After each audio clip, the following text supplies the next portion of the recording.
Honourable members, the prayer. Lord, the God of righteousness and truth, grant to our King, to his government, to members of the Legislative Assembly, and to all in positions of responsibility, the guidance of your Spirit. May they never lead the province wrongly through love of power, desire to please, or unworthy ideas, but laying aside all private interest and prejudice, keep in mind their responsibility to seek to improve the condition of all. Amen. Honourable members, it being the first sitting day of the week, we will now be led in the singing of our national anthem by Kendall Sadnick. I invite you to participate in the language of your choice. Oh, Canada, our home and native land, true patriot love in all of us command. With loading hearts we see thee rise, the true north strong and free. From far and wide, oh Canada, we stand on guard for thee. God keep our land glorious and free. Oh Canada, we stand on guard for thee. Oh Canada, we stand on guard for thee. Honourable members, the land acknowledgement. The Legislative Assembly is grateful to be seated on Territory 6 Treaty. This land has been the traditional region of the Métis people of Alberta, the Inuit and the ancestral territory of the Cree, Dene, Blackfoot, Saulteaux, Iroquois, and the Nakota Sioux people. The recognition of our history on this land is an act of reconciliation, and we honour those who walk with us. We further acknowledge that the province of Alberta also exists within Treaties 4, 7, 8, and 10 territories, and the Métis Nation of Alberta. Please be seated.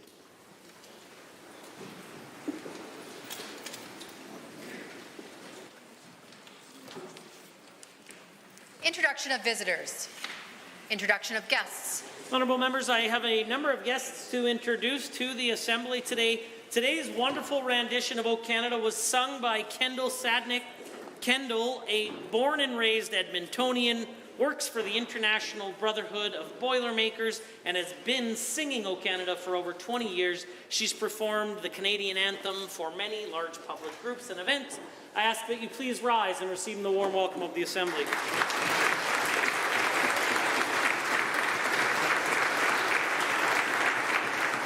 I'm also honoured to introduce two councillors from the outstanding constituency of Old Stitsbury Three Hills. In the Speaker's Gallery today, it's my pleasure to introduce Laura Lee Cunningham and Carrie Forbes. They are both councillors in Kneehill County and are here for RMA. I invite you to rise and receive the warm welcome of the Assembly.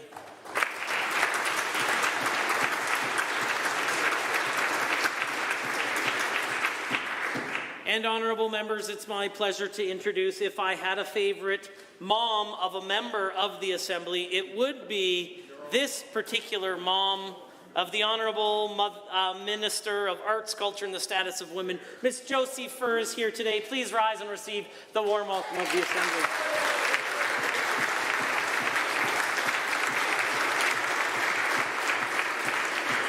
The Honourable Member for Edmonton-McClung has a school group to introduce. Thank you, Mr. Speaker. I rise today to introduce to you and through you all members of the House 61 students from Collingwood School, who I hope are from two different classrooms, and they're accompanied by Carol Scheibel from the school.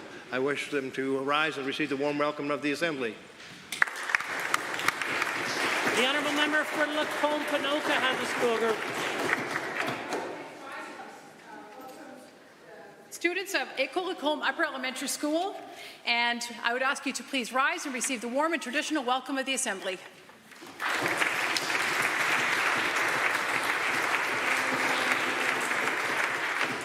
Perhaps the honourable member for Edmonton, Highlands, Norwood, or Strathcona, whoever. Thank you very much, Mr. Speaker. I am pleased to rise to introduce to you and through you to members of this Assembly students from St. Martin Catholic School who are attending school at the Legislature. They are grade 6 students, and I believe they may be here with Megan Alexandra. And I hope they can all rise and receive the warm welcome of this Assembly. The honourable member for Edmonton South. Thank you, Mr. Speaker. On behalf of the honourable member from Edmonton Rutherford, it's my pleasure to introduce to you and through you to all members of this Assembly the wonderful grade 6 class of St. Stanislaus School. Please rise and receive the traditional warm welcome of this Assembly. The Honourable Minister of Advanced Education. Mr. Speaker, it's my pleasure to rise today to introduce to you and through you Dr. Vanessa Shane, the newly installed President and CEO at Northwestern Polytechnic. The Honourable Member for Calgary East. The Honourable Member for Calgary East. Thank you, Mr. Speaker. I rise today to introduce to you and through you the team representing Bharatiya Cultural Society of Alberta, including the President Arvind and the head priest Pandit Pankaj. We ask them to rise and receive warm welcome of the House. The Honourable Member for Calgary Curry. Thank you, Mr. Speaker. It is my pleasure to introduce through you and to you Kayla Taylor. Kayla is a hardworking, incredibly hardworking member of my staff team, and when not in the office, Kayla is a student at Mount Royal University. We simply couldn't do our work without amazing staff like you. Please rise and receive the warm welcome. The Honourable Member for Calgary Beddington. Pleasure to rise and introduce to you and through you Lisa, a social work practicum student completing her practicum in my office. She has enjoyed seeing how what we do in here trickles down into the everyday lives of folks. Lisa, please rise and receive the traditional warm welcome of the Assembly. The Honourable Member for Lesser Slave Lake. Mr. Speaker, I rise today to introduce to you and through you some amazing leaders from Big Lakes County: Jim, Tyler, Janelle, Lane, Ann, Dave, Jeff, and Robert. They are all from my riding of Lesser Slave Lake and some of the best people in the province. Please rise today and join the warm welcome of this chamber. Thank you.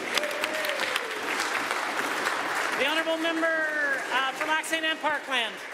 Mr. Speaker, to you and through you, I'd like to introduce Mr. Parvi Karma, CEO of Ambika Venture Industries, and also Dr. Darshan Ball, CEO of Paramount Agri Group. When Alberta's calling, it also reaches out across the pond, and these gentlemen are representing very well India. Our friends, please rise and receive the warm welcome of the Assembly. Are there others? The clerk. Oh, sorry. My apologies. The Honourable Member for Camrose. Mr. Speaker, I rise today to introduce to you and through you the teams representing the Alberta Gujarati Association, Gujarat Culture Society, Gavri Gujarat Association of Canada. They are here to commemorate the Holi Festival of Colours and to invite the House for the Holi celebrations on March 23rd in Edmonton at the Bharatiya Cultural Temple. We ask them to rise and please accept the warm welcome of the Chamber. Thank you for being Are there others? The clerk. Ministerial statements. Member statements. The Honourable Member for Livingston McLeod has Statement 1. Thank you, Mr. Speaker. Albertans in all corners of our province enjoy art every day. From murals on the side of buildings to the performing arts in local theatres, Alberta is surrounded by art that makes our lives richer and it humanizes us. Not only does it help create beautiful moments, it helps spur our creativity, and it also helps us build and expand our economy. In 2021, Alberta's culture industries, which include film and TV, performing arts, visual arts, books and magazine publishing, they contribute $2.7 billion to Alberta's economy and sustained over 19,000 jobs. And Mr. Speaker, I'm proud to see that, if passed, Budget 2024 is taking a responsible approach to funding the arts in Alberta. Last week, we saw two major investments into the arts in Alberta by the Minister of Arts, Culture and Status of Women.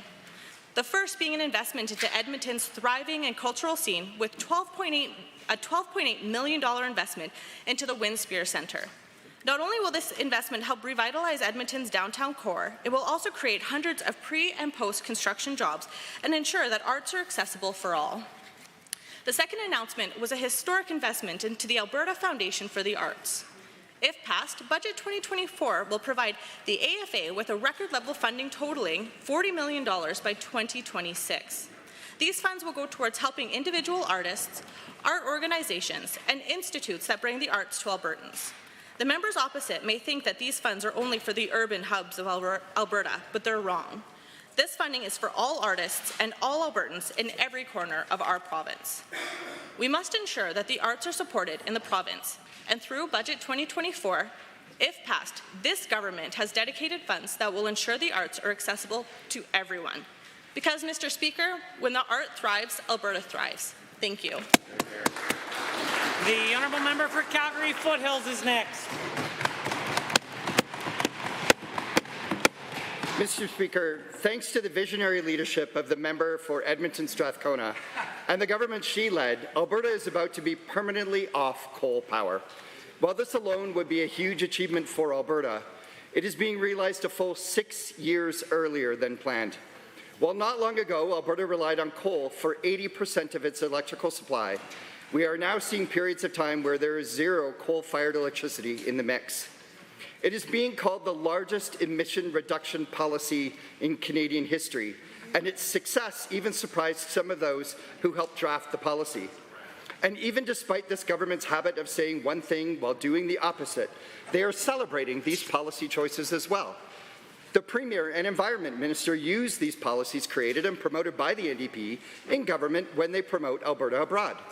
Mr. Speaker, this is the kind of policy you get when you have a government focused on cleaner air, affordable power, and working with everyone to get the best policy for Albertans.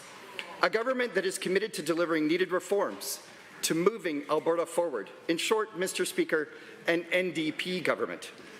And it doesn't stop there, Mr. Speaker. It is because of work like this done by the previous NDP government that saw a boom in renewables, creating jobs, adding billions in investment. Albertans could do with fewer of this government's bans on renewables and bad policy choices. Mr. Speaker, I am proud to stand in this chamber to celebrate the end of coal power, along with my colleagues who made Alberta an even better place with cleaner air and a better power grid for families, for industry, and for workers. Thank you. Hear, hear. The honourable member for Calgary East has a statement to make. Thank you, Mr. Speaker. Holi is a wonderful custom and celebration, and I extend greetings from the Government of Alberta on this colorful celebration we call Holi.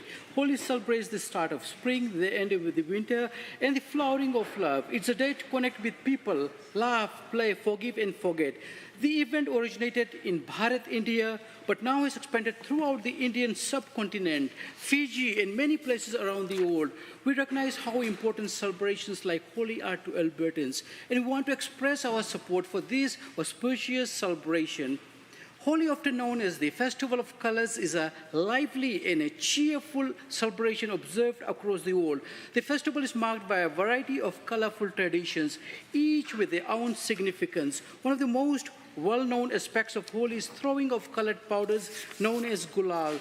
The practice represents the celebration of diversity and the triumph of good over evil. During Holi, people of all ages come together to play with colors, throwing them at each other and covering one another in vibrant colors. Another important tradition of Holi is the lighting of bonfires in night before the festival and the singing of the tradition folk tunes to enhance the vibrant spirit.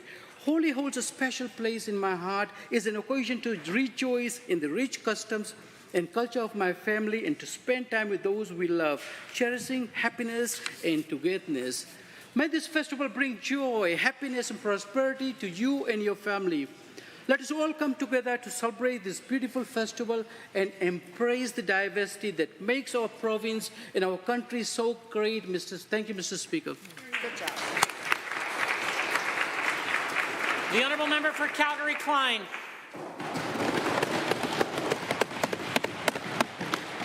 Mr. Speaker, Albertans are coming together to support all kids. On Saturday in Red Deer, I joined parents and young people who are speaking out against this government's harmful policies that target queer, non-binary, and trans youth. They're demanding safe spaces in schools and the right to use their pronouns. And in Westlock yesterday, the community came together to show that their town is a welcoming place to be after painting a crosswalk rainbow became too controversial for the far right. Sadly, the 2S LGBTQIA community is under attack in this province, and leading the charge is the Premier with her rhetoric against trans youth and the UCP organizers in Take Back Alberta. TBA's leader posted a hateful, violent image of a burning pride flag last week. Didn't take long for that apology to ring hollow. Did the UCP condemn this like they do for any other flag burning? Of course not. Make no mistake, young people see this violent imagery and are scared, and that is the intent. They should have a government on their side, not making things worse, but instead a UCP MLA is fundraising from this hateful rhetoric tomorrow. He's selling tickets to hear the former candidate, Tory Tanner, spew lies about our public education system after she falsely claimed that teachers are showing pornography in classrooms. Those comments were so bad, the Premier did the right thing for once and kicked her out of the party. But instead of cancelling tomorrow's event, the UCP is doubling down. Another UCP constituency association from Calgary is now promoting the event.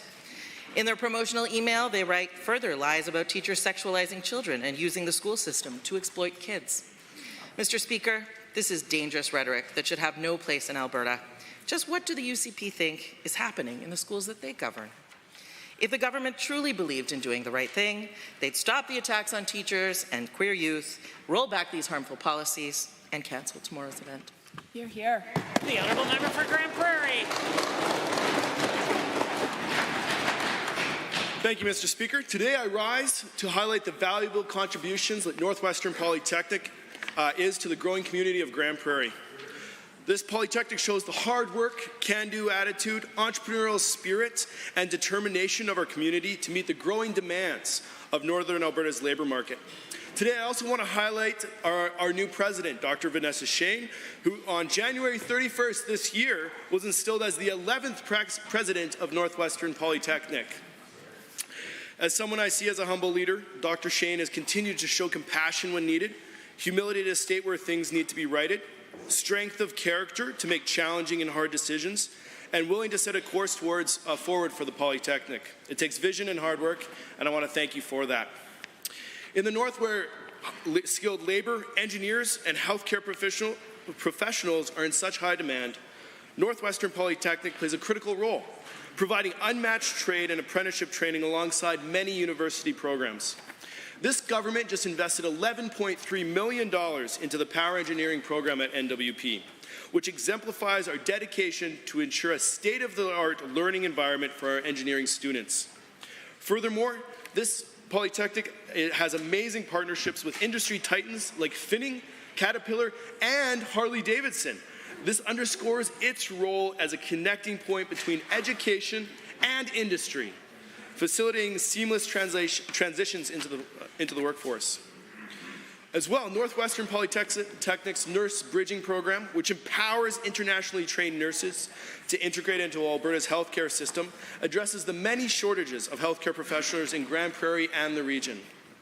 This institute stands as a testament of our unwavering commitment to training and supporting the North, that not only shapes the present, but paves the way for a brighter future for Northern Alberta. Thank you. The Honourable Member for Edmonton Castledown. Mr. Speaker, affordability is currently one of the most dire issues facing Albertans today. The UCP likes to shift blame elsewhere. However, the expenses Albertans are facing lie directly on the UCP's shoulder as a direct result of their policies. Let's take utilities. The government chose to remove the cap on utilities, and now Albertans are paying hundreds more each month, lining energy providers' pockets while Albertans struggle to pay their mortgage. And for those hoping to purchase a new home, the UCP have increased new home purchases fees. Auto insurance, property taxes, and tuition have all become more costly as a result of the UCP government. In fact, the largest increase in tuition in the country over the last 5 years happened here. We hear from Albertans struggling every day who have been forced to choose between food on the table or a roof over their heads, and the blame lies at the feet of the UCP's decisions to download more costs onto Albertans while the government focuses on anything but affordability. The government could take action to help Albertans tackle affordability today, but they have shown their priorities again and again. Instead, this government continues to break its promises to Albertans, and it's focused on bringing in a provincial police force that no one is asking for, bringing political parties into municipal politics, privatizing healthcare, dividing families, and creating unsafe educational environments for kids. And this is just in the last few weeks. I'm sure the removal of the $200 gift limit for MLAs right before Christmas was a relief to struggling Albertans, for whom a gift of $200 or more would mean feeding their children or being able to put enough gas in their vehicle to get to work. Mr. Speaker, the Premier and her government have constantly flip-flopped on their promises. The Premier should save her flipping for pancakes at the Stampede this summer and make a real attempt to keep just one of her promises to Albertans. Honourable members, the time is now 1:50, and that makes it oral question period. And the Leader of His Majesty's Loyal Opposition has question 1.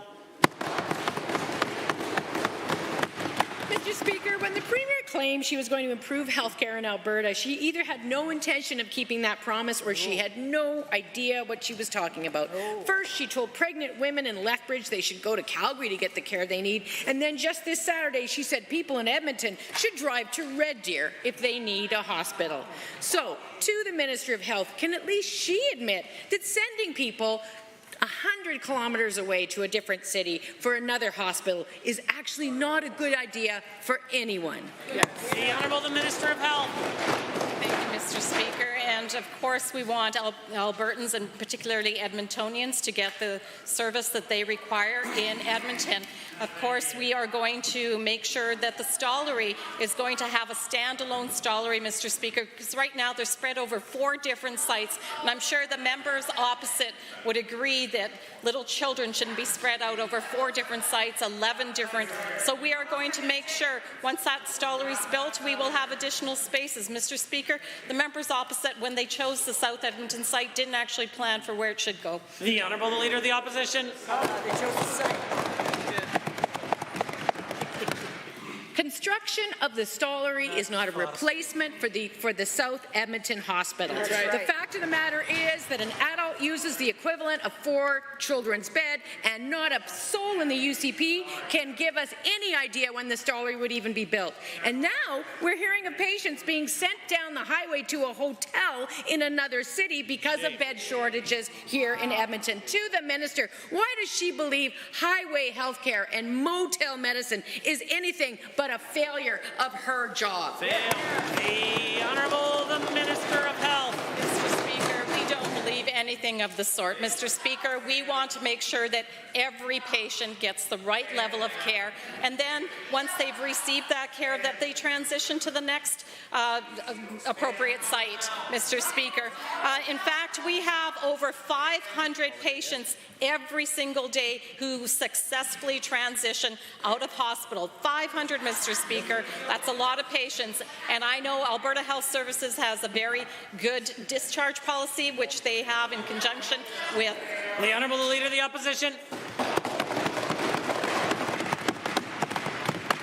Transition to a motel is not a success. No. Newsflash. The UCP cancelled the South Edmonton Hospital. They're risking the Red Deer Hospital with their Doom P3 scheme, and they're telling people to go to other cities. To the Minister, is the UCP intentionally killing Alberta's public health care so they can bring in more private care for the rich? Or is this crisis the result of profound, incredible, unprecedented incompetence by this minister? The Honourable the Minister of Health.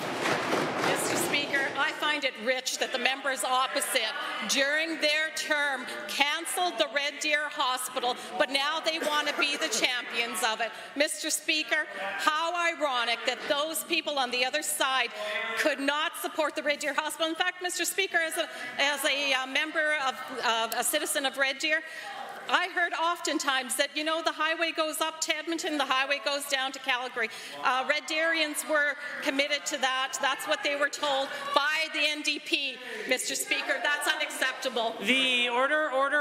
The honourable member for Edmonton Riverview is next. Last week, we learned that an Edmonton man was told that he would be moving to a facility for long-term care, but was put in a taxi to a travel lodge in Leduc. He was not given a choice of where he was going. There wasn't room for his wheelchair next to the bed, and he struggled to access the bathroom. Mr. Speaker, this is not how those requiring long-term care should be treated. Will the Premier apologize to this Albertan for this absolutely shameful treatment? The Honourable the Minister of Health. Mr. Speaker, I was very concerned when I heard about this situation, and I did talk to Alberta Health Services, and they assured me that all of the processes in terms of discharge were followed. Mr. Speaker, this individual was discharged to a non-profit organization that chose that particular site, Mr. Speaker. Mr. Speaker, we have over 500 successful discharges each and every day, Mr. Speaker, and we will continue to make sure that patients do get the health care that they need and are transitioned to the right sites. Order. The only one with the call is the honourable member for Edmonton Riverview. During her campaign for the leadership of the UCP, the Premier excitedly announced that part of her long-term care strategy would involve hotels and motels. And I quote, "I have to figure that there's got to be a more comfortable place for them to go. I was thinking maybe a hotel, maybe a better environment," end of quote. I don't know who in the UCP needs to hear this, but a motel room does not count as health care. Will the Premier confirm that this practice will never occur again, or are they considering this a promise kept? Good. The Honourable the Minister of Health. Mr. Speaker, again, I reiterate, over 500 successful discharges each and every day. Discharge planning generally begins at the time a patient is admitted. When a patient no longer needs acute care... Order. The Honourable the Minister of Health is the only one with the call now. When a patient no longer needs acute care, their care team works with the patient and their family to prepare them to leave the hospital and will work with them to determine the most appropriate place to go. Care teams can include social workers, nurses, transition coordinators, allied health professionals, and physicians. And Mr. Speaker, the individual, the patient, has an opportunity to have input into that. The order. The Honourable the Member for Edmonton Riverview. This Albertan who was left in the travel lodge was moved out of the hotel, where he then spent 14 hours in an emergency room without being admitted. He called it a terrible situation, and on this side of the House, we agree. Albertans deserve better, and I hope no one else is ever subjected to the treatment like this from their government.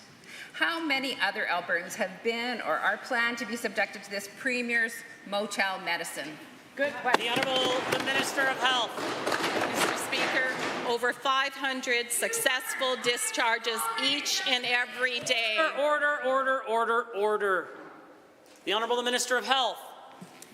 Mr. Speaker, over 500 successful discharges from our hospitals, from those allied professionals and healthcare professionals that work so well and so hard for us each and every day to make sure that they give excellent patient care to individuals, and then when they are ready to leave the hospital, that they're discharged to the most appropriate site. Mr. Speaker, in this particular case, a non-profit provider was chosen, and that person chose the site.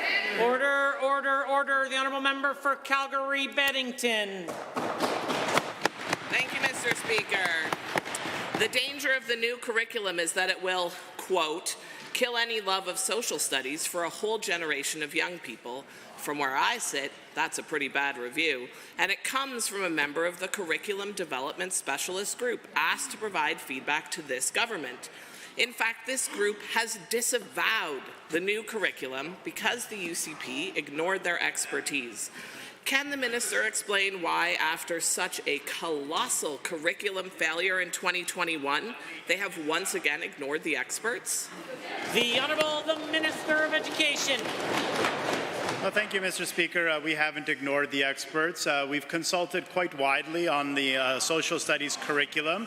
And of course, there are varied perspectives that occur. I don't think any two Albertans have the same views when it comes to social studies or any kind of historical event. So there are diverse opinions, and we recognize that, and we welcome everybody's opinion and everyone's feedback. Earlier, in October, we had a public survey that solicited almost 13,000 responses from Albertans, and we're happy to hear from more Albertans. The honourable member for Calgary-Bennington. So another expert said the redraft, just like the one in 2021, is, quote, very white and very Eurocentric. The new curriculum also, quote, lacks the integrity needed to address the TRC calls to action. It is critical that our students learn about Indigenous history and the lived experiences of Indigenous communities today. I expect the government to understand the role education can play in reconciliation. They failed on this account in 2021. Why have the UCP failed again? The Honourable Minister of Education. Again, Mr. Speaker, everybody has an opinion on the social studies curriculum, and we're interested in hearing their opinions and their views. Mr. Speaker, when it comes to reconciliation, it's absolutely critical that we teach the importance of order.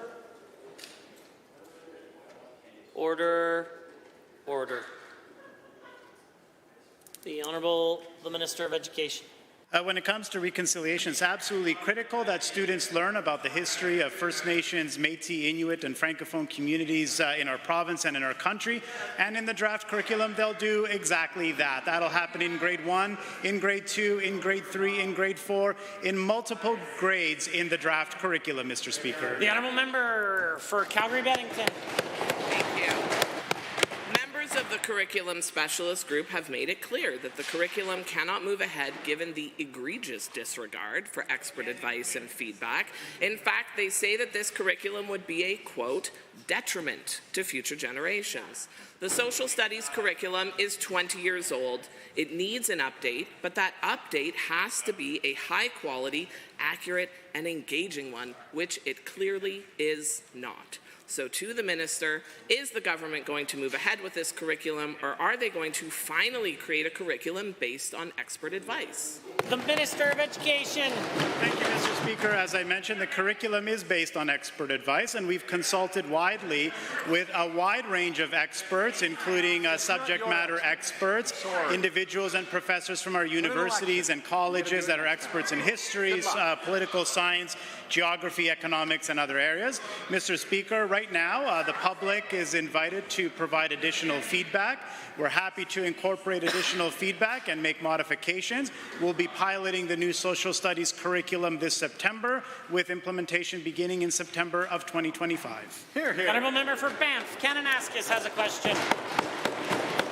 Mr. Speaker, last month the Premier announced her half-baked plan for renewable energy development. And last Thursday, she released the no-go zone map for renewable power projects based on pristine viewscapes. These regulations go against the recommendations from the AUC report that the UCP commissioned. To the Premier, all any industry ultimately wants is clarity and predictability. So why does she insist on pushing chaos and nonsense when it comes to crucial renewable projects? The Honourable Minister of Affordability and Utilities has risen. Thank you, Mr. Speaker. That's why we took the advice from the AUC and made sure that we protected our pristine landscapes. It means different things in different jurisdictions. In fact, Australia, who has renewable zones, it's away from their beaches, which is their primary tourist areas. In Alberta, it means protecting our Rocky Mountains and our foothills. That's exactly what we did, and we've had good response from industry, meaning that we struck the right balance. The honourable member for Banff, Kananaskis. Well, in several places, the new renewable policy goes against the AUC report recommendations. The AUC report recommendation said that viewscapes aren't really a quantifiable measure for development. Under the current restrictions, the government is saying no to 57 projects and $14 billion in investment, all because they claim to be worried about these viewscapes. All of this from a government that has spent years on a crusade to get their friends the right to coal mine on the eastern slopes of the Rocky Mountains. To the minister, is this hypocrisy intentional, or was poor blood right when he said ill-informed? The Honourable the Minister of Mr. Speaker, I know when I Google Alberta, one of the very first things I see is our pristine viewscapes in our national parks and our provincial parks. You know what other sites people come to see in Alberta? Our UNESCO World Heritage Sites. All of these areas are protected because we want to make sure that people come to enjoy those viewscapes. It does mean different things in different regions. We have struck the right balance. In fact, most of industry, if not all of industry, is saying we got it just about right, and the municipalities that live in these areas are even more thankful. The Honourable Member for Banff, Kananaskis. Mr. Speaker, the AUC report was clear that any prohibition on development intended to protect a viewscape has to apply equally to all forms of development. Yes. But inside the UCP's new no-go zones for renewables, there are hundreds of oil and gas facilities, not to mention the government's favorite open-pit coal mines. Why doesn't the minister understand that renewables aren't a threat to existing energy projects or to prime agricultural land? They are the path to ensuring that Alberta continues to be a leader in the energy sector. Yes. The Honourable the Minister of Affordability and Utilities. We absolutely do. That's why these no-go zones are only for vertical impact, which impacts only wind turbines. All other types of development may be subject to a visual assessment, and that has happened. That's in law before. It will continue to happen, and we will make sure that those principles are applied for any developments. We want to make sure that we protect our pristine viewscapes. We've worked with industry, and we have provided pathways where they can continue to develop if it's done in a responsible way with an agricultural first lens. We're proud of the work that we're doing in this sector. The Honourable Member for Calgary, Boular-McCall. Thank you, Mr. Speaker.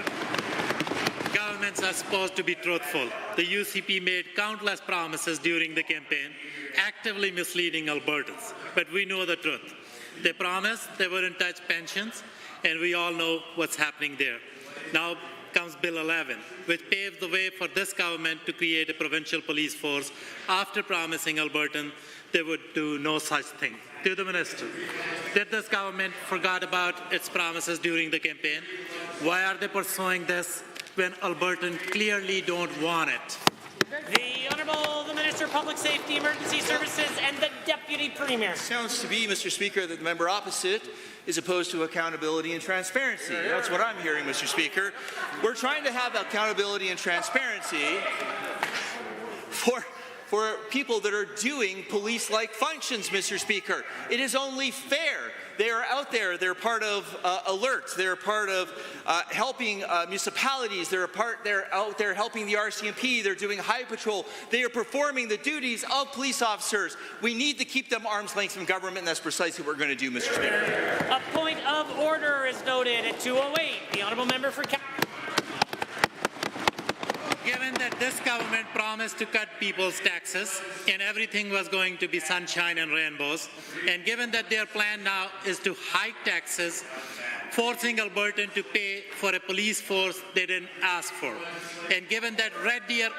Order. The Honourable Member for Calgary, Boular-McCall has the call. And given that Red Deer already considered what the impact of a provincial police force would be on their community, but they rejected the idea because it would cost taxpayer $13.5 million every single year. To the minister, why does this government not care about additional tax burden on Alberta? The Honourable the Deputy Premier. Mr. Speaker, we have had over 20 municipalities take us up on our police transition grants. We are offering independent studies to see what is going to work best for this community. Now, we know that the members opposite are opposed to helping the Siksika Nation. The members opposite are opposed to helping Enoch. We are trying to help individuals and especially our First Nations community create some form of independence, and that's precisely what we're going to do, Mr. Speaker. We're going to help all communities in this province because we know the policies of the NDP Liberal government and the feds are just nothing but a disaster. The Honourable Member for Calgary, Boular-McCall. Given that Albertan oppose UCP police force and that it would cost Alberta families thousands of additional dollars every year in taxes. And given that Minister of Advanced Education once said, and I quote, "I absolutely do not support an Alberta police force." And given that the red tape reduction minister during the campaign assured the people of St. Albert that the UCP has spoken to the municipalities and had then decided not to pursue this, can the minister please inform us who actually supports this police force? Because it's not the people of Alberta, and apparently it's not their own people. The Honourable the Deputy Premier. Mr. Speaker, we are continuing to augment and support all municipalities in this province. The RCMP, Calgary, Edmonton, many mid-sized municipalities who have asked for additional supports. So let me tell you something, Mr. Speaker. Here's an example of what we received. On behalf of all frontline members, we want to express gratitude to the Minister for his leadership. Order.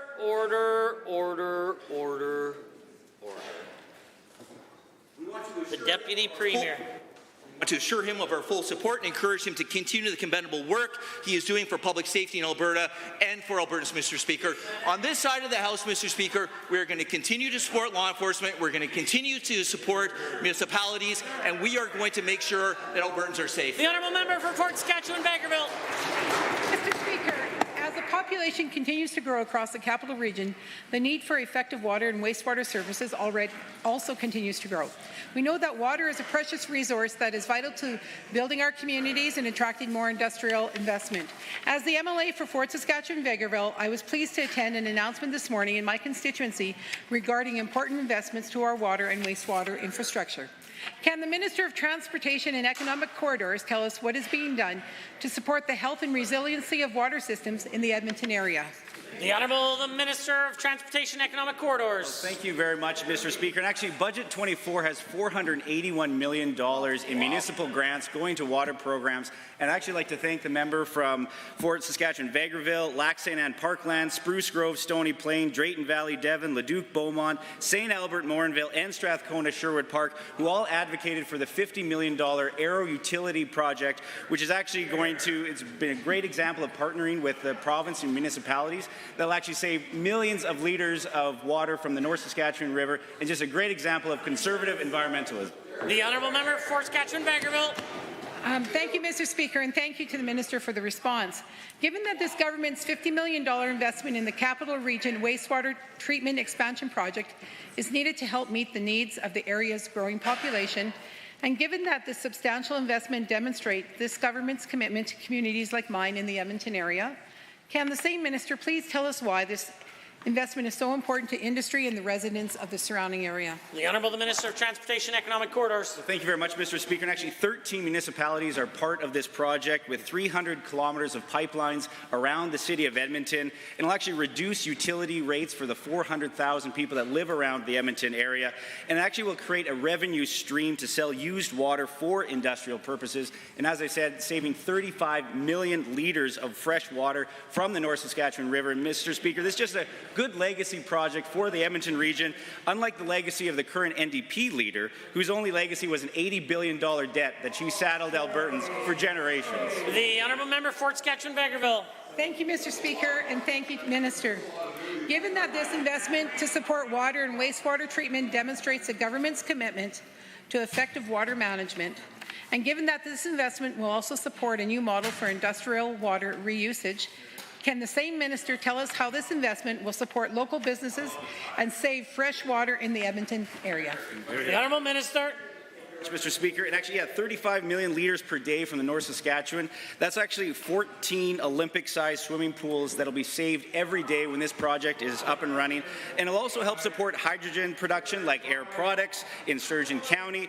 As well, Mr. Speaker, is just another great example of conservative environmentalism that actually does something for the environment, that isn't just rhetoric or more taxes. Another example, Mr. Speaker, is the April Fool's tax that's coming with a 23% increase in the NDP Liberal carbon tax. Empty words and rhetoric do nothing for the environment, but projects like this actually do. The order. The Honourable Member for Sherwood Park.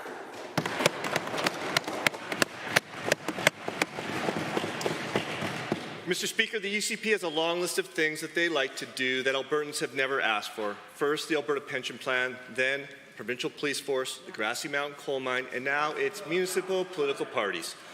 In their own survey, over 80% of Albertans said they do not want political parties on municipal election ballots. Experts have described municipal parties as distasteful to voters, and most importantly, Albertans did not ask for this. Can the minister explain why they are introducing yet another piece of legislation that Albertans do not want or need? The Honourable the Minister of Municipal Affairs. Mr. Speaker, what's really at issue here is whether the member that asked the question is in favour or not. Last week at the municipal conference, he gave a speech about how he disliked municipal parties or political parties, and then immediately after asked them all to join the NDP. So, Mr. Speaker, I'm just not really sure.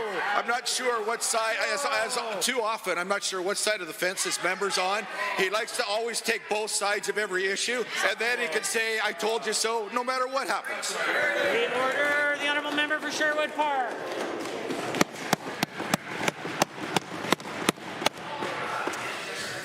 Not the answer I was looking for, but given that municipal political parties are more likely to politicize local governments by allowing municipal politicians to act out of party interest rather than public interest, and given that the government has circulated 2 surveys on the issue, both of which are overwhelmingly rejecting this idea, why is the government still entertaining municipal political parties?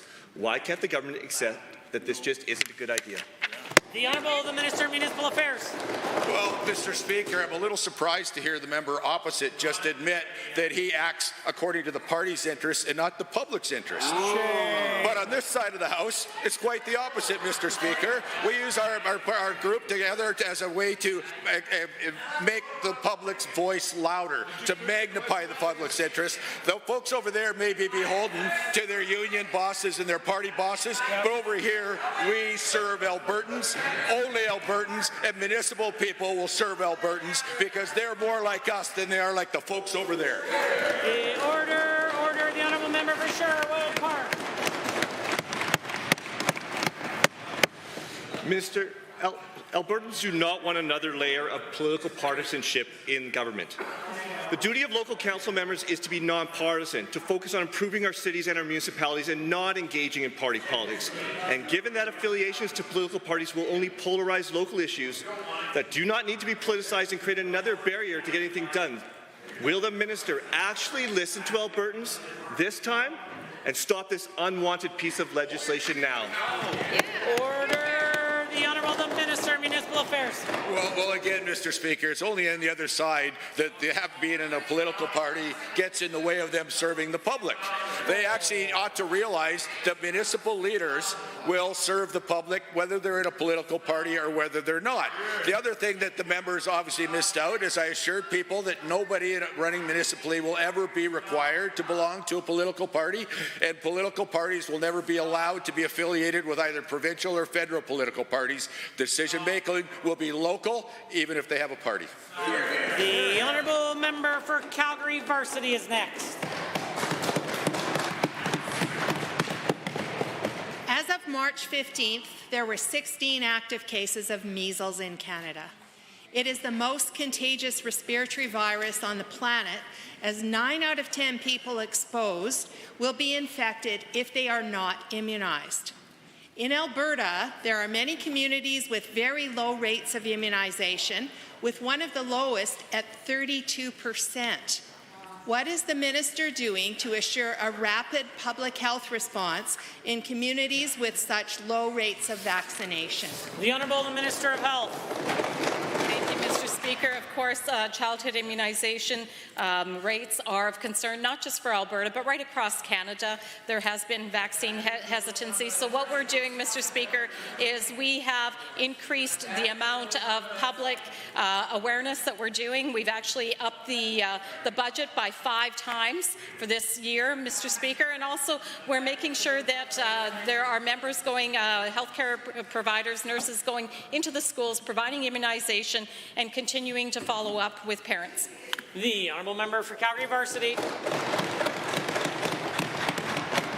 Given that the 2023 vaccination campaign was significantly delayed and then hampered by orders not to use the words COVID-19 or influenza during the usual fall health promotion campaign, And given that 1 in 1,000 people who get measles will get encephalitis, a brain infection, which is characterized by seizures, coma, and often very poor recovery. Will the minister do the right thing today and join me in personally encouraging measles vaccination to overcome the UCP's... The Honourable the Minister of Health. Thank you, Mr. Speaker.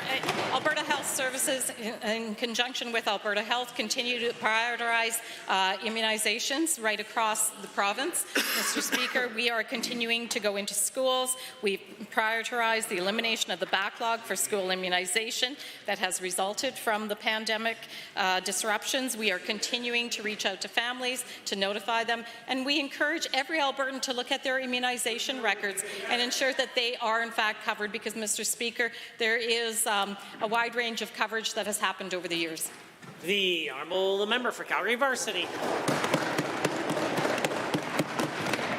Given that public health is the responsibility of this government, and given that public health requires promotion of prevention strategies because the public need to be informed and encouraged to act, and given that this government needs to step up and acknowledge that vaccination has an important role in saving lives, and indeed they need to encourage Albertans to get vaccinated as it's a public service, will the minister consider special efforts in communities with very low vaccination rates? The Honourable the Minister of Health. Mr. Speaker, the member opposite is not actually listening to the answers, because in fact we are doing that. AHS completed a thorough update to their immunization website to include discussion about vaccine hesitancy. AHS established a new immunization strategic priority working group and is developing a 5-year work plan with actions to improve immunization rates. We have virtual clinics. We are going into the schools, Mr. Speaker.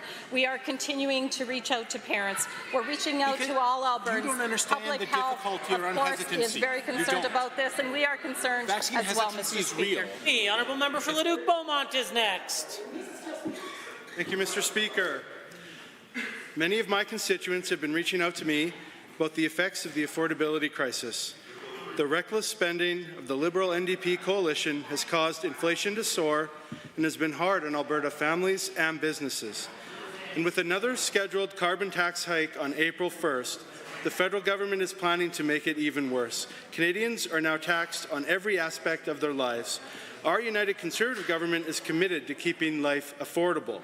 Therefore, to the Minister of Affordability and Utilities, what is our government doing to keep life affordable for Albertans? The Honourable Minister of Affordability and Utilities. Thank you, Mr. Speaker, and to the member for the great question. Every Albertan is impacted by the cost of electricity, which is increased significantly by the carbon tax. That's why my top priority has been to reduce the cost of power within our province. Not only will this lower Albertans' utility bills, but it will also lower the cost of electricity for businesses and industry, making everything from your groceries to your fuel less expensive.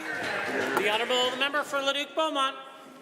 Thank you, Mr. Speaker, and through you to the Minister.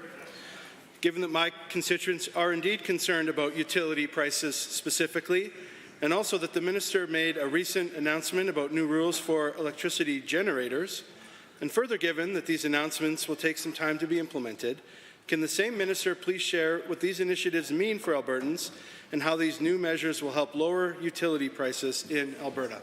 The Honourable Minister of Affordability and Utilities. Thank you, Mr. Speaker. Our government is taking action to lower Albertans' utility bills by modernizing our electricity system.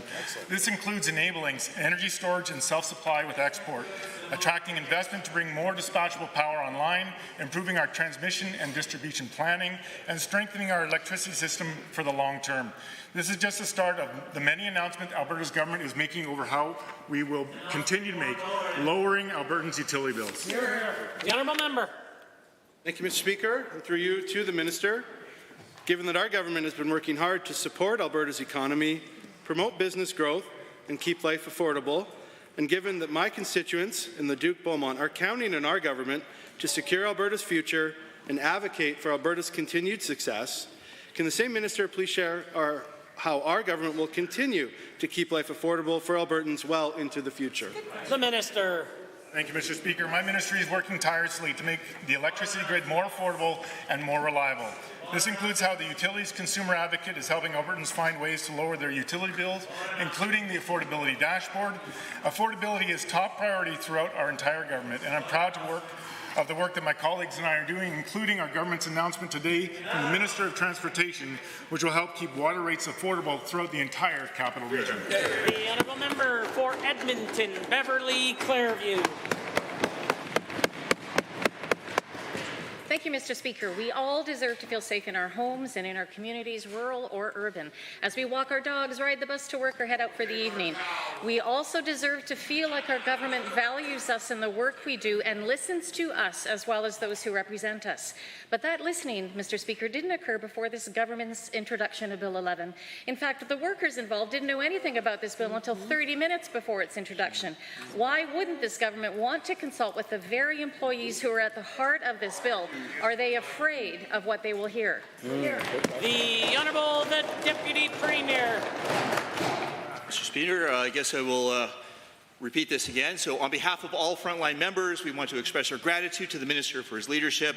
We want to assure him of our full support, encourage him to continue the commendable work he's doing for public safety in Alberta and for Albertans, Mr. Speaker. Thank you. Edmonton, Beverly Clareview. Given that the minister has mused publicly about using sheriffs to fill the role of police officers, and given that I've reached out to stakeholders who characterize the announcement as a surprise and who have reported back that they don't know of a single sheriff who was consulted in advance, how many provincial sheriffs did the minister consult with? If not workers, who is this government listening to? The Honourable the Deputy Premier. You know, Mr. Speaker, I know it's tough for folks to understand when you're from Edmonton and Calgary municipality that when you call 911 that the police actually show up to the call. But these are some of the challenges that people face in rural Alberta. There's times in the night, actually, where there's no police coverage. There's time in the night where 911 is called and an officer might not come. We are continuing to try to augment and support our RCMP. We're continuing to try to augment and support policing right here in Alberta. So I think that if the member opposite and the members opposite want to support policing, want to support law enforcement and public safety, they need to support the honourable member for Edmonton, Beverly Clareview.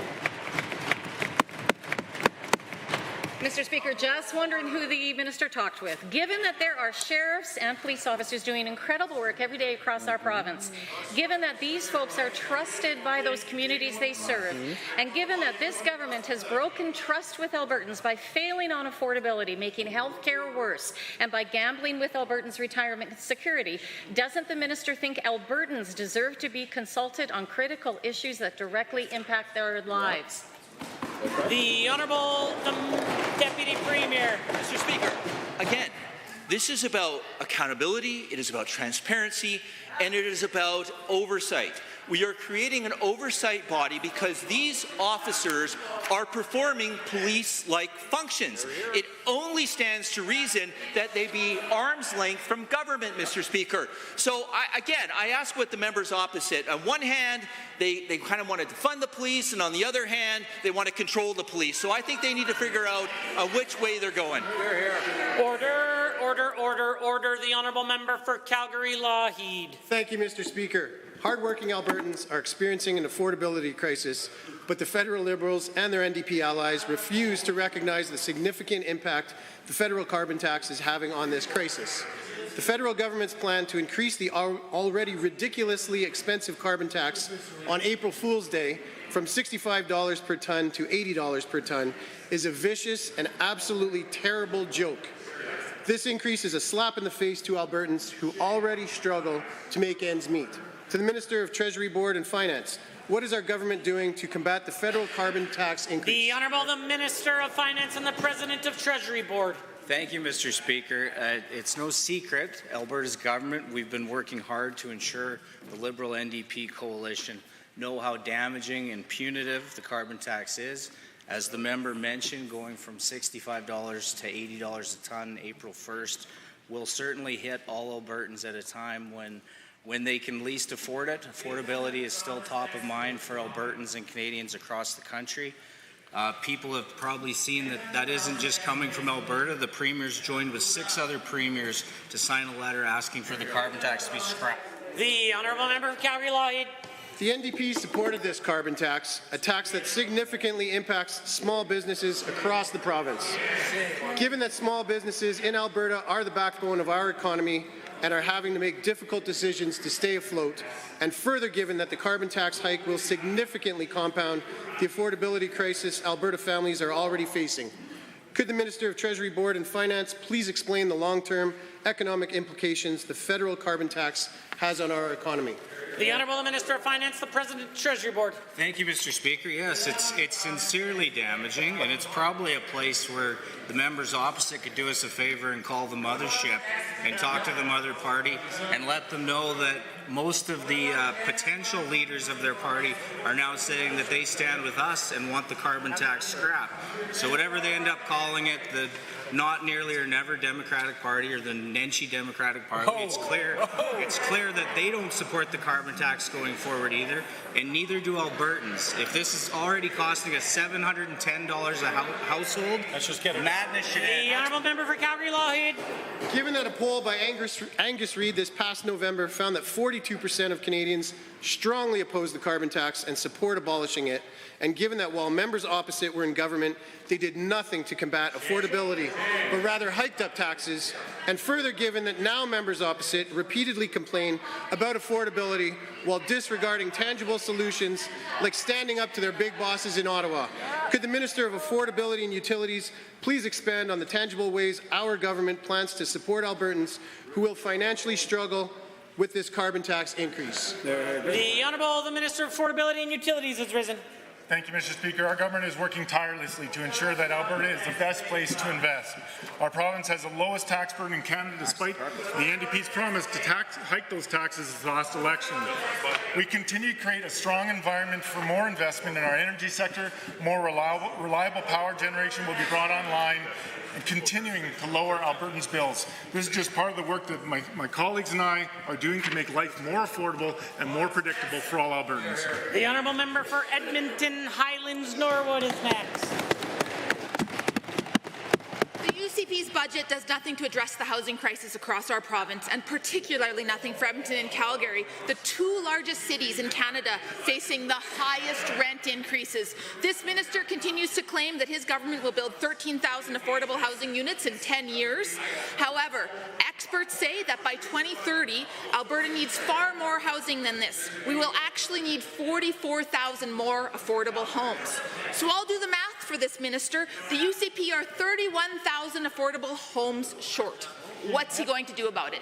The Honourable the Minister of Seniors, Housing and Community Services. Housing starts in Alberta are 57.23% higher than last year, Mr. Speaker, which was already a record, Mr. Speaker. So we're having another record year, building tens of thousands of homes across the province, Mr. Speaker, bringing supply into our market, Mr. Speaker, make sure everybody's got a home, which is a stark contrast from the NDP, Mr. Speaker, who, as we know, want them to live in tents, whose housing critic spends her days trying to make sure everybody lives in tents and can't get the help, Mr. Speaker. We're getting the job done here in Alberta.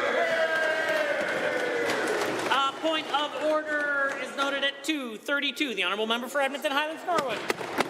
Given that this minister continues to say that these units will be built in the future, and he continues to refer to housing starts, but not actually talking about the affordable homes that we need now, and given that one of the key ways that we could keep people in their homes and keep their homes affordable could be through temporary rent caps, which I'm proposing in Bill 205. Will the minister explain why he has zero plans to address skyrocketing rent increases when his government could pass my bill today and keep people in homes today? Order. The Honourable the Minister of Seniors and Community Social Services. Mr. Speaker, February housing starts were up 17% more than they were in January, Mr. Speaker. And January was already a record month until we had February, which is another record month, Mr. Speaker. We continue to break records in this province. We have the most affordable jurisdiction anywhere in the country because of the work that this government is doing.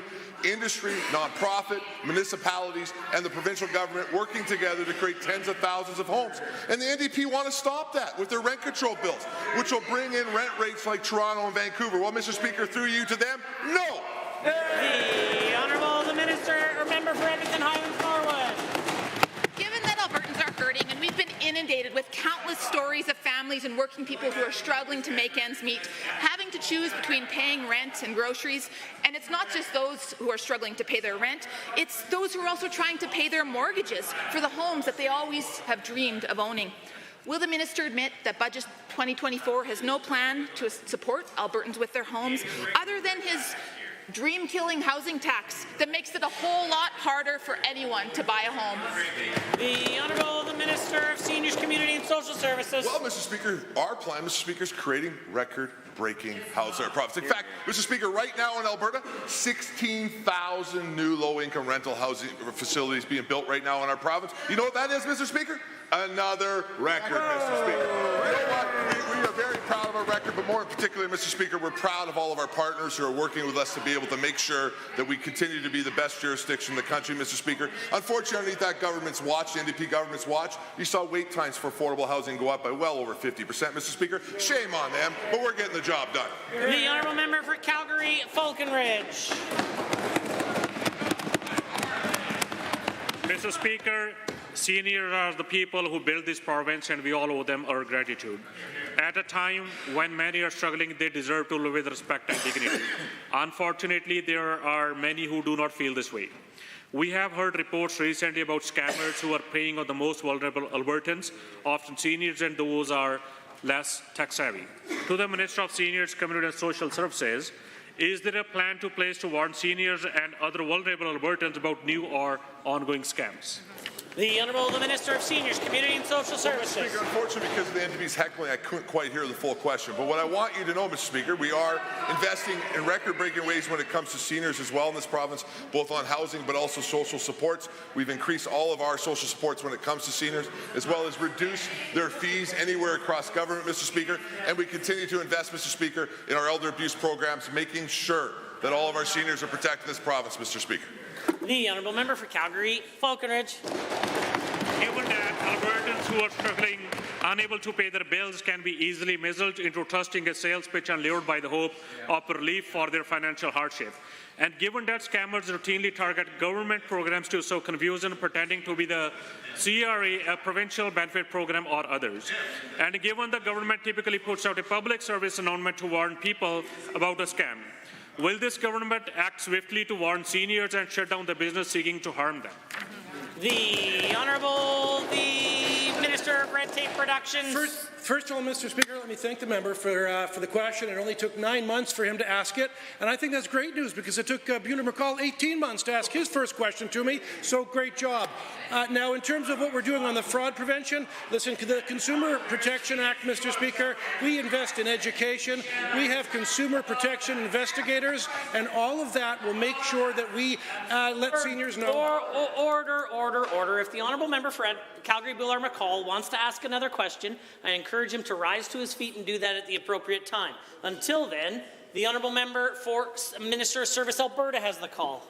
Thank you, Mr. Speaker. As I mentioned, consumer protection is important in this province, and we have a consumer protection unit that takes those kind of concerns seriously. They put out bulletins and educational items. Mr. Speaker, if there's a specific example the member wants to share. The Honourable Member for Calgary Falconridge. Given that Albertans who are struggling are more likely to fall for a scam and they end up losing money they can't afford to lose, with bills they cannot pay and a sense of shame they don't deserve, and given that the cost of living has gone up because this government broke the promises they made to make life more affordable for Albertans, will the government do something that actually benefits seniors, show respect for the elders, and help Albertans who are struggling more and more every day?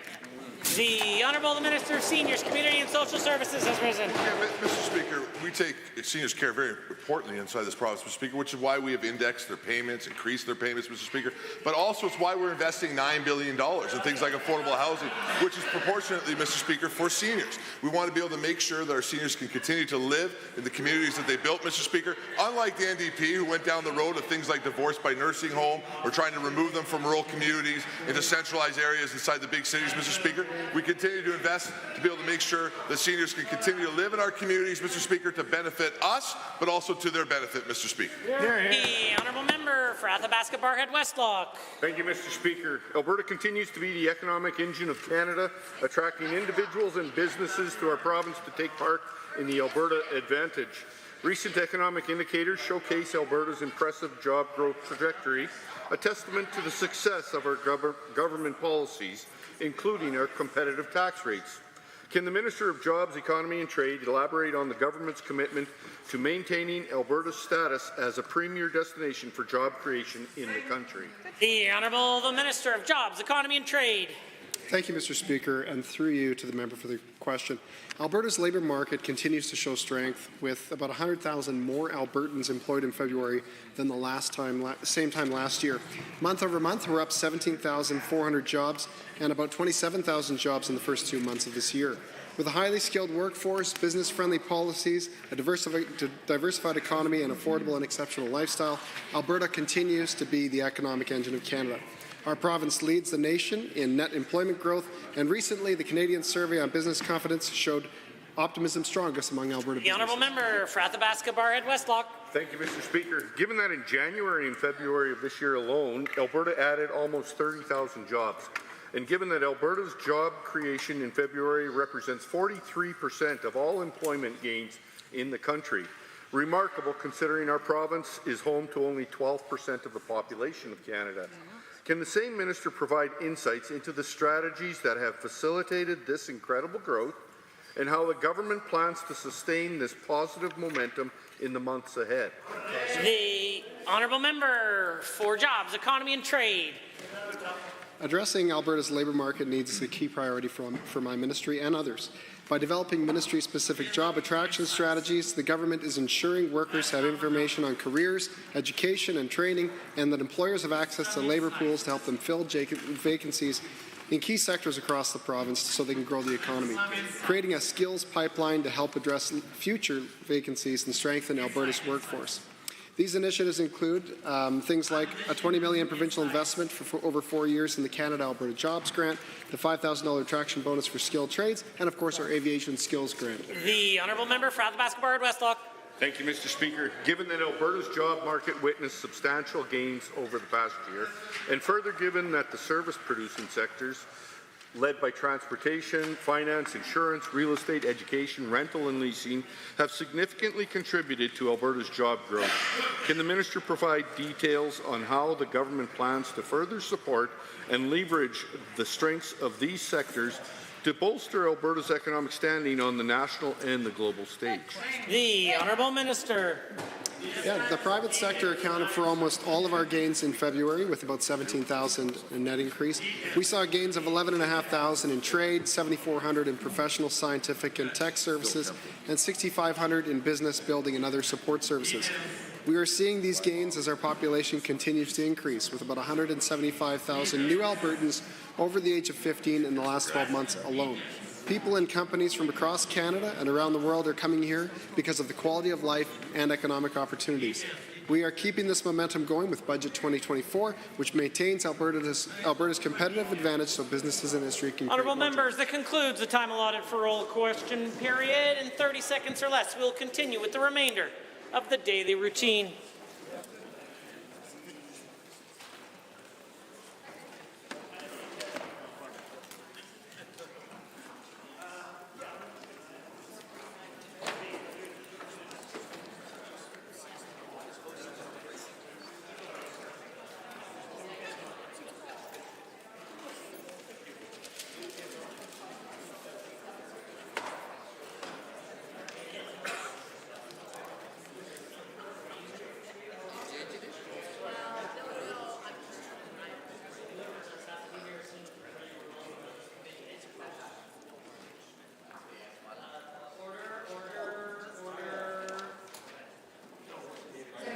Standing in special committees.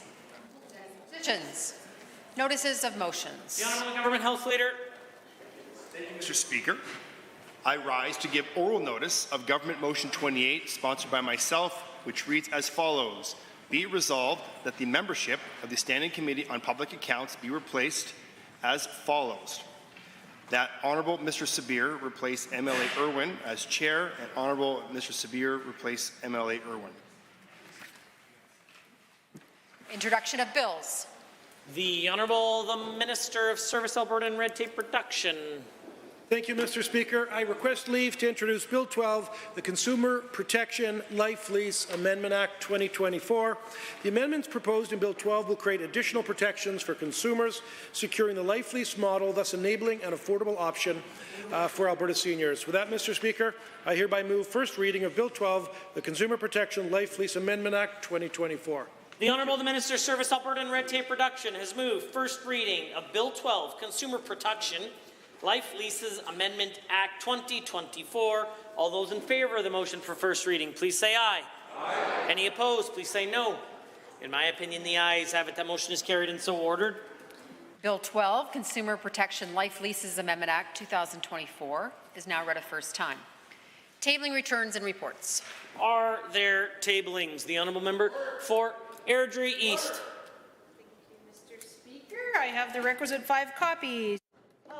Report on the impact of COVID-19 has had on domestic abuse shelters and survivors in Alberta. It's a summary of multiple interviews and engagement with members of the Alberta Council of Women's Shelters and survivors, and includes data as well as high-level takeaways for public policymakers, communities, and shelter directors to impact their short and long-term strategic The Honourable Member for Edmonton Highlands Norwood. Thank you. I rise to table the requisite number of copies of an article by Ricardo Tranjan, which is entitled "Rent Controls Work. They Don't Reduce Housing Supply, but They Do Limit Profit." And it's an incredibly important read, especially for the minister opposite, to counter some of the myths. Are there others? The Honourable Member for Cypress Medicine Hat.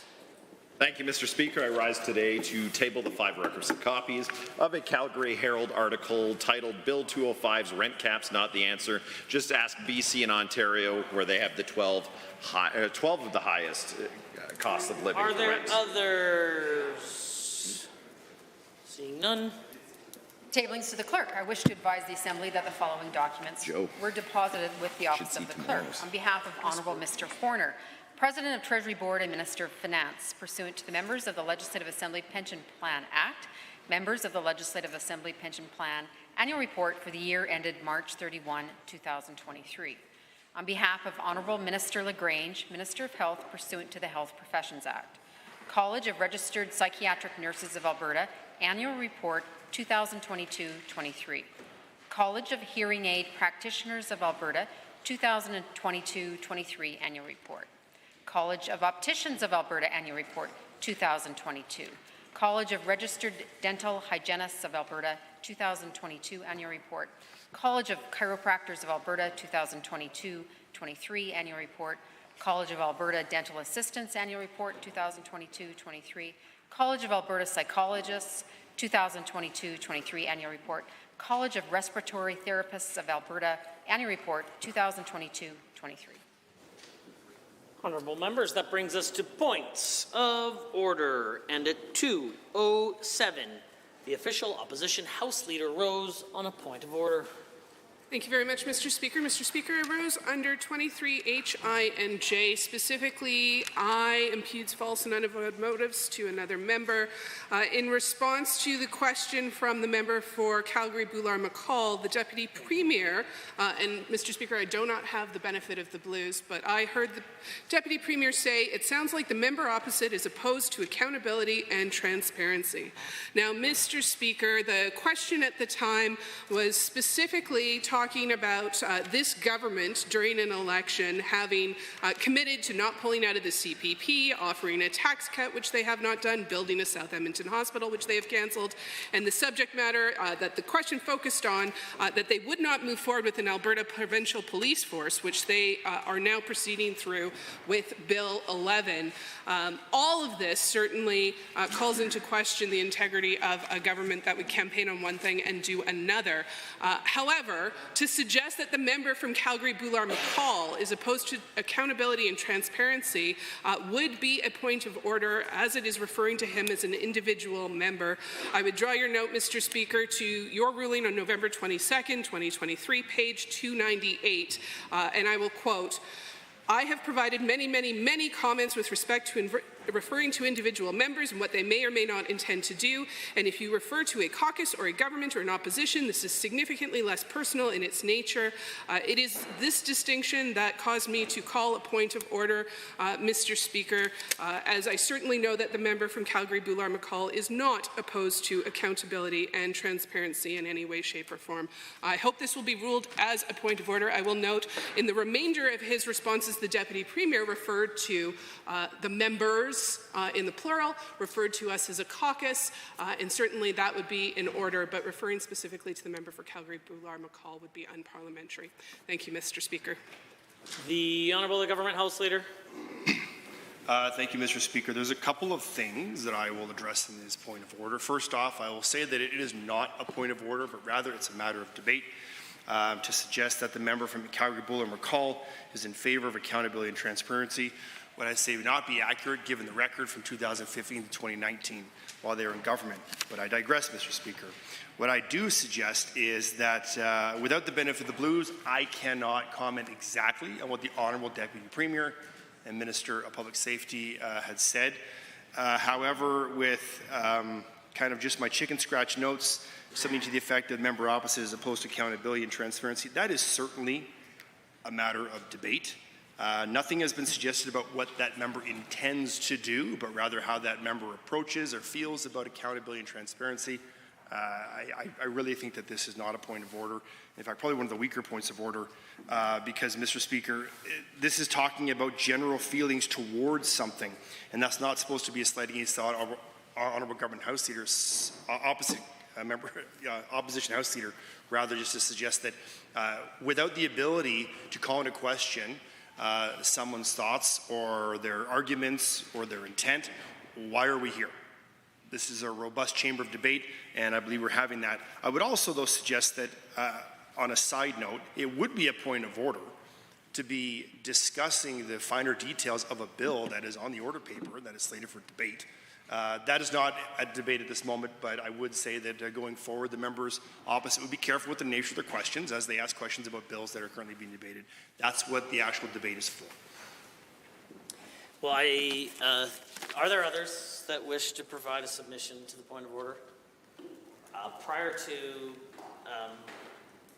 my ruling, of which I am prepared to give, I would like to remind and refer all members of the Assembly to Chapter 13 of House of Commons Procedures and Practice under Rules of Order and Decorum, page 639. It says a member may not direct remarks to the House or engage in debate by raising a matter under the guise of a point of order. I am of the opinion that that is exactly what we have here. We also saw that in both the government House Leader's response and the official opposition House Leader's remarks, a continuation of debate from question period, which of course is not the point of a point of order. And to the Honourable, the official opposition House Leader, it is my guess, and I don't remember the esteemed ruling that the Speaker gave on that particular day, but I'll almost promise that it was in reference to someone implying that someone was a liar, that they were being dishonest, not a matter of debate around whether or not someone is in favor of accountability and transparency, more a matter of a personal accusation that they may or may not tell the truth. This is not a point of order. I consider the matter dealt with and concluded. And at 2:32, the official opposition House Leader rose on a point of order. Thank you very much, Mr. Speaker. Mr. Speaker, at 2:32, I rose as the Minister of Seniors, Community and Social Services said, and again, I do not have the benefit of the Blues, but I believe the quote was, the housing critic spends her days making sure everyone lives in tents. There have been similar accusations lobbed across last week. Essentially, my point of order is on 23H, I, and J. making allegations against another member, imputing false and unavowed motives to another member. In this case, the Minister for Seniors, Community and Social Services is directly stating that the housing critic, in attending her community members, wants to make people live in tents, Mr. Speaker.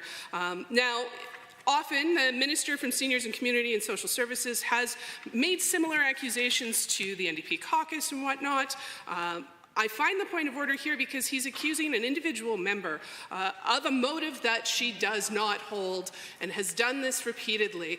I have looked back at previous rulings, Mr. Speaker, and I believe this is a point of order because we've discussed something similar to this multiple times last session, specifically around the Coutts blockade, because it was a matter of public record that members from the UCP did go support that illegal blockade that caused nearly $1 billion of damage and included people conspiring to murder police officers. They went and attended there, and it would have been inappropriate for us to then attribute motives to those who attended that illegal blockade.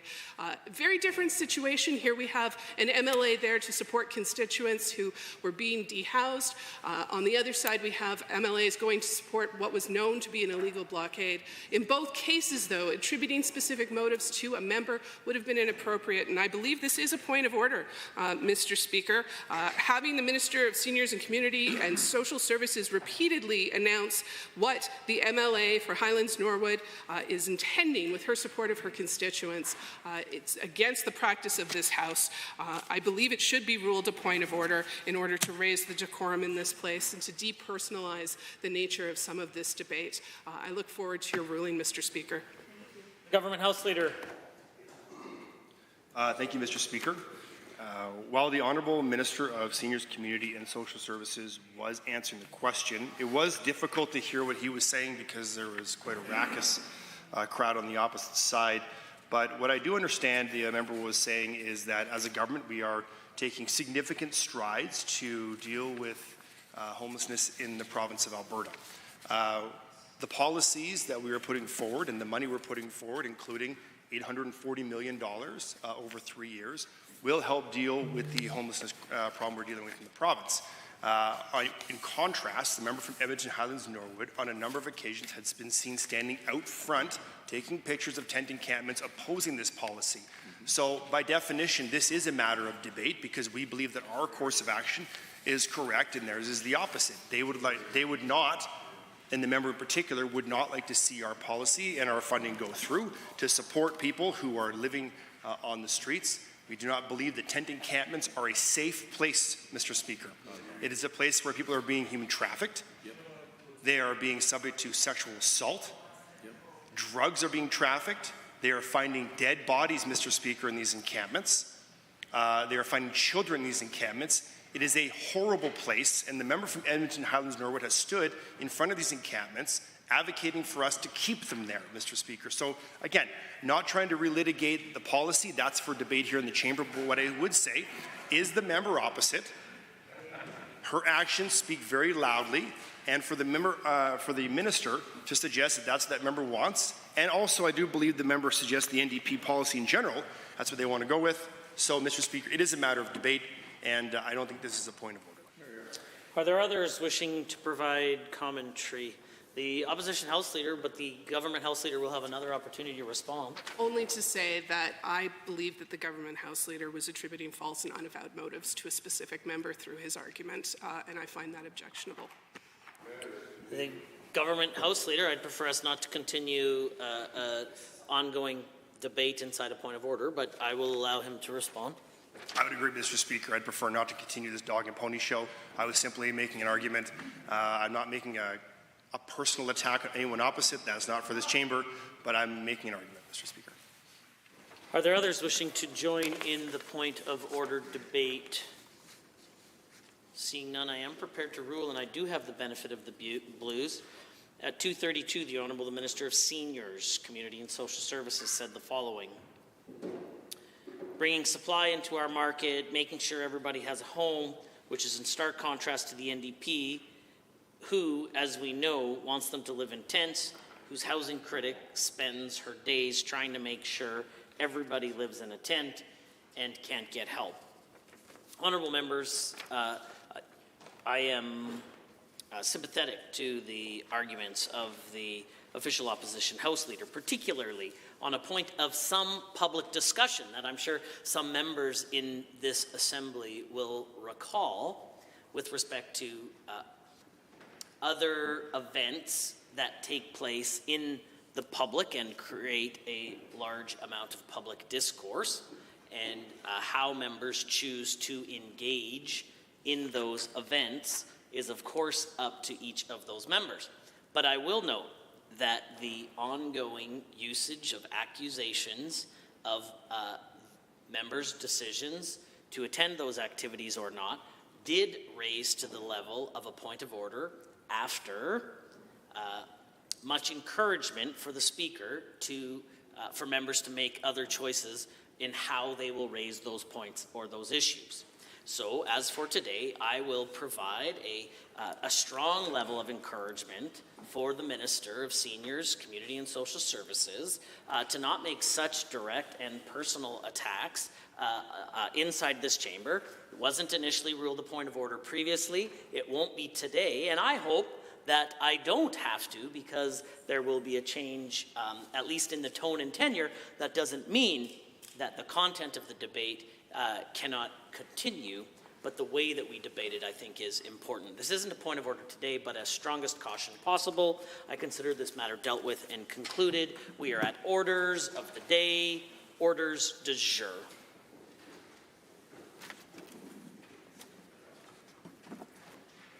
The Honourable the Government House Leader has risen.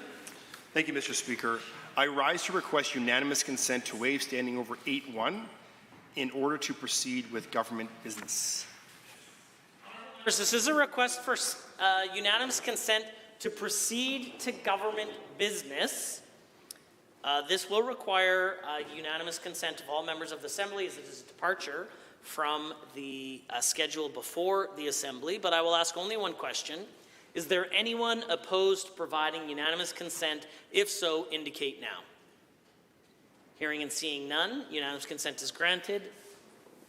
The clerk, perhaps? The Honourable Government House Leader. Thank you, Mr. Speaker. I rise to request unanimous consent to waive Standing Order 39.1 in order to proceed to consideration of Government Motion 28. Request for unanimous consent to proceed immediately to government motions. Is there anyone opposed? I will ask only one question. Is there anyone opposed? Indicate now. Unanimous consent is granted. Motions. Motion number 28, Honourable Mr. Scow. The Honourable Government House Leader. Thank you, Mr. Speaker. I rise to move Government Motion 28, which reads, be it resolved that the membership of the Standing Committee on Public Accounts be replaced as follows, that Honourable Mr. Sabir replace MLA Irwin as Chair and Honourable Mr. Sabir replace MLA Irwin. Members, this is a debatable motion pursuant to Standing Order 18. Is there anyone wishing to join in the debate? Just going to seek clarification from the table. You guys okay? Final call. Is there anyone wishing to join in the debate? The Honourable the Government House Leader to close debate. Honourable members, having heard the motion as proposed by the Honourable the Government House Leader, all those in favour, please say aye. Aye. Any opposed, please say no. In my opinion, the ayes have it. That motion is carried and so ordered. Public bills and orders other than government bills and orders. Committee of the Whole.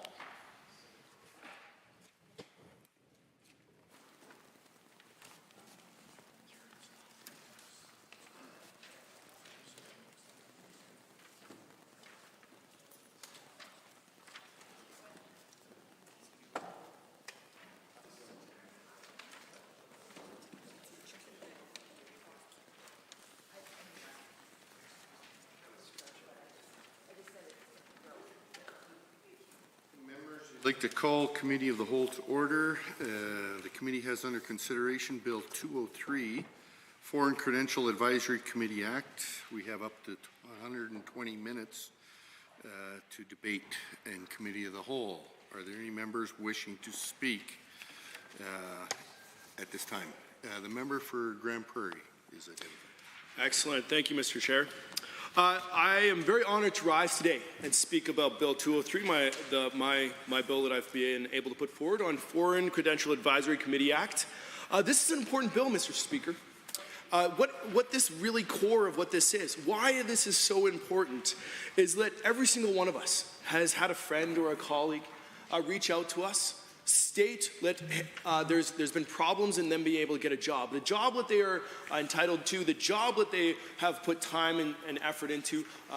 But the challenge, Mr. Speaker, is that they have gotten their education and their credentials somewhere other than Alberta, maybe somewhere other than Canada. This bill, this Foreign Credential Advisory Committee, this is the purpose of this, is to be able to streamline, look at the credentialing process, and be able to advocate for and make recommendations to create a more streamlined and efficient credentialing advisory system. The great thing about this, Mr. Chair, is that this is going to be the first of its kind in Alberta, and it'll be the first of its kind in Canada. This is significant because it gives us the advantage in order to bring the workforce, bring that international flavor, bring that international newcomers, skilled labor force to work here in Alberta.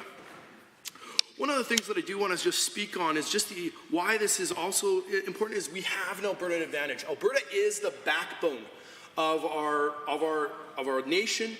Alberta is we are recognized internationally, not just for a great workplace, but for our wages, for the opportunity for family, the opportunity for a future, the opportunity for growth, the opportunity for business to be able to grow and flourish, thankfully to our low taxes here, but also because we have something that is very special, and that is our people. And people want to participate in a growing economy. They want to participate in a growing opportunity to raise their family and be able to have hope. And this is what this government is about, is bringing that hope and that Alberta advantage here. And Mr. Speaker, we need our international and newcomers to be able to be here working on the ground. We've seen incredible investment right across the board. We've seen Dow Petrochemicals make the announcement recently, which is going to need several thousand jobs. We've seen various other investments in agri-foods, in tech, even in healthcare. They all need specific needs. This is an opportunity for highly skilled individuals to be able to utilize their skills, be part of the Alberta advantage, and be able to get to work, Mr. Speaker. Now, we know that utilizing international skill sets can sometimes be a challenge here. One of the challenges I just received this last week from a young man who decided, from my constituency, he decided to go to school in another Commonwealth nation. In fact, it was England. He's talking and writing to me, and he's saying, Nolan, how can I get back to Canada when my credentialing doesn't matter? How is some young man from Alberta going to another first world, excellent, top-rated university, not able to come and practice and utilize his skills here? This is, Mr. Speaker, just a huge challenge, and we need to be able to fix it. This is what this is about, and I'm very, very thankful to be able to bring this bill forward. Now, this bill is also, as I said, going to be the first of its kind in Canada, and this reviews the rules that govern the recognition of foreign credentials, and will make recommendations on how to improve the process for recognizing those foreign credentials, especially for professions with current and anticipated labor shortages. Right across the board, Mr. Speaker, we are going to see significant labor shortages in various areas, from health to tech to trades. As I mentioned, Dow Petrochemical has come in. They're going to need workforce, and we have the skill here in Alberta in order to do this. I also want to talk about the mandate of the committee. The mandate is to facilitate the recognition of foreign credentials in Alberta by doing some of the following.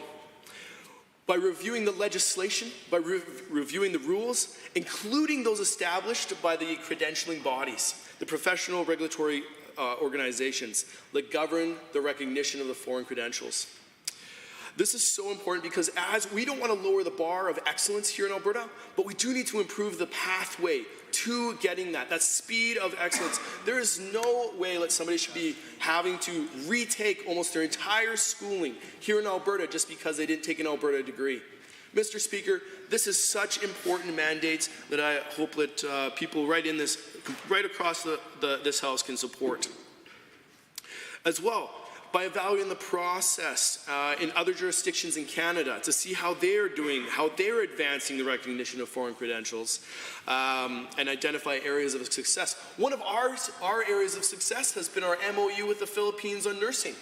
I see this in my constituency, that when we see a bridging program for nursing, that it gives the opportunity for specifically people who are trained in the Philippines to be able to come, be able to upskill quickly. There's a path forward, and be able to get to work, taking advantage of that Alberta advantage, and be able to take care of their families, be able to take care of both here and for many of them right across the world. And then thirdly, this committee is also going to make recommendations to the ministers in accordance with Section 7 that in the opinion of the committee would make Alberta more prosperous, particularly by improving the process for recognizing foreign credentials and facilitating the recognition of foreign credentials in specific professions with current and anticipated labor shortages. Now, this committee is made up of 5 different ministries. It's made up of jobs, economy and trade, tech and innovation, health, advanced education, and immigration and multiculturalism. Mr. Speaker, this is strategic. This makeup is very, very important for the future success of Alberta. We're seeing the trades and jobs in general just exploding. We are the economic engine of Canada. We need trades, and we need the opportunity to have that conversation at this table to say how are trades going to be involved, how can we streamline this from other countries, utilizing their skill sets and be able to implement them here on the ground as we grow our economy. In the tech sector, we know that the future is so much, in the future here in Alberta, we have a growing tech sector. We need to see and be able to utilize and have that conversation with them as partners and be able to recognize where they're needing to grow and also be able to utilize their talent from across the world and get them here in Alberta. In health, we're seeing a great restructuring by our health minister. And part of that is getting health professionals with the qualifications from across the world here in Alberta and being able to get them to work. This is the Alberta advantage, doing it quickly and be able to confidently say that you're qualified. So this is very important. In advanced education, they're training and upskilling, and we need them at the conversation as part of this conversation to be able to bring that, the polytechnics, the universities, the colleges, who can then train and upskill. And finally, immigration and multiculturalism. They know the stories, they know the challenges, they know the credentials, they know the promises that we've made, and we need to be able to follow through on those promises, hear the stories, hear the experience of our newcomers here in Alberta, and be able to seek out and continue working on those stories. Mr. Speaker, this bill is about bolstering and promoting Alberta. It's promoting Alberta by streamlining the recognition of foreign credentials here, by bolstering the sectors that need greater workforce, and this is just about improving the process so we can continue to move forward, grow our economy, and welcome newcomers here. So thank you very much, and I look forward to the rest of the debate here today.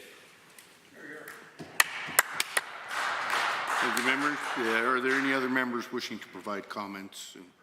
The member for Edmonton-Decore has risen. Thank you, Mr. Chair. I rise to speak on Bill 203, Foreign Credential Advisory Committee Act. Bill 203 establishes a committee with the mandate to facilitate the recognition of foreign credentials in Alberta. Responsibilities listed include reviewing legislation and rules related to foreign credential recognition, evaluating processes in other Canadian jurisdictions, and making recommendations to the minister. Mr. Chair, apart from enriching our cultural and communal fabric, foreign trained newcomers play a crucial role in propelling the growth and prosperity of our province's economy. As internationally trained newcomers relocate to Alberta with their families, they introduce fresh perspectives, expertise, and experiences. This growing infusion of diverse cultural elements strengthens our social cohesion making Alberta not merely a hub of economic promise, but also a desirable place where they can settle and raise a family. Mr. Chair, 13 years ago, I came to this beautiful province as an immigrant, a foreign-trained immigrant, one that had the dream of settling and thriving. Although I was not in the regulated professions, I still needed my foreign credentials recognized so that I can further my graduate studies, land the job that I wanted to, and build a life here in this province. I do relate to the many Albertans who are navigating through the system to have their international credentials recognized, study further, or work in their preferred industry, the industry they were trained on, and excel to their potentials. There is no doubt that both sides of the House agree that we need to address the existing barriers that immigrants with foreign credentials face. But we have disagreement in the how. Mr. Chair, the UCP government passed Fairness Registrations Practices Act in 2019. This is almost 5 years ago. Following that, in 2020, this government opened Fairness for Newcomers Office. Mr. Chair, the purpose of this office was to work with the regulatory bodies, again, to streamline, simplify, and accelerate the assessment of qualifications by eliminating barriers to registration. Exactly the same mandate and purpose why this committee is being created for. So far, this government spent over $4 million on this office. The reality is that, as I speak today, foreign-trained Albertans are continuously challenged by systemic barriers. The fact that a private member of this government has to introduce a bill to establish a foreign credentialing advisory committee is a stark reflection of the government's failure to effectively address the barriers faced by foreign-trained newcomers in this province. The mere need for another bureaucratic body, despite the existence of the Fairness for Newcomers Office, raises serious questions about the government's ability to address this problem, Mr. Chair. This is a government-appointed committee. The committee will be rebuilt after 2 years. I do not understand, Mr. Chair, how this will improve the foreign credentialing problems. I do engage many foreign-trained Albertans who are facing difficulties in their qualifications recognized. Mr. Chair, on this side of the House, what we are engaging Albertans, we do it face-to-face, in person, to be precise. I understand the member for Grand Prairie who is sponsoring the Bill 203 was also engaging newcomers through online survey. I guess it is the usual UCB government approach, whether it is CPP or Bill 203. I've been listening to either from stakeholders or individuals trying to navigate through the system, and they all agree that the foreign credential recognition challenges and barriers did not change over the past 5 years. Last week, when I asked the Minister of Advanced Education about the worsening processing timelines for foreign credentials, her response was, quote, "We have moved the needle and the timelines have improved significantly," unquote. Mr. Chair, I've had a chance just to read the government documents.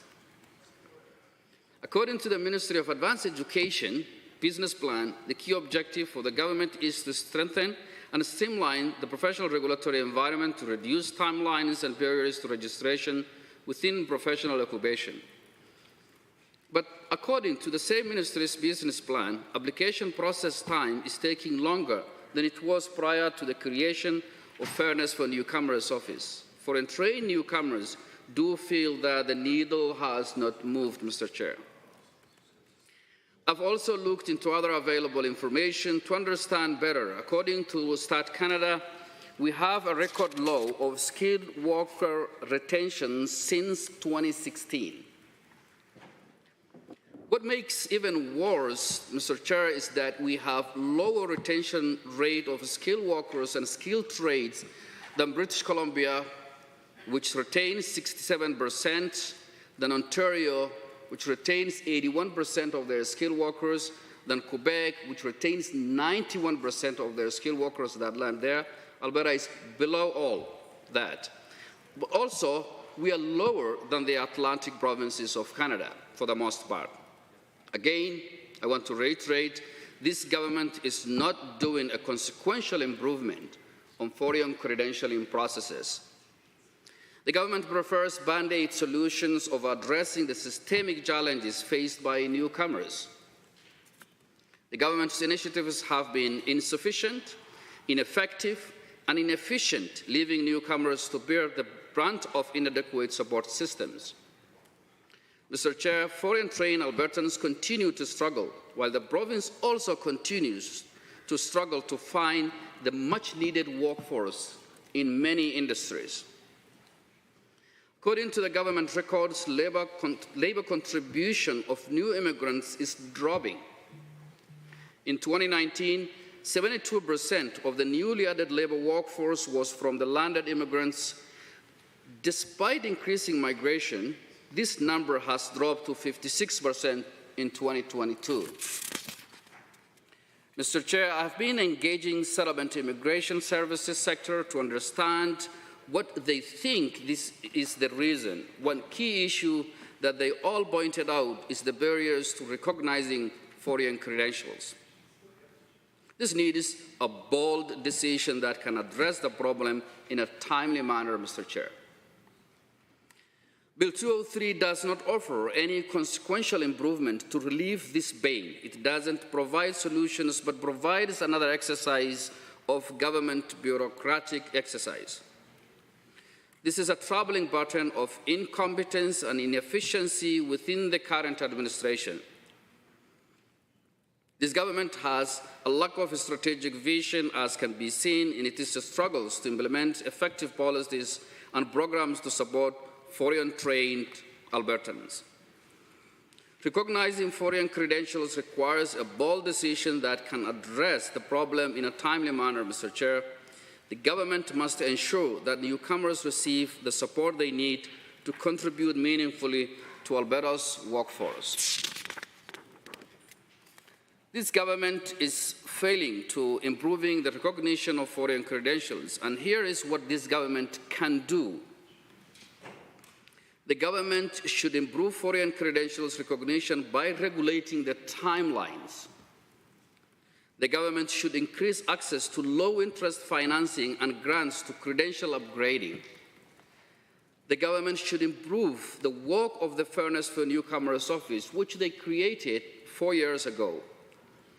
Mr. Chair, I will support Bill 203, but I also caution that the bill is not doing to streamline foreign credential recognitions. It is not going to help speeding up the processes, and it is not going to remove existing barriers.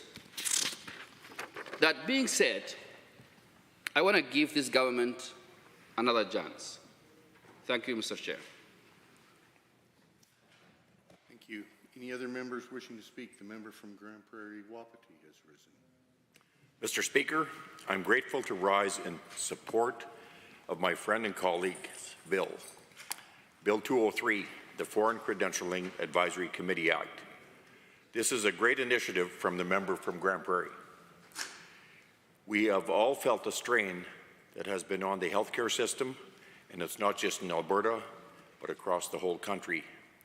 We're seeing labor shortages in all industries, and several key sectors such as healthcare, construction trades, home builders, and IT services, all expected to have labor shortages over 3,000 workers by 2030. We need a solution to this looming labor shortage, and the member from Grand Prairie Wapiti has brought forth, a bill that will be essentially addressing it. By streamlining the credentialing recognition process, we can fortify vital sectors like healthcare, technology, while enhancing Alberta's appeal to skilled immigrants. and strive to cut red tape and foster a welcoming environment, this committee demonstrates our commitment to making Alberta a beacon of opportunity and prosperity. This bill is something that impacts all of Albertans. My background is in trucking, and I know that many Albertans are involved in the trucking industry. They bring the food to our grocery stores, and when the shelves are empty, like they sometimes are, it's another sign of the impacts of a labour shortage. Mr. Speaker, we have faith that Bill 203, the Foreign Credential Advisory Committee Act, will be positive and affect the work environment in Alberta. Drawing parallels to Ontario's proposed Bill 6, which surfaced in 2022, we find a blueprint for what Alberta aims to achieve. Like that bill, Bill 203 seeks to establish a committee dedicated to improving the recognition of foreign credentials, fostering inclusivity, and driving prosperity. By learning from Ontario's initiatives, we can tailor our approach to suit Alberta's unique needs and aspirations. Although Ontario's legislation didn't come to fruition, it serves as a testament to the collective effort required to address this pressing issue. Mr. Speaker, we can mirror Ontario's aspirations, but really, Bill 203 charts its own course towards progress. Albertans poised to navigate this terrain with foresight and determination. At the heart of Bill 203 lies the creation of the Alberta Foreign Credentialing Advisory Committee. This groundbreaking initiative aims to advocate for and recommended strategies to streamline our credentialing advisory system. By establishing such a committee, Alberta endeavours to gain a competitive edge in attracting and recognizing skilled workers' talents. Central to its mission is the review and enhancement of the rules governing foreign credentials recognition, particularly professions facing present and future labour shortages. Against the backdrop of a looming labour shortage, Bill 203 emerges as a beacon of hope. Occupations spanning healthcare, technology, education, and beyond face projects labour deficits by 2033 or by 2030. Recognizing this urgent need, Alberta is poised to harness the talents of foreign professionals to bridge these gaps and sustain our economy's vitality and momentum. Diving deeper into this bill, we see the committee's mandate and membership structure. Tasked with facilitating credential recognition, the committee will evaluate existing legislation, study successful models from other provinces, and propose recommended to the minister.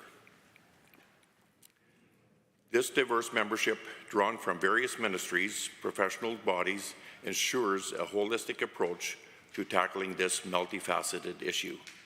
The committee would be made up of 13 members from the following ministries, up to 4 seats, one of which would be the chair, from Immigration and Multiculturalism, up to 4 seats from Advanced Ed, to 3 seats from Health, and 1 seat from Jobs, Economy and Trade, and then 1 seat from Technology and Innovation. This committee would be the first of its kind in the nation and would give Alberta an advantage over other provinces when it comes to attracting and recognizing the talents of skilled workers. The committee would review the rules that govern the recognition of foreign credentials and make recommendations on how to improve the credentials recognition process, especially for professions that are currently facing labour shortages and for those who are anticipating future labour shortages. As I touched on previously, several key economic sectors such as healthcare, construction, manufacturing, and internet technology are expected to have a labour shortage of over 3,000 workers by 2030. Bill 203, if passed, would help Alberta proactively address the labour challenges the industry is facing. Labour shortages have been hard on everyone, And in Grand Prairie, it's been especially hard on the nursing industry. It's been tough to attract workers to move to rural northern Alberta, and I know similar sentiments are felt by my colleagues and by many fellow Albertans across the province. Our government has been bringing incentives and programs to help attract skilled workers to rural Albertans. And Bill 203, the Foreign Credential Advisory Committee Act, will be another way that we can do that. As a government, it is our responsibility to try a diverse range of ways to help Albertans. We are going to have multiple lines in the water, and we won't keep all our eggs in the same basket. But, Mr. Speaker, our Conservative government was elected on a mandate to protect and strengthen the economy and the healthcare system. These were key promises, and I'm proud to say that we have been following through. Bill 203 will be yet another way for us to continue to live up to these commitments. Bill 203 will bridge the gap of the labour shortage by helping to give us better representation to all people of Alberta. I cannot see why any member would disagree with Bill 203. This bill will help newcomers to Canada as well as the rest of Alberta. Newcomers will also be able to more easily find ways to integrate and find good-paying jobs. This is an important step to take in addressing the labour shortages across this province. Mr. Speaker, today, as we debate Bill 203, the Foreign Credential Advisory Committee Act, let's reflect on what we know. It is clear that we are in the middle of a labour shortage. Many key sectors are expecting their need to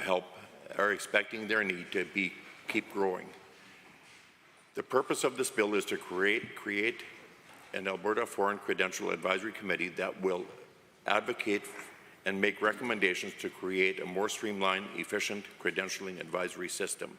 This groundbreaking initiative not only underscores our commitment to diversity, but also positions Alberta as a front-runner in attracting and recognizing the talents of skilled workers.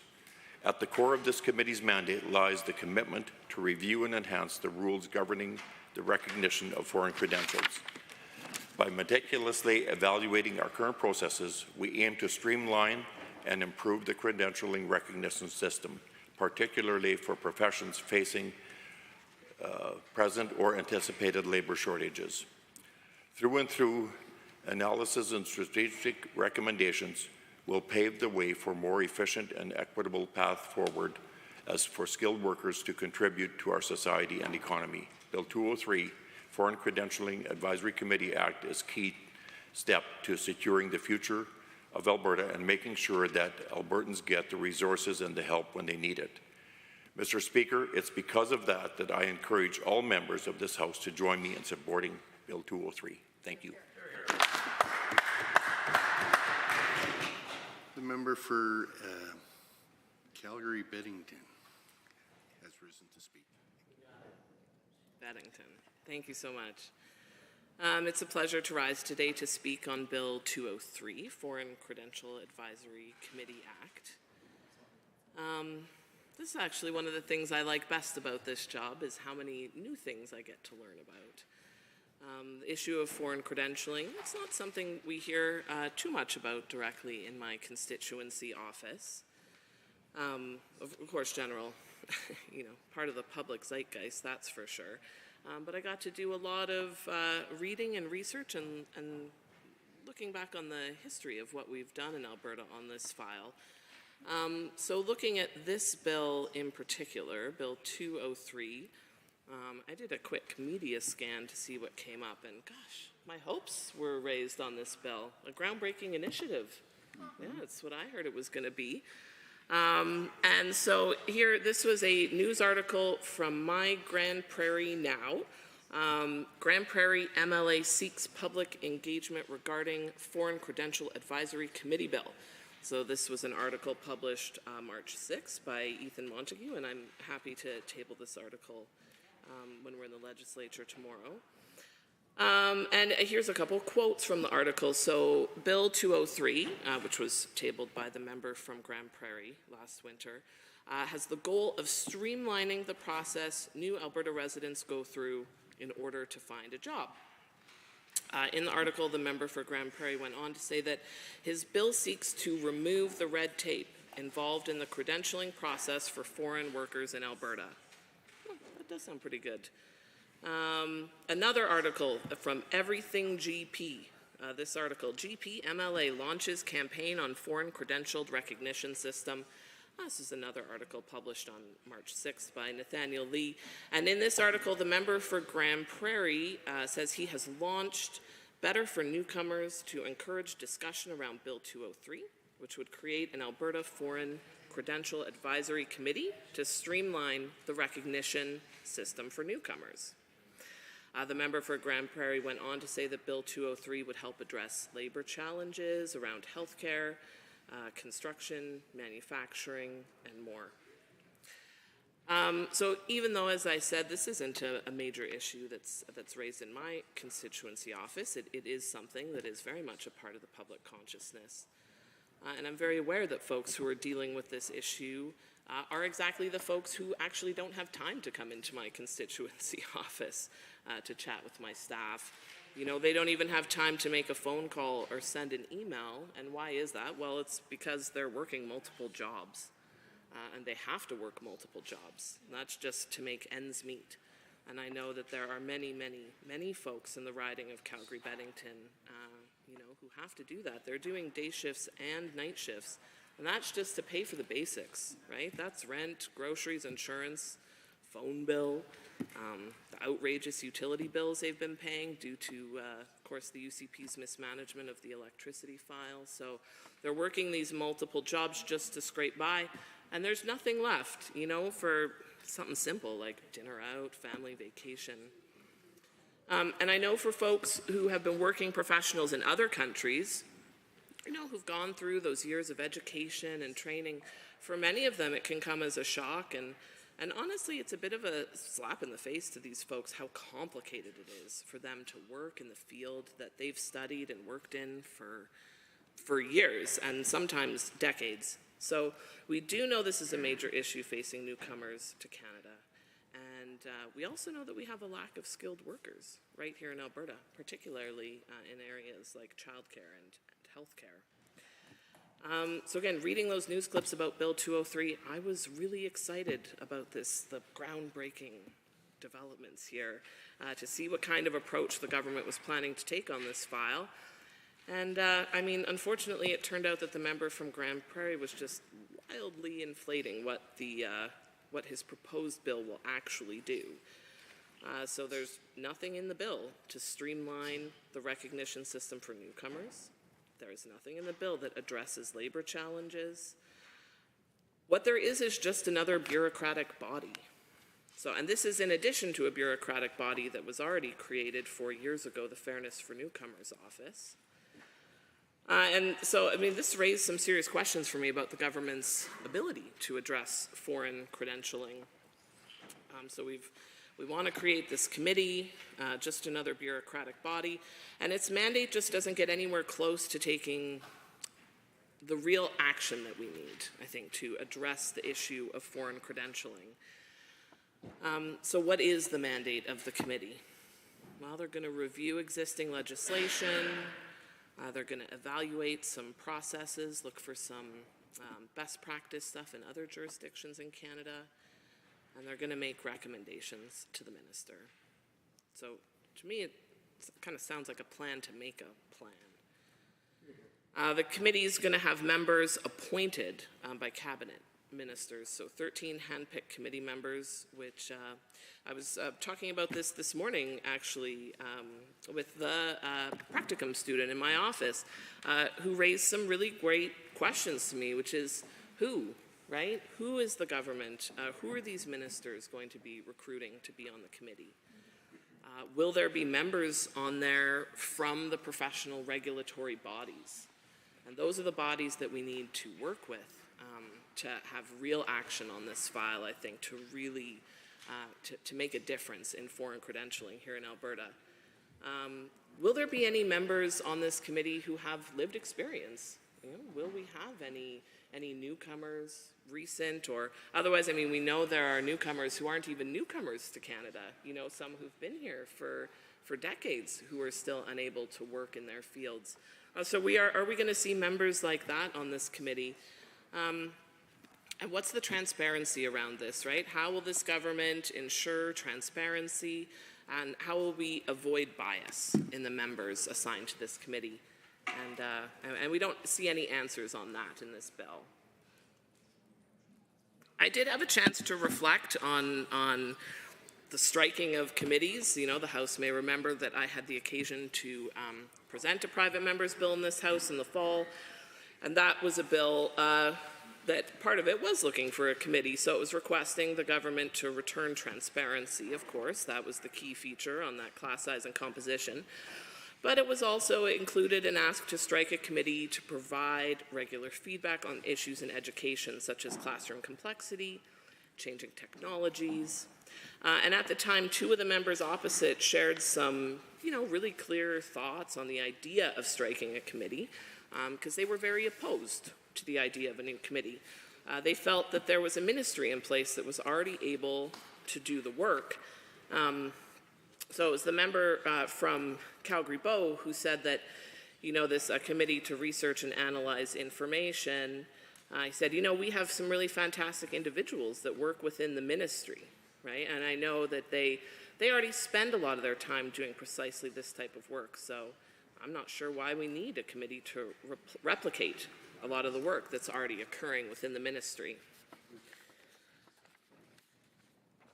And, it was the member for West Yellowhead also spoke against, saying, we don't need more reports. We don't need more commissions. They need money put in classrooms. This one's not about classrooms, but let's just substitute programs in there, right? They need money put into programs. And this bill does nothing to address that. It's creating another panel. It's creating another committee. So, interesting turn of events, and I do wonder how those members opposite feel about the creation of just another committee, given how opposed they were to the creation of a committee that, like this committee, would have had a focus on best practices. I also wanted to mention, too, I hate to be cynical, but I did notice after I had done that media scan and looked at those pieces from Grand Prairie News that the main focus on them seemed to be to drive folks to a survey. And of course, it's not a government bill; it's a private member's bill. So we weren't driving the public to be filling out a survey, giving feedback to the government. No, we were. Looking like we were just doing a little data mining for the UCP caucus here. So, that's an approach that they can take for sure. As I mentioned, I was pleased to speak to this bill because it did give me this chance to do some learning about this government's approach to foreign credentialing. As it turns out, this government has already had a performative piece of work on this file. Oh my gosh, that went very quick. Thank you, Chair. Thank you, member. Any others wishing to make comment? The member from Calgary-Fish Creek. Thank you, Mr. Speaker. Today I am happy to stand and speak in support of Bill 203, the Foreign Credential Advisory Committee Act. I would like to commend the member for Grand Prairie for bringing this timely, important piece of legislation before the House. It is my hope that passage of Bill 203 will mark a pivotal moment in Alberta's journey towards a more inclusive, prosperous, and globally competitive workforce. It is no longer a matter for debate, and I'm sure that the members opposite would agree with me that Alberta stands as a beacon of opportunity, prosperity, and an unparalleled destination for those seeking to live, work, and raise a family. Our province boasts stunning landscapes, vibrant, friendly communities, and a robust economy that continues to thrive amidst global challenges. As a result, we are witnessing an influx of immigrants and Canadians from other provinces drawn by the promise of a better life and boundless opportunities. Yet amid this influx, we must acknowledge a critical reality. Many of these newcomers bring with them invaluable skills, talents, and experiences acquired abroad They are nurses, engineers, teachers, and IT professionals armed with foreign credentials and a wealth of knowledge waiting to be harnessed. However, the journey to integration into our workforce often proves to be a daunting one, marked by bureaucratic red tape and a lengthy credential recognition processes. We live in a competitive world, and we need to optimize the skills and education of all our citizens.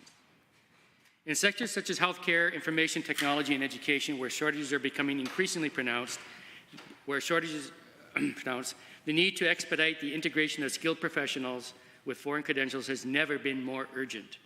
We cannot afford to squander the talents of these individuals, nor can we ignore the immense value they bring to our society. Recent trends in remote work and technological advancements have made the labour market increasingly fluid and dynamic. We must adapt and respond swiftly to these changes to ensure that Alberta remains at the forefront of innovation and economic growth. Some people in my constituency and within this House will be aware that I am married to a new Canadian from Latin America. As such, a great deal of my social and family life involves not just members of the broader Latin American community, but among other new Canadians. These interactions have given me an intimate window into the challenges and frustration faced by too many of our highly educated and skilled neighbors.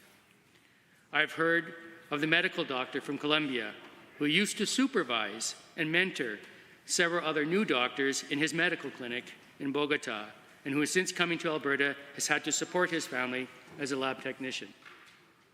Or the woman from Romania with a 5-year bachelor's degree and a master's degree in pharmacology, with decades of experience as a pharmacist and even an inspector over other pharmacists in her native country, who now stocks shelves as a pharmacist assistant because she cannot afford the 2-year program required to write the Canadian pharmacist exam.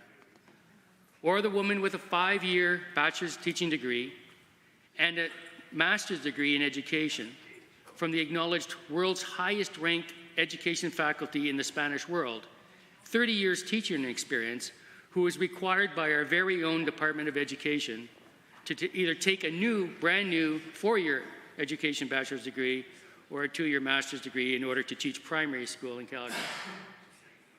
And recently, I had the privilege of engaging in conversations with a taxi driver. To my surprise, this hardworking individual had foreign qualifications and experience in fields where we are experiencing acute shortages. Imagine, if you will, a taxi driver with a medical degree from a prestigious university overseas, or a delivery driver with a background in computer science. These individuals possess the skills, knowledge, and expertise that could significantly bolster our healthcare system or can contribute to the development of our technology sector, yet due to barriers in credential recognition find themselves relegated to jobs they do not fully recognize their potential. As we discuss Bill 203, we must remember the faces and stories behind the statistics. These are real people, and let us commit ourselves to enacting meaningful change to ensuring that no more dreams are left unfulfilled or delayed unnecessarily. In passing this bill, we have the power to create a more equitable, inclusive, and compassionate society. We can pave the way for skilled professionals with foreign credentials to integrate seamlessly into our workforce, to contribute their talents to our communities, and to build a brighter future for all. Bill 203 is not about lowering standards or compromising the integrity of our credentialing processes. Rather, it is about streamlining and enhancing these processes to ensure that skilled professionals with foreign credentials can integrate into our workforce swiftly and seamlessly. At its core, Bill 203 seeks to establish the Alberta Foreign Credential Advisory Committee, a pioneering initiative that will champion the cause of skilled professionals whose credentials earned abroad too often go unrecognized and underutilized in our province.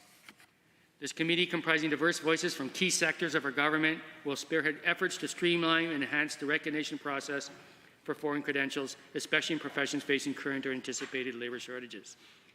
By establishing the Alberta Foreign Credential Advisory Committee, we are taking a proactive approach to address this pressing issue. This committee, composed of experts from various ministries, will undertake a vital task of reviewing legislation, evaluating best practices from other jurisdictions, and making recommendations aimed at making Alberta more prosperous by facilitating recognition of foreign credentials in targeted professions. The urgency of this bill cannot be overstated.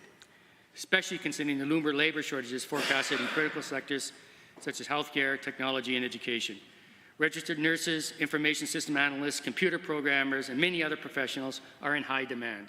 Yet their path to meaningful employment in Alberta is obstructed by bureaucratic hurdles. By reducing these hurdles and expediting the credential recognition process, we are sending a clear message to skilled professionals worldwide. Alberta is open for business, and we welcome your expertise with open arms. This, in turn, will not only attract top talent to our province, but also contribute to the growth and diversification of our economy. But the benefits of this bill extend beyond the realm of skilled professionals. By creating pathways for integration with high-skilled and sectors such as healthcare, IT, and education, we are alleviating pressures on our labour market and creating space for workers to thrive. In conclusion, let us seize this opportunity to enact meaningful change, to break down barriers, and to unlock the full potential of skilled professionals with foreign credentials, such as the taxi driver. Let us ensure that Alberta remains a shining example of prosperity, innovation, and opportunity for generations to come. Thank you, Mr. Speaker.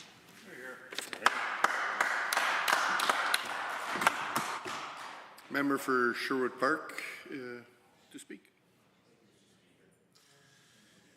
You know, we here in the Alberta NDP, we know newcomers aren't just looking to find a job and they're looking to build a life here. The Alberta NDP is committed to helping newcomer families build a better future here in Alberta. And I'm happy to support this bill because I think it's going to help with that. You know, we've had a lot of Ukrainians arriving here in Alberta. It's been a rather haphazard experience, really held together by the efforts and good hearts of so many Albertans, especially in Sherwood Park. There's been over 250,000 Ukrainians in the past 2 years that have come to Canada. It's estimated that before this horrible war with Putin is over, another 700,000 may be arriving in Canada. In Alberta, we've had as many as 31,000 that have arrived in probably over 190 communities. So in places like Sherwood Park, we have organizations like Sleep in Heavenly Peace that have done their part to find beds and homes and clothing and connections for these newcomers, and it's what we'll continue to do. But there's so much more that needs to be done for our newcomers. And when we're looking at it, it's going to come down to one of the important steps we can take is to help them with the credentials, the experience that they have from their homeland. Thank you very much.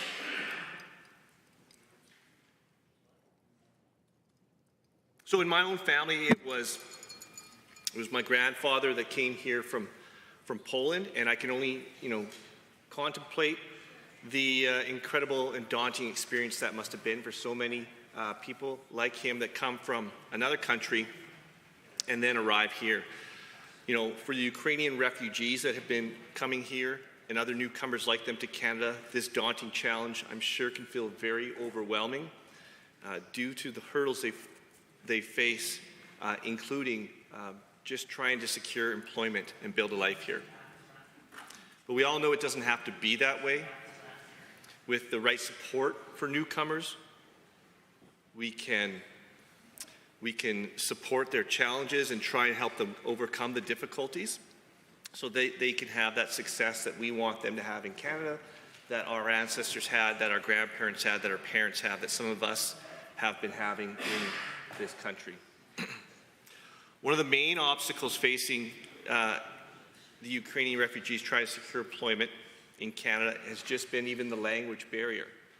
So the nice thing about that is it's a barrier that can be overcome through language training, cultural orientation, and other supportive measures, and just spending time in the country.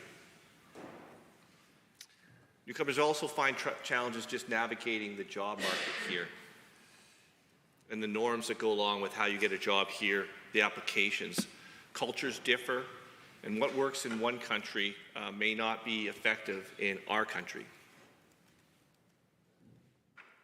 Even though we're welcome for being a welcoming place, we're known for being a welcoming place, there is unconscious biases and discrimination, I'm sure, that is happening in the job application process. The good news is there are many resources available to help newcomers to learn the ropes and better understand the nuances. Fortunately, there's government organizations, there's non-governmental organizations to work to address this. Libraries have become an amazing resource for this that we use to connect with all of our various communities so that newcomers know they can go to the library and they can find resources and get connected with the resources they need to adjust to how you find employment.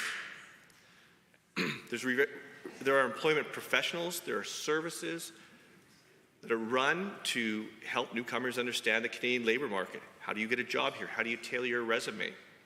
What do you do for interview preparation? What is the process of getting that job? What are the insights into securing your employment so that you can build that life here in Canada? But another major challenge is the lack of recognition for foreign credentials. We have many highly qualified professionals who have moved to Canada. Some good stories have been told by other members of the House on both sides about the challenges when you have these credentials and this experience, and then you come to Canada, and you come to Alberta, and they are not recognized. There's so many other obstacles that I've identified between language and culture, lack of connection, and then you have this experience that you want to apply and use to work here, and then you're barred for it, or there's difficulties in getting recognized for it.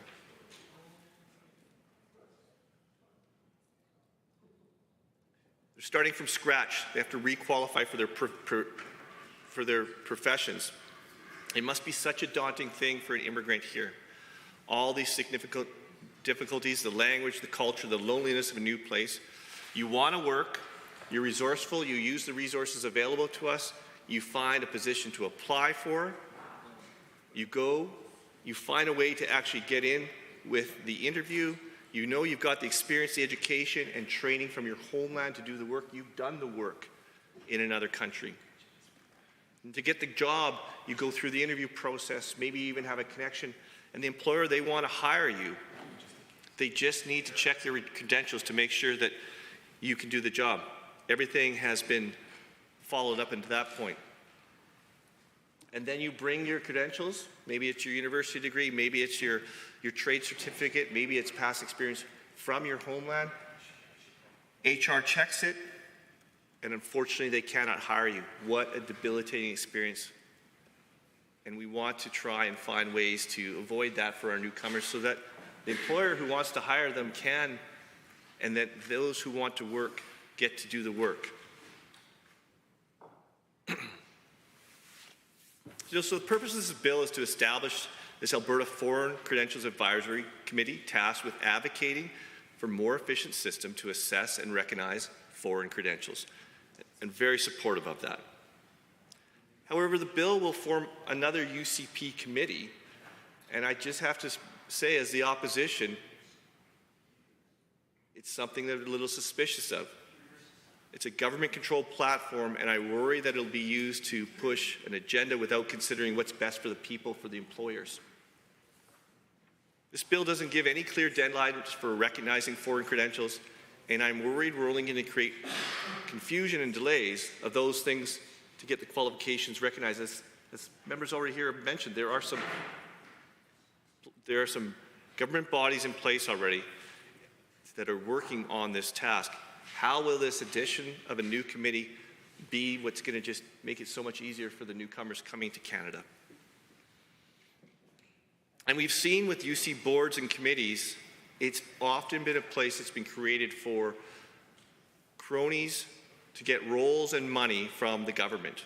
We saw in the fall with Bill 5 and Bill 8 from this government, really an unleashing of the opportunity for bribing MLAs in the government, and also for the ability for ministers to appoint who they want for whatever compensation they want onto government boards and committees.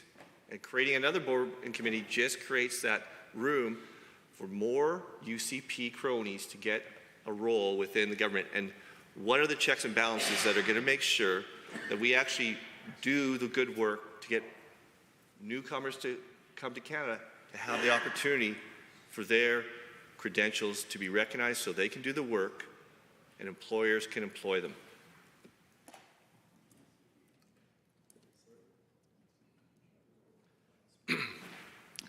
Perhaps there is concern for this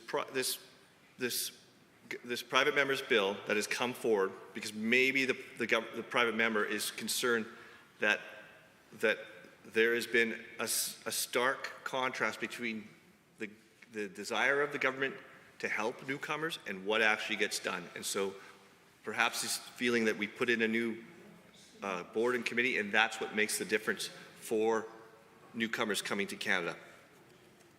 The mere need for this additional bureaucratic body, despite the existence of the Fairness for Newcomers Office, raises serious questions about the government's ability to manage and govern this file on foreign credentials. I'm curious about how many more committees and councils we can expect to come through private members' bills into this House. How many more of your cronies need to have roles on boards and committees?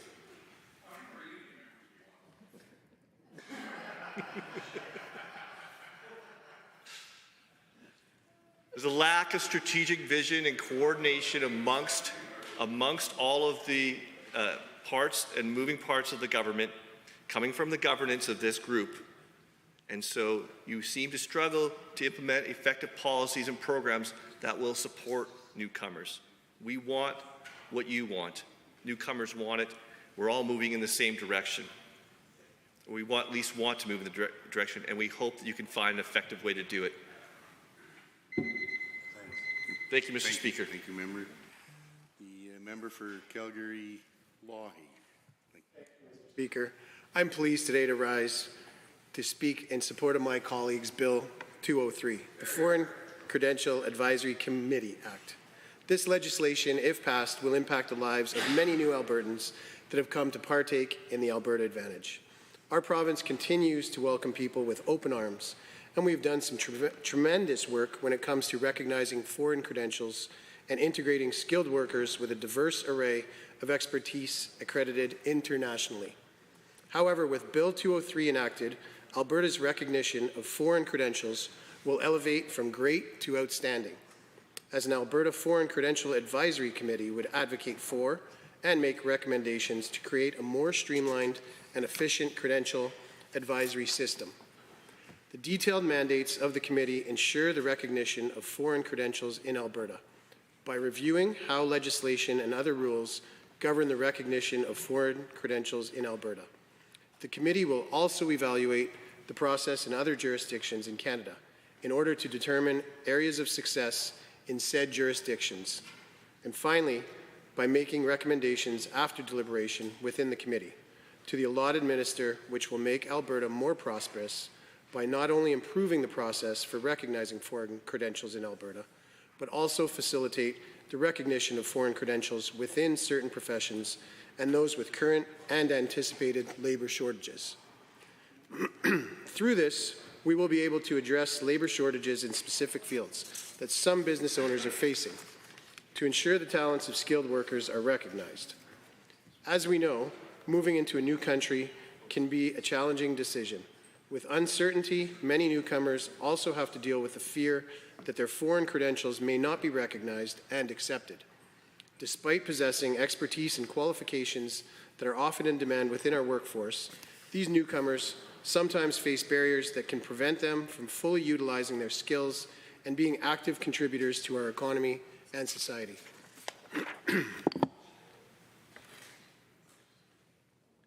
Throughout Bill 203, people across the globe can look to Alberta to find opportunities and thrive in our incredible province. The Foreign Credential Advisory Committee Act aims to address issues by reviewing the rules that govern the recognition of foreign credentials and make recommendations on how to improve the process for recognizing foreign credentials, especially for professions with current and anticipated labor shortages. The crucial role of this committee will play is evident. In the third quarter of 2023, international migration added almost 40,000 net new residents to our province. Many of these individuals are skilled workers looking for new opportunities. Streamlining the credential recognition process will help relieve many stressors that international skilled workers face, when moving to Alberta, ensuring that they too have a fair opportunity to work in their fields and access employment opportunities that align with their skills. As our province grows, there are also many integral long-term impacts this committee will have. A successful streamlined process for recognizing foreign credentials could have an impact on our healthcare system. Faster credential recognition means more skilled workers within a system that is integral to all Albertans, our hospitals and clinics. Having more hands on deck in our hospitals can mean more resources to have well-maintained health services. Several key sectors such as healthcare, construction, manufacturing, and internet technology are expected to have a labor shortage of over 3,000 workers by 2030. Bill 203, if passed, will mean that Alberta will have the tools to proactively address the labor challenges these industries are facing.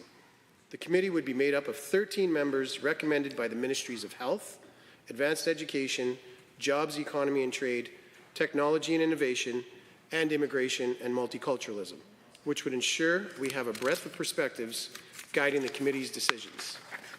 This legislation will not only be beneficial for our newcomers, but this will also impact our province as a whole.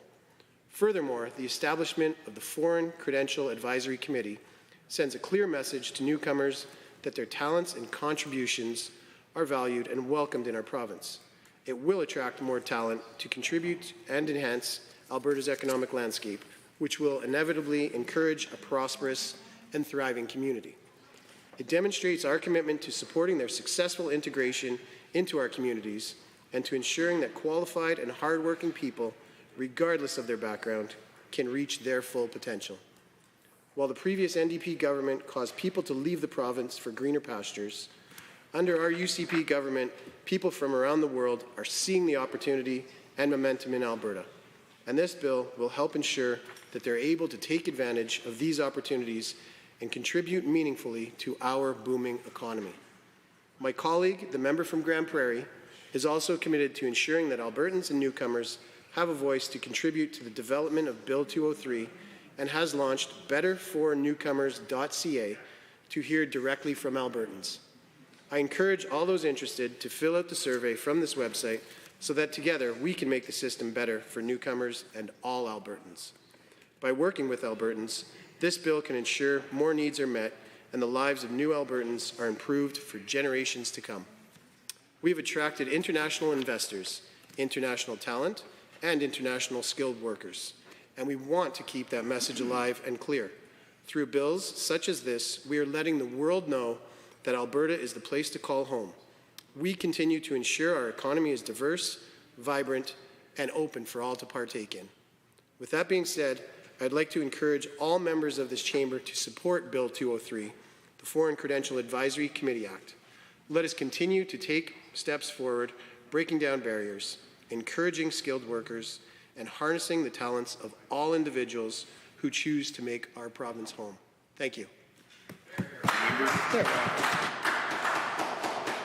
recognize the member from Edmonton Meadows.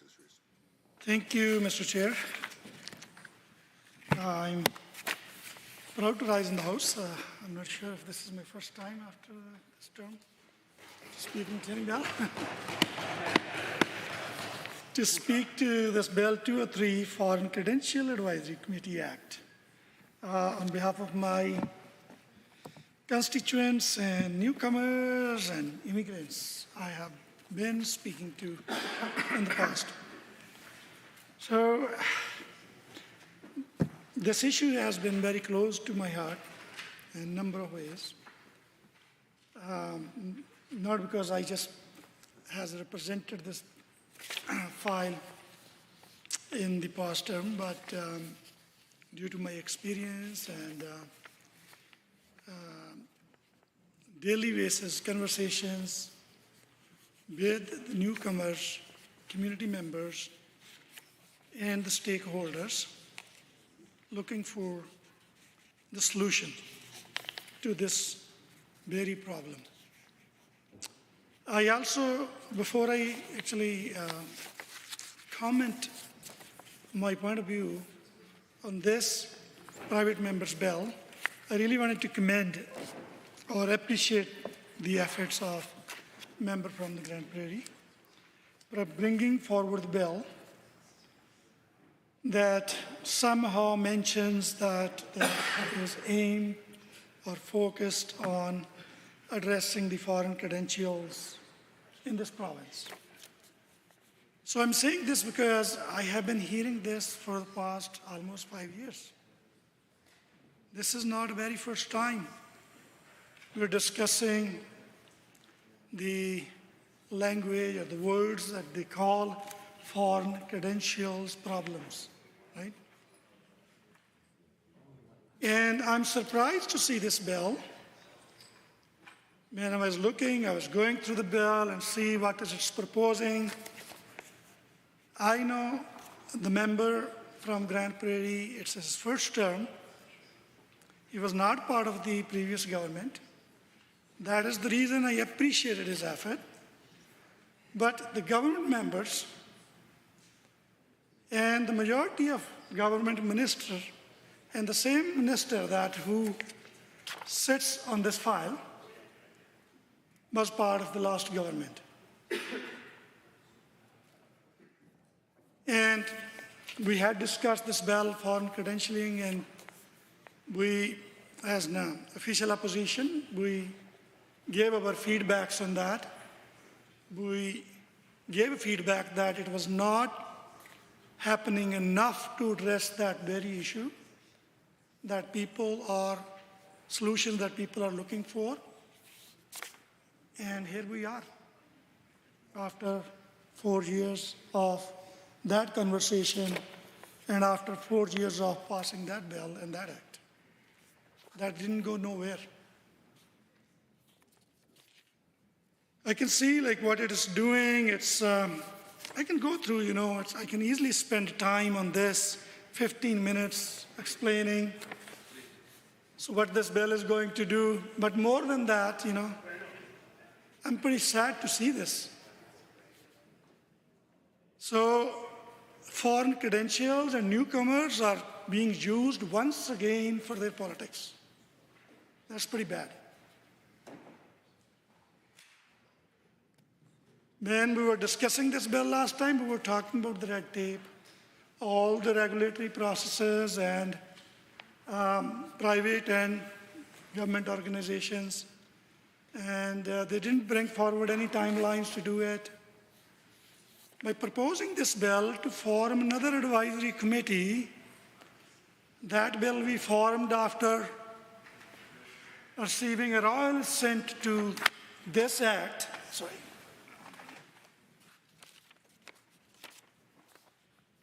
And that committee will bring recommendation reports after 1 year after being formed, after the royal assent.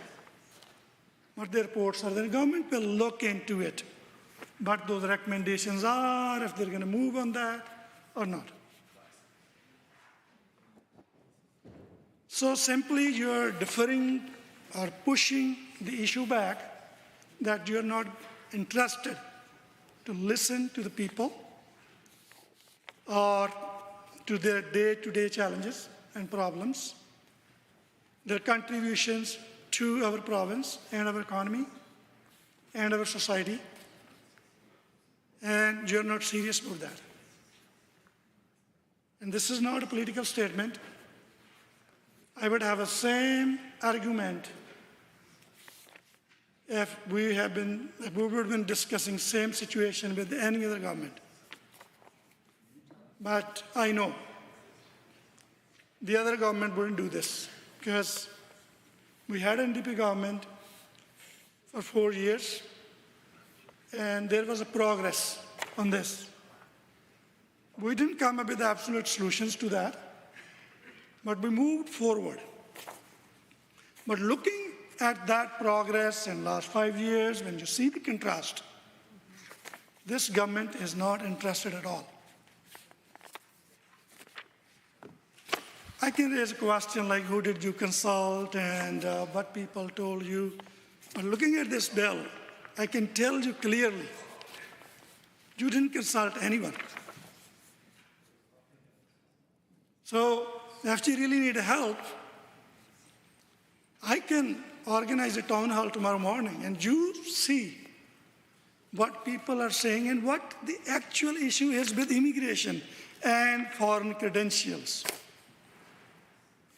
Immigration policies has been changed long ago when Jason Kenney was the immigration minister in the federal government, when they changed their directions from the humanitarian compassionate ground, the family cases, the people would come, sponsor their fiancés, spouses, and that doesn't happen anymore even.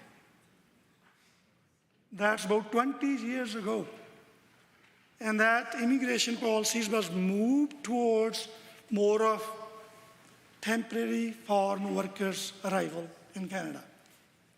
Get all the benefits from them they had, the skills they would bring in, the money they would bring in, but not to give them back anything in return. So, unfortunately, that hasn't changed federally. But it's worse to see the provincial governments, like the UC governments, are not willing to help those very people. For the last 20 years, the people are moving to this country through very different opportunity streams. Express entries, where they qualify with their education and skills. And majority of that, immigration platform or file or the program has turned into clearly the money-making, profitable business.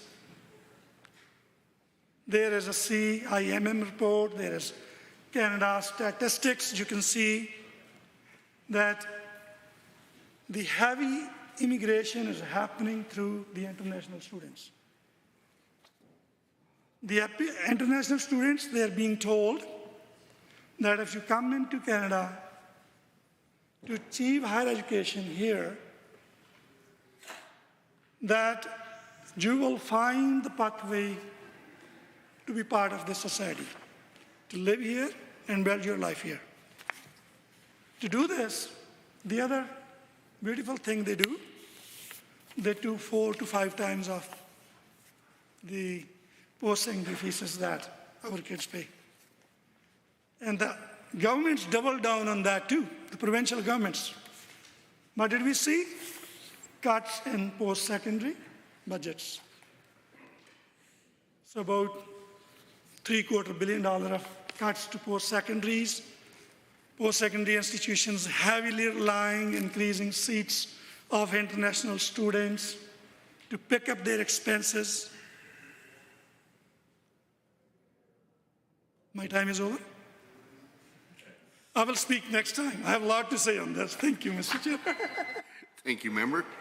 Are there others wishing to speak? The member for Vermilion, Lloydminster, Wainwright. Perfect. Thank you, Mr. Chair. One of the greatest things that makes Alberta the best place in the world to live, work, and start a business is our ability to attract the best and the brightest from all over the world. This ensures that Alberta continues to lead the way and guarantees that our job creators have all the resources they need to grow. I'm proud of every day that I get to put in an honest day's work, Mr. Chair. And I'm proud to support Albertans from all over the world who wish to do the same and fully utilize the credentials that they have trained at times many years to do. This is why I will be supporting my colleague from Grand Prairie's Private Members Bill 203, the Foreign Credential Advisory Committee Act. The purpose of this bill, is, if it is to pass, will be to create an Alberta Foreign Credential Advisory Committee to advocate for and make recommendations to create a more streamlined and efficient foreign credential recognition system. There are many sectors, Mr. Speaker, that are facing tremendous pressures due to labor shortages. These include in the healthcare, construction, manufacturing, and internet technology sectors, amongst others. Each of these sectors will be critical in ensuring that Alberta continues to lead in the growth of our economy and to be able to support the evolving healthcare needs of our loved ones. There is already forecasted to be a shortage of 3,000 workers by 2030 in the province in these key sectors, and we need to make sure that these vacancies are filled. This bill acts to proactively address these challenges. If we have folks in our province that have the ability and the qualifications to do this work, I think it is a wasted opportunity for our province not to fully utilize it, as well as for the workers to do the work that they trained hard for, are fully qualified elsewhere to do, and most importantly, do the work that they want to do. This is why I am here, Mr. Chair, to advocate on behalf of my constituents and to make sure that those that have the drive to work hard and to be successful in Alberta have the ability to do so. This is why, Mr. Chair, I support Private Members Bill 203, the Foreign Credentials Advisory Committee Act. And I encourage all those in this chamber to do the same. If passed, the Alberta Foreign Credential Advisory Committee that would be created would consist of 13 members from the Ministries of Immigration, Multiculturalism, Advanced Education, Health, Jobs, Economy and Trade, as well as Technology and Innovation. Furthermore, Mr. Chair, I am pleased to see that the member for Grand Prairie has begun broad outreach to all Albertans on this matter by launching the website betterfornewcomers.ca to allow anyone interested to fill out a short survey on Alberta's Foreign Credential Recognition System and Bill 203. I'm proud of the work being done to make the system even better for newcomers, and I encourage all those interested in the subject to participate in the survey. This committee would give Alberta an apparent advantage over other provinces in our ability to attract talented workers from all over the world and to fully recognize their talent. It would act to achieve its mandate by reviewing legislation and other rules, including those established by professional regulatory organizations that govern the recognition of foreign credentials in Alberta. Evaluating the process in place in other jurisdictions in Canada to advance the recognition of foreign credentials and identify areas of success and make recommendations to the Minister in accordance with Section 7 that, in the opinion of the committee, would make Alberta more prosperous by improving the process for recognizing foreign credentials in Alberta and facilitating the recognition of foreign credentials in specific professions with current and anticipated labor shortages.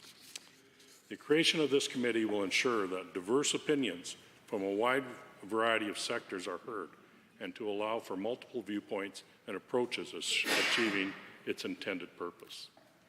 With Alberta proactively and decisively acting to ensure that we lead the way on this issue, it will also ensure that Alberta doesn't lose skilled workers to other provinces that may also eventually bring forward similar legislation. Mr. Speaker, I don't believe that there has been a more important time to ensure that these critical sectors are fully staffed with qualified workers to ensure that these vital needs are met. I'm also pleased to see Alberta once again leading the way in this innovative action as well. If this chamber is to pass Bill 203, not only will we lead the way, but this would also make Alberta a preferred destination for skilled workers who would like to fully apply their trades. Mr. Speaker, I'm proud to stand as an MLA in this chamber, standing firm in my commitment to make absolute sure that Alberta is and remains the best jurisdiction in the world to live and work in. And I absolutely believe that Bill 203 would continue with this important work. It's because of all these reasons that I will be voting to support Private Members Bill 203, the Foreign Credential Advisory Committee Act, and I encourage all members of this legislature assembly to do so as well. Thank you, Mr. Chair. Are there any others wishing to speak? Member from Edmonton Centre. Thank you, Mr. Chair. Pleasure to, for the first time in this session, rise in the legislature to speak to Private Members Bill 203. I will begin by saying, Mr. Chair, I will be voting in favor of this bill. Because, Mr. Chair, it is better to do something than nothing. But it is disappointing how little this government has actually done in terms of addressing this issue for newcomers to Alberta. There is no question that we must find better ways to ensure that people that come here to live in our province, to build a life here, are able to use the skills and training that they have gained. And indeed, that was the view of the former Premier and leader of this party that is currently in government, Mr. Jason Kenney, when in March 2020 he announced that if elected, his government would implement an ambitious plan to knock down unfair barriers to the full economic inclusion of immigrants to the province while maintaining Alberta's high professional standards. Indeed, he said, "We will implement our Fairness for Newcomers Action Plan." Mr. Chair. Fast forward to June 2020, this government introduced the Fair Registrations Practices Act. They said it would establish a Fair Registration Practices Code, a Fair Registration Practices Office, that they would work with regulatory bodies to address this issue. They said they were taking action, Mr. Chair, and they were saying it wasn't the only thing they were going to do, it was only going to be the first step in taking real action to address this problem. They campaigned on it. And I'll say this, Mr. Chair, they were smart to campaign on it because newcomers to Alberta are a growing population. This is a real concern that we need to address because it directly impacts the economic opportunities we have here in the province. We are letting people who could be contributing to our economy, who could be doing great things in this province, sit idle. Their skills are going unused. This government said they were going to fix that. The Minister of Labour at the time, Mr. Jason Copping, said the office would reduce red tape that was associated with the assessment of foreign credentials. He said it would be responsible for reviewing registration practices of regulated professions to make recommendations to regulated professions about how to improve their own compliance. They'd be responsible for advising regulated professions, government agencies, community organizations, post-secondary educational institutions, and third parties. Mr. Chair, this office was intended to do what they are now forming another committee to do again 4 years later. So while I cannot criticize the member from Grand Prairie for bringing forward the bill to get it done, I can certainly criticize the fact that this government failed to do it for 4 years while they have a funded government office in place to do the job. So a government that is apparently dedicated to cutting red tape has to create another advisory committee to do the job they said they were going to do 4 years ago. So again, Mr. Chair, if that is what we have to do to actually get this government to do what they said they were going to do, well, I'll vote in support of this bill. But unfortunately, the track record on this is not particularly good. No, the Premier at the time said, our goal is to put all Albertans back to work. We hear too often about doctors being taxi drivers. We are therefore taking steps to ensure that newcomers' credentials are assessed objectively and in a timely manner.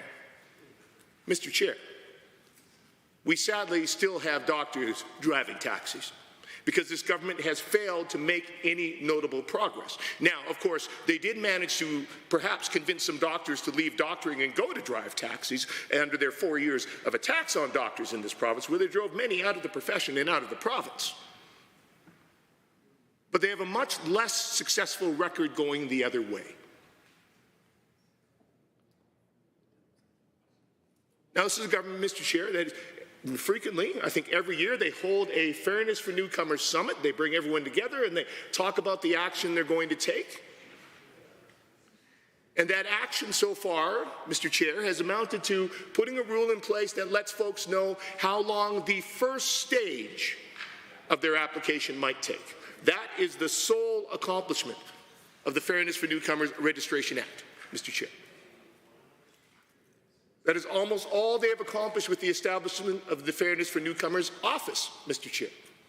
And 4 years later, one of their own MLAs has to stand up in this House and create a new committee to do the job that they have failed to do. Now, this is disappointment. This is very disappointing, Mr. Chair. I mean, of course, we know this is a government that doesn't tend to keep the promises that it ran on. We've seen that recently when this government's first election promise was to cut taxes for Albertans. And of course, now they've said, well, we can't actually accomplish that for at least 2 years, and it won't actually be in place until, hey, coincidentally, it's time to campaign for the next election.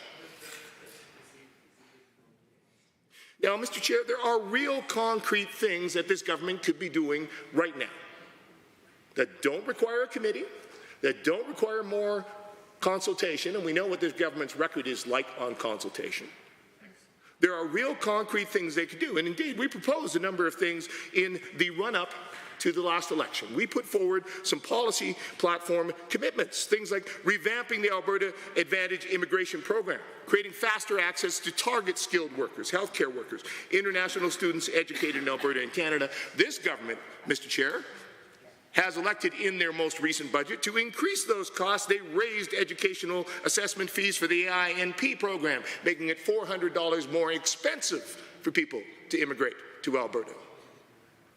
No actual action to make it easier other than one of their members having introduced a private member's bill to create an advisory committee to give them a little elbow in the ribs to do the work that they swore they were going to do 4 years ago. We committed we'd create a streamlined dashboard to provide clear information for everyone. We have a Fairness for Newcomers office. So far, again, they have taken the step of ensuring that everyone gets clear information about the first, within 6 months of the first stage of their application. It's opaque after that. This government could be taking action to provide more clarity at every other step of the process. Instead, they're going to create an advisory committee and kick the ball down the road. We committed to improve foreign credential recognition by regulating timelines, increasing access to low-interest financing and grants for credential upgrading. There is a concrete action this government could take today. They could work to actually enhance the Fairness for Newcomers office, ensure real transparency and fairness in the regulated professions, not one new dollar, Mr. Chair, in this current budget for the Fairness in Newcomers office. Instead, we will have an advisory committee appointed by the government. We committed to significantly increase support and eligibility for all settlement services, including language training, education, credentialing, employment, support resource hubs, community navigators to help people help match people with necessary services. Engage the federal government to help fund those services fully. Those are concrete steps this government could take today. We have folks in the community who are doing important work helping people on these fronts. They are struggling, Mr. Chair. This government has a budget in front of it. They could have increased funding for these settlement agencies to help people navigate these systems. Instead, they are striking an advisory committee. And again, Mr. Chair, it is better to do something than nothing.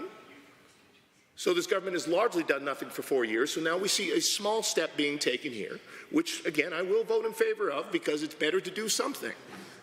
But I will say that this government's track record on advisory committees is not encouraging, Mr. Chair.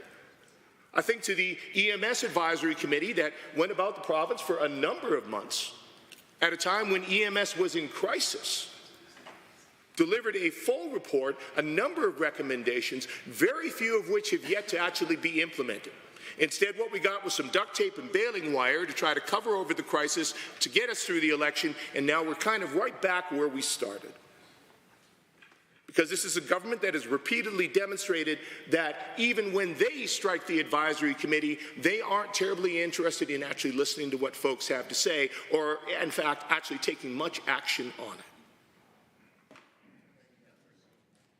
But again, Mr. Chair, I will vote in favor of this bill in hopes that this may be the first step towards seeing some real actual action from this iteration of the UCP government, because we still go out into community every day, talk with folks who have degrees and all kinds of different skills, who want to contribute here in the province of Alberta, who want to have that opportunity, who have so much to offer, but are being held back.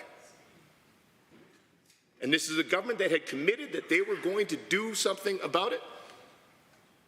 It's my sincere hope that maybe this advisory committee will finally get them to do that. Thank you, member. The member member for Laxley and Parkland has her Chair. And it's an honor and a privilege again to rise once more in this chamber, and even more so on Private Members Day. So some folks don't like Mondays. Us private members here, we love Mondays. Okay? This is the day when private members get to do private member business, which is outside of the government, obviously on our side, and definitely outside of the government from the opposition. But we get to bring forward our ideas, items that we have to make things better and get a chance to debate that. And more often than not, we get a chance to vote together on that, which is really encouraging to me through that democratic process. And we're talking about Bill 203 here. Now, this fine young gentleman behind me, first-time MLA, father of three, brand new father again, congratulations. Yep. Proven producer from up in that Grand Prairie country, comes up here in his first bill. He gets drawn this bill, which is pretty tough to do as an MLA, to get that bill, whether it's a motion or a bill. And what he's most concerned about, being up from that area, is to make sure that foreign credentialing is taken care of. That folks, not necessarily from his direct community or area or area of influence, but newcomers to our province, to the beautiful province of Alberta, get a fair shake and their credentialing is recognized. So for that, I would encourage everyone to give this young man a round of applause. Well done, young man, for bringing that forward. MLA from Grand Prairie. Now, all of us have different experiences when it comes down to, a little slow in the take there, but that's okay. A lot of folks have different experiences with coming to Alberta or working in different industries, and I think a number of us here have seen some of the issues and challenges. You've got really good, hardworking folks that have done their education somewhere else, and for some reason, we're not quickly recognizing their credentialing. You know, heck, I even had one nurse tell me one time they wouldn't recognize credentialing from a nurse who, and I'm trying not to laugh, but this is how goofy it gets, lobbying in my office how we shouldn't recognize credentialing from a thoracic nurse who's been practicing in London for 20 years. That it's not quite the same because our forms don't quite line up. And my question back, not being a medical person, is do you mean to tell me that the British are built differently internally than we are? So this is some of the goofiness. I've got a veterinarian, rural veterinarians here are looking for people. I've got a vet up in my area that's talking about how he needs to bring on more people because he's going to lose his businesses. He can't keep up himself. There's literally an equine cardiologist out of Brazil, #2 in that country, and he's just on the fence barely being recognized for his credentialing. Like this is, well, horses are different, but horses are special. So if this guy is working with high performance horses and those type of things and recognized internationally like that, we're not recognizing him here. We've got a bunch of Alberta kids that I know of have gone off to Australia to get their ticket to become docs, and we're not quickly recognizing them either. So now we've got Albertans heading elsewhere to a Commonwealth nation to try to do that. Back in my day in the pipeline industry, I'll tell you what, I had a lot of schedulers that were working and running the scheduling programs for us for critical path management that were fully bona fide engineers. Like Louis Serra, Maximina Cabrera were a couple of them. I had Diana Niscu, she was from Romania, wonderful individual, mechanical engineer. Took her forever to get recognized by APEGA. Now she's off teaching in a college. Oh yeah, she used to work for a company that nuclear reactors. Ruslan Hutzlak was another gentleman, civil engineer, brilliant. Him and his wife both from Ukraine. Now they've gone through their credentialing, but these folks literally were the ones driving those taxi cabs. Those are the ones that were doing all those other things until their credentials were recognized. So we need to start fast-tracking this. Not to do away with the associations, not to do away with a ton of the items that are required to make sure that they're solid and sound in their practice, but we do need to do this. You know, the minister at the time for advanced education spooled up this skilled trades task force. So the member opposite was talking about what we did last term. And when we were in government, and thank good, it's 2 for 2. So now we've got the skilled trades task force. Our concerns at that time was, and I put to the table because I was part of that, and to our union members and otherwise, going, okay, the economy's down now. We picked up a depressed economy. Not saying there was any one group that was responsible for it, but we picked up a recessed economy in certain industries. And the challenge was we didn't have the folks. We'd seen an exodus of people, and we didn't want to go through that whole thing again of trying to get temporary foreign workers in place. And my concern was, we'll fix the economy. That's our challenge as the government and members of the government caucus. We'll fix the economy. But my challenge back to them was, what happens when I put the throttle to the mat here? I'm going to need people. We're going to have to look at innovative ways. We're going to need to do this.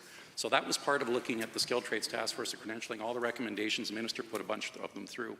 Also for the Minister of Education at the time, I was very happy to be able to lead another group which was careers in education. So we looked at the K-12 side of it, predominantly focused in on grade 7 to grade 12. But with all of that effort, that takes time. Even our post-secondary universities, bringing them in, looking at industry and all that, that takes time. So here's where we're at. The economy's rocking and rolling.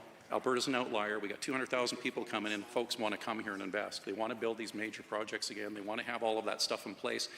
And we're stuck. We're down a bunch of hands, a bunch of resources, including on the medical. And recently, I've had the honor and privilege to be invited to the Emperor of Japan's, through the Consulate of Japan, actually, his birthday party. And when I was there, I met a ton of folks from all around the world and got a chance to meet a bunch of these consulate generals. One gentleman in particular from El Salvador stood out from some of these conversations. And what he was talking about is El Salvador has a repository of 10,000 people sitting in this relational database that you can literally hammer into it, say how many people you're looking for and what credentials you need, and they're more than happy to try to work with us on that.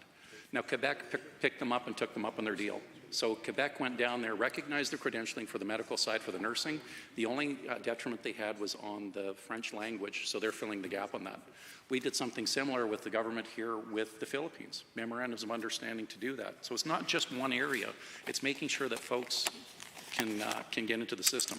And to do that, as the member correctly identified, you need an agile and nimble group that's their sole focus, that isn't from one specific area, but they can bridge that through a bunch of different ministries and different areas and try to get that pipeline of talent rolling again. So what we have here is we're stuck. We're kind of stuck in the glue, and we needed something novel and new, and nothing like a fresh set of eyes to come in and pick up where some of us had left off to make sure that we're going forward. So several key sectors such as healthcare, construction trades, elementary, secondary school teachers, assistants, the information systems, we're short 3,000 workers by 2030. I would propose that number is actually conservative. I bet you it's going to be higher than that. Proposed Bill 203 creates the Foreign Credential Advisory Committee that would advocate and make recommendations to create a more streamlined, efficient credential advisory system.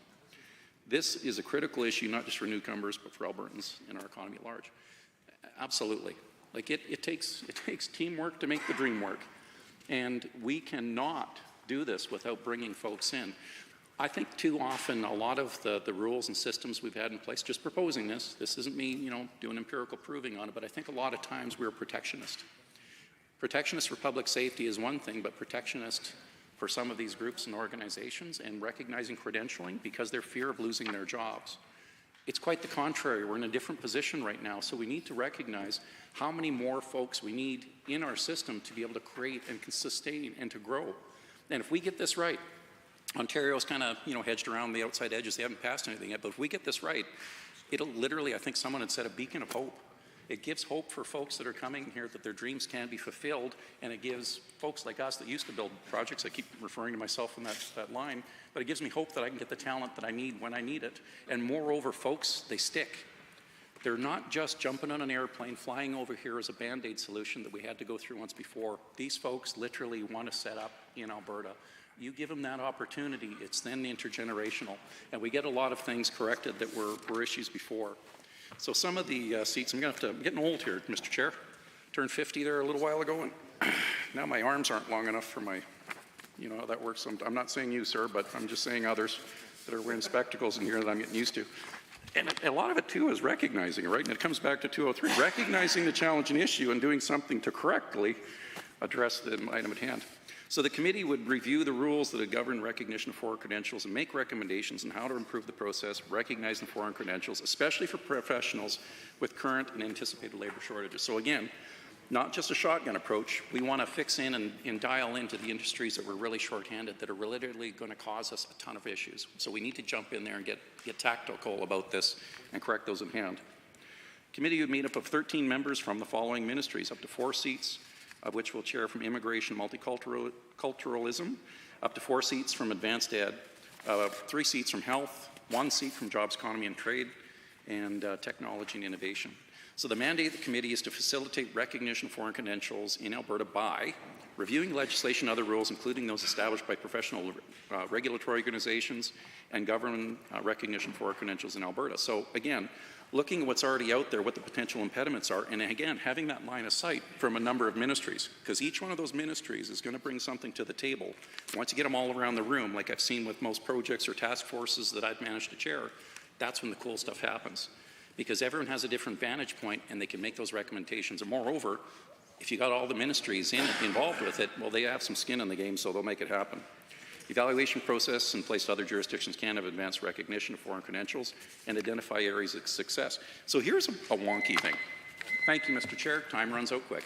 Thank you, member. Are there any others wishing to speak? The member from Calgary, Bular-McCall. Mr. Chair, I rise to speak in support of Bill 203, Foreign Credentials Advisory Committee. Some interesting debate this afternoon, how revolutionary this piece of legislation is. And the mover also mentioned that it's first of its kind in Canada. Well, let me start by saying that this bill relates to the struggles newcomers face each and every single day, relates to struggle many of us who moved later in their life to Canada face. I personally went through all of it, and frankly, it's a very cumbersome process, and unless there are proper procedures and supports in place, many of those people just fall through the cracks. The riding I represent has quite a bit newcomer population from all over the globe. Many of them are trained, well-trained, and skilled people. When they apply for immigration, their degrees count for certain points, they help them get here. But as soon as they land here, things change, and those degrees don't mean as much. They don't have as much weight that was given to them for their immigration application. And in past, it's not first in kind Canada bill. In past, efforts have been made. When we were in government, we also tried to address these concerns. And I do agree that it's a very complicated issue that was ignored by successive conservative governments in Alberta, because they were there for 44 years, so they completely ignored this issue. When I talk to people, and based on my own personal experience too, what needs to happen is that we need a definitive path for individuals to be able to get into the profession they are trained in. And there are some examples that where governments have made improvements, starting with Ontario government for foreign trained lawyers. When they go through NCA process, when their equivalency is met, they are asked to find an articling position for 1 year, which is quite challenging if you don't have connections here, classmates here, who you went to school with. It becomes quite difficult. So the government of Ontario came up with a condensed 8-month course that allows those foreign trained lawyers who have met the equivalency through NCA process to take that course in lieu of that 1-year articling. It's an 8-month condensed program, and it's fairly expensive, but it's covered by, I believe, student aid in Ontario. So in that case, those foreign trained lawyers have a definitive path to take and get their credentials recognized in Canada and start practicing. Sure, there is an expense, but at least they know that end of that, this is the path. And I'm sure Minister of Justice would know that process as well. And because he also went through NCA process, that's my understanding, so that's why I'm saying. So what this bill is doing, let me finish about that, a definitive path and resources. So most of the efforts that this government did in last 5 years were just lip service. There was nothing more than that. Come election, they will go to immigrant communities, make all kinds of promises which they know that they won't keep, and then when they become government, they will come up with programs and plans that are meaningless. For instance, Jason Kenney's government in 2019, there was a Fair Registration Practices Act. At that time, that was described as the most revolutionary thing that happened to Alberta, but that did not change anything. Then they came up with, in 2022, Fairness for Newcomers Office. Again, that was close to election. People were told that this will change the game.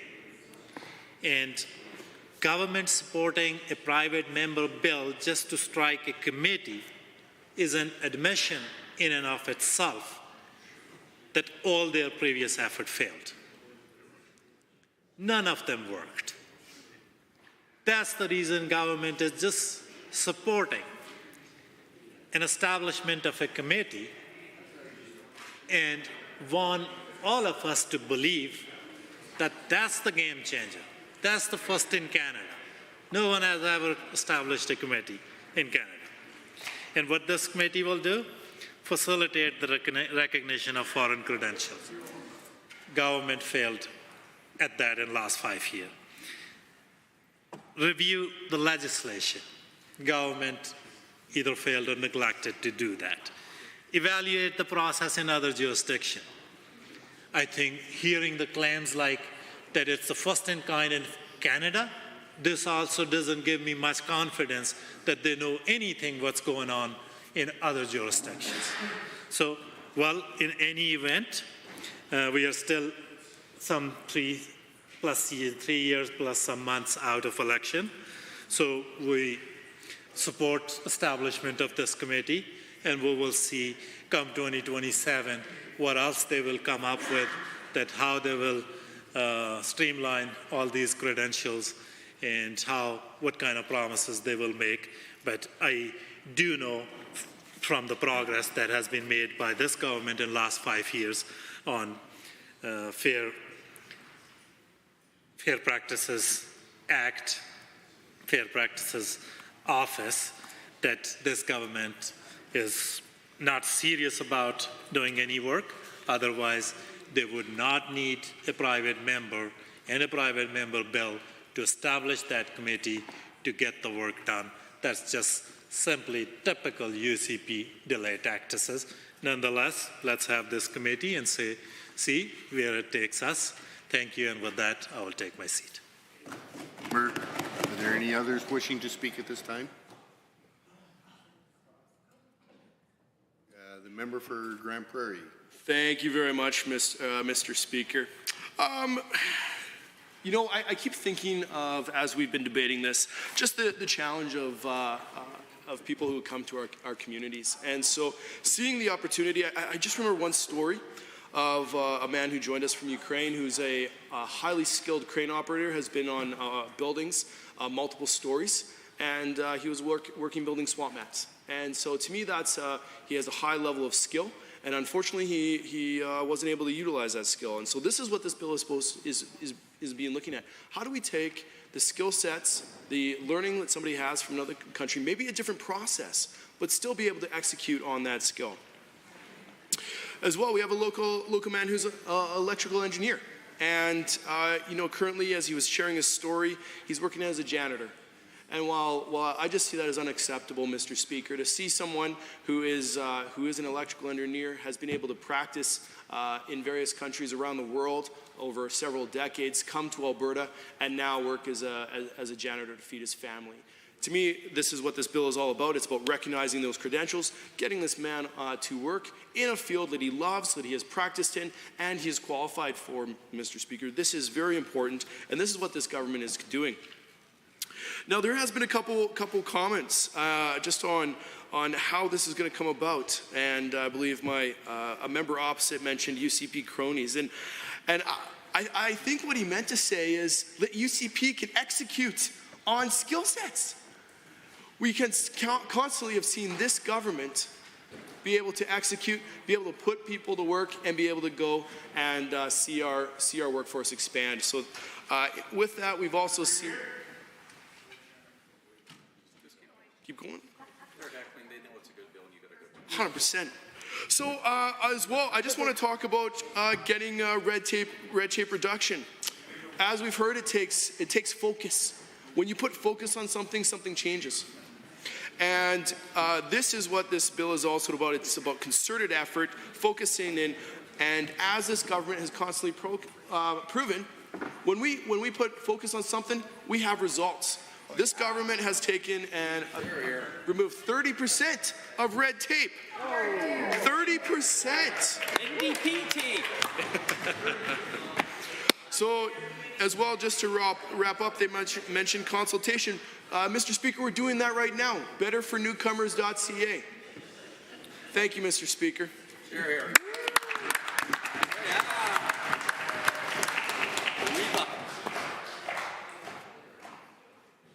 Any others wishing to speak? You're ready for the question on Bill 203, Foreign Credential Advisory Committee Act.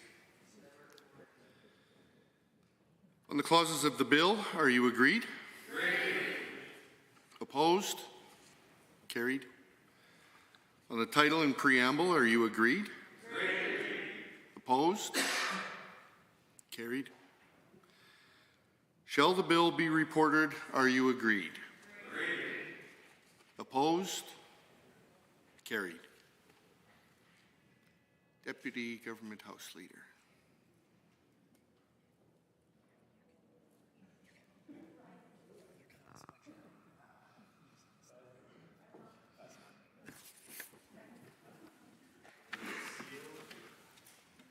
I move that the committee rise and report. Thank you.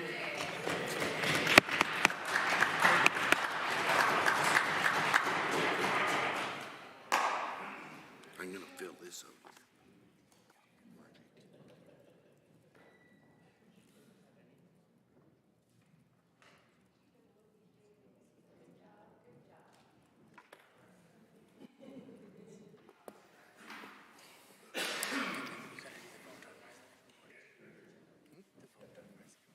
Oh, yes. Having heard the motion from the Deputy Government House Leader, all those in favor, please say aye. Aye. All those opposed, the motion is carried. Thank you.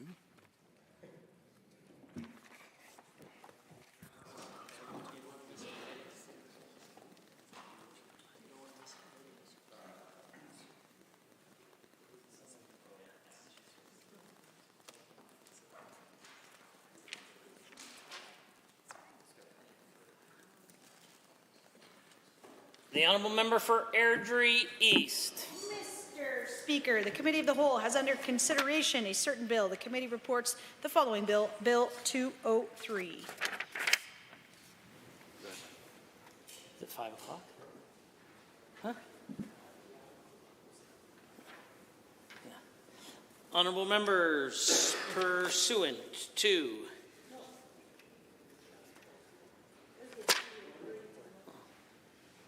Honourable members, all those in favour of the motion, please say aye. Any opposed, please say no. In my opinion, the ayes have it. The motion is carried and so ordered. Honourable members, pursuant to Standing Order 8.3, we will now proceed to motions other than government motions. The Honourable Member, you go ahead if you really want to. Go ahead. Under motions other than government motion other than government motion 506, Ms. Sweet. Almost like I just said that. The Honourable Member for Edmonton Manning.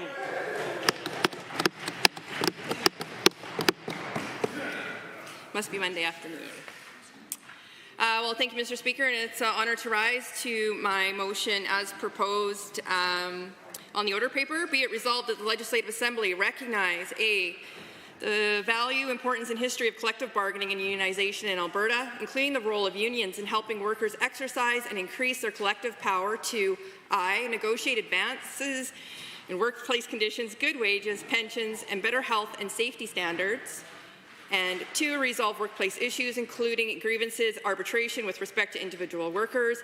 And B, affirm that the defining feature of a union is a robust system of internal democracy that enables members to engage in setting policy direction and making operational decisions. And 2, organizations that lack this system are detrimental to workers. Thank you, Mr. Speaker. And before I start and get into the rationale of the importance of this motion, I would like to recognize that we do have guests in the gallery today. We have members from BTA, Teamsters Local 362, Millwright Local 1460, Leuna Local 92, Local 146 Millwrights, also UA Local 488, UNA, as well as IBW LU 424, and BT Ironworkers, I believe, are here. Well, I've got one more member who's going to support in favour of my motion. Good to see that. Also just want to we'll also recognize that we have a special guest in the gallery as well. Danielle Larrabee is also here. She was our past Minister of Municipal Affairs and Children's Services under the government and is now a representative of UNA.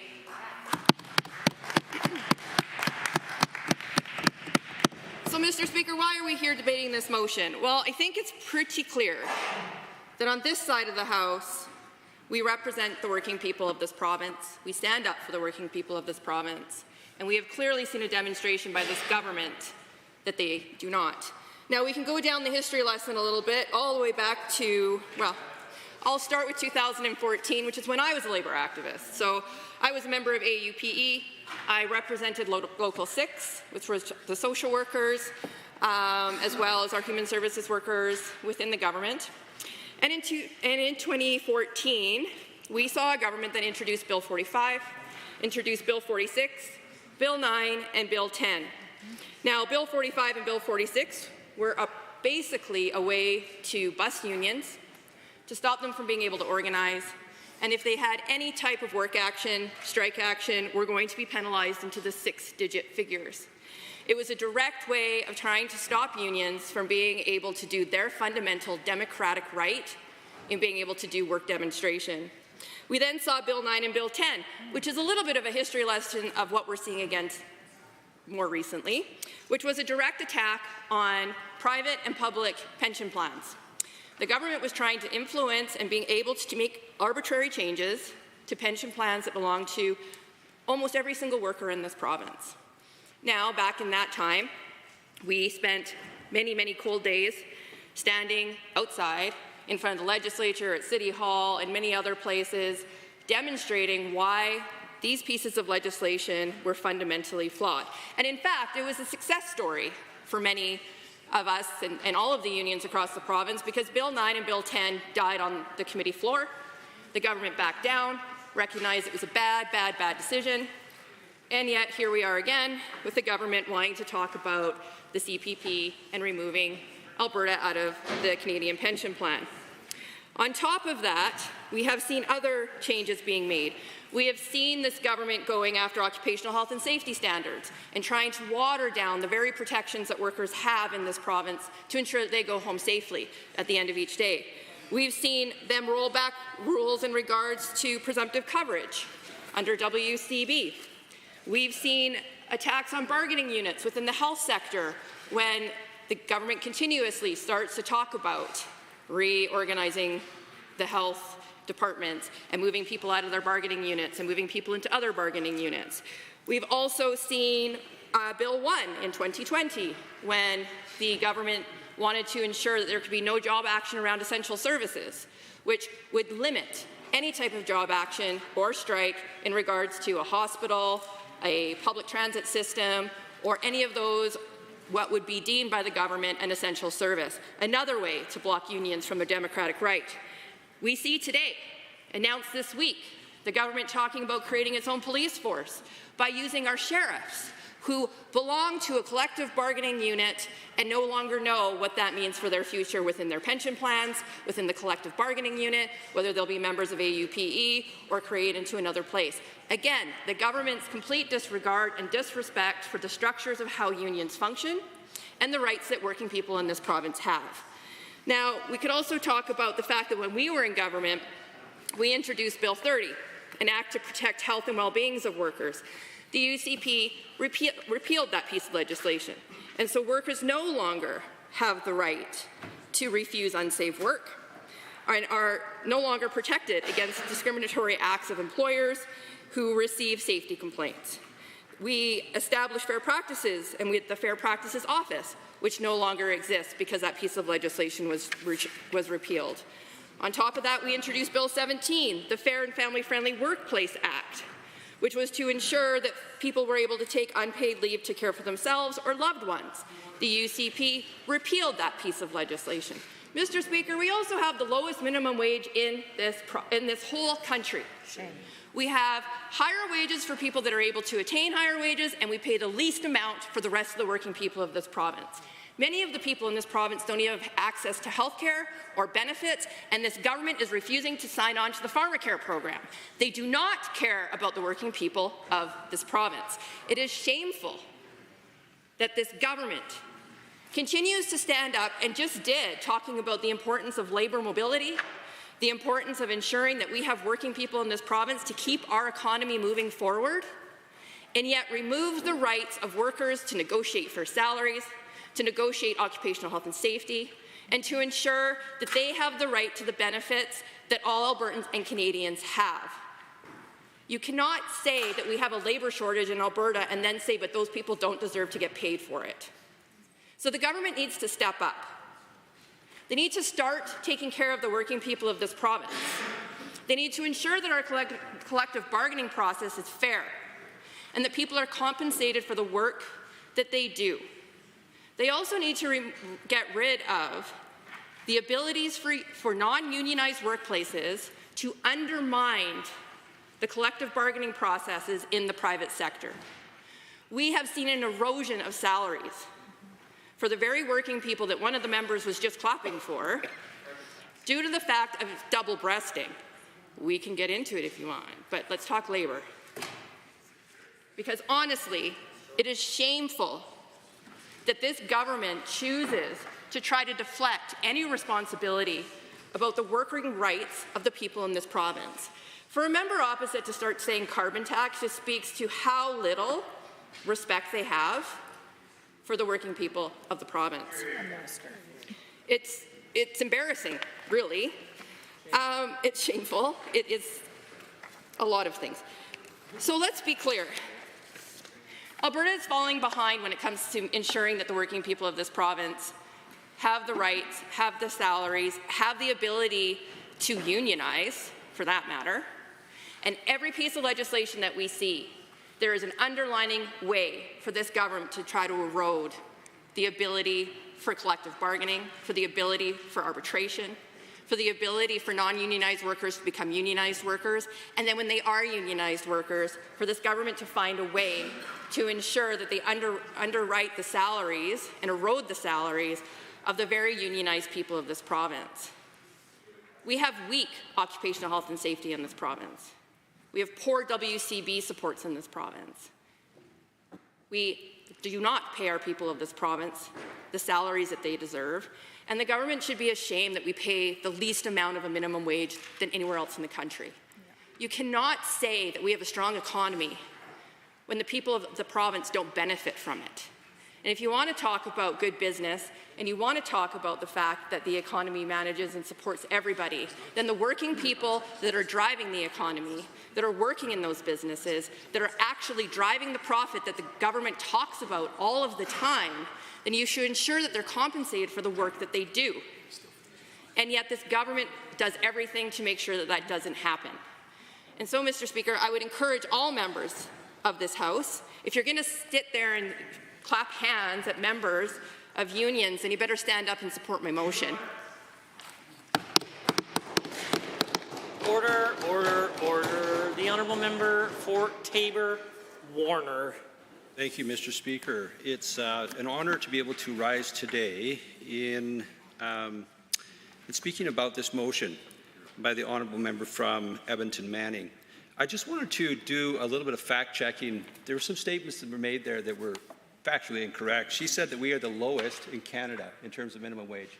Let's be clear, there are only 3 other provinces.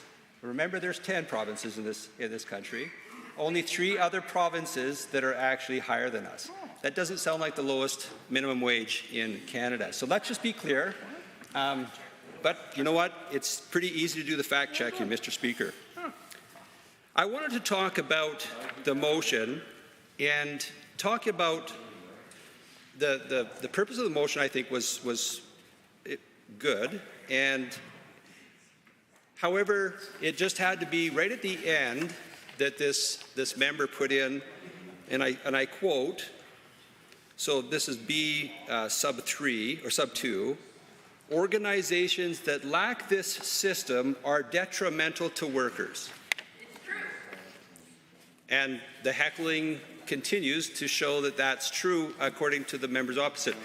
In this province, we actually have a system that has got multiple ways of providing labor for Albertans, and we have a mixed bag when it comes to providing that labor, those labor options.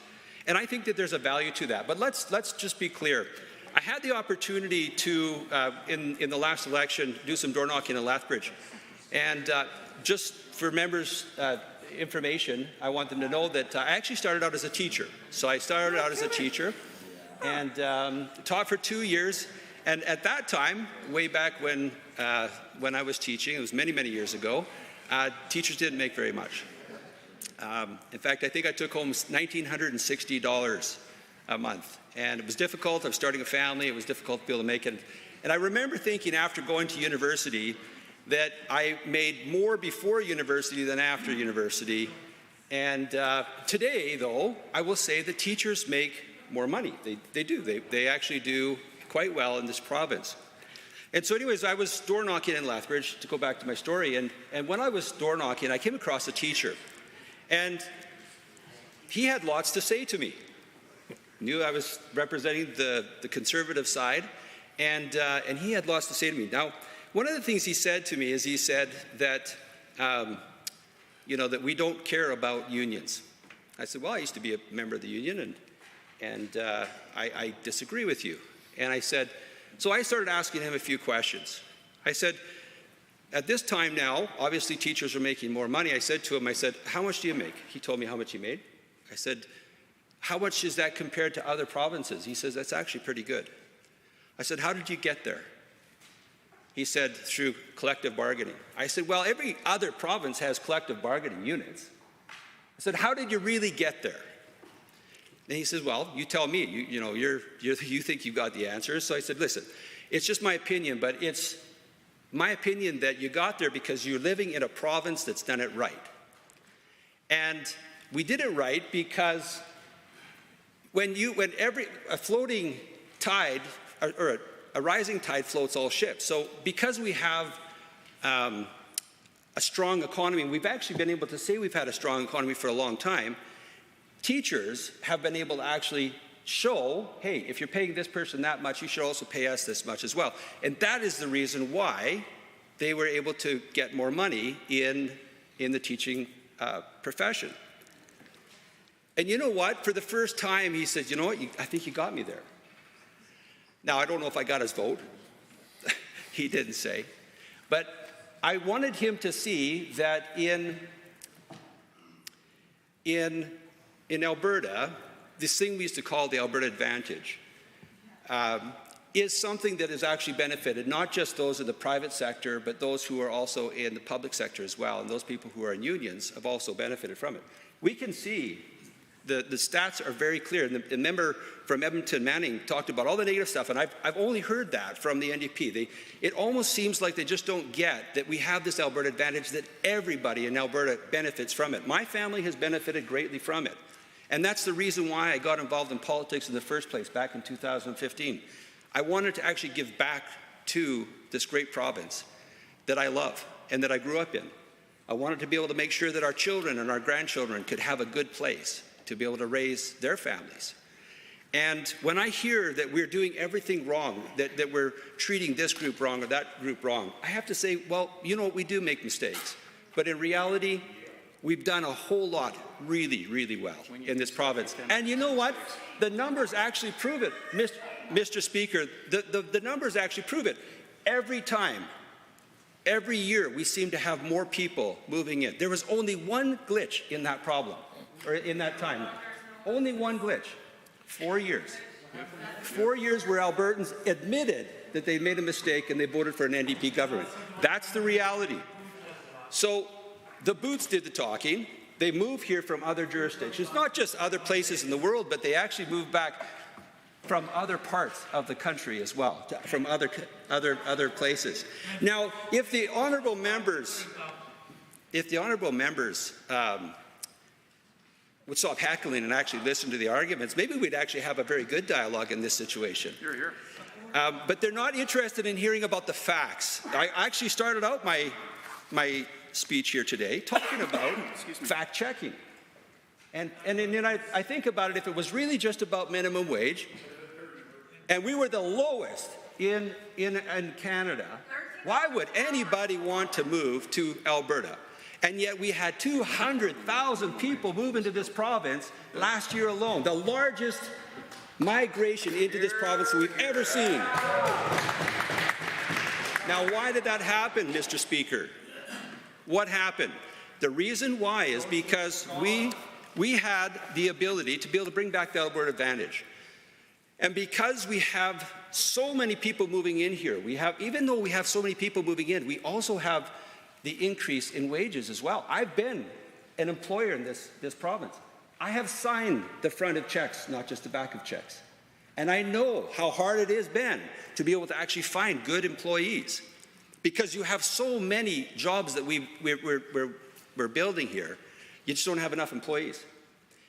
And I think that if anybody who's actually signed on the front of the check would know this, they would recognize that scarcity of supply of employees is what has driven up the value of people's wages.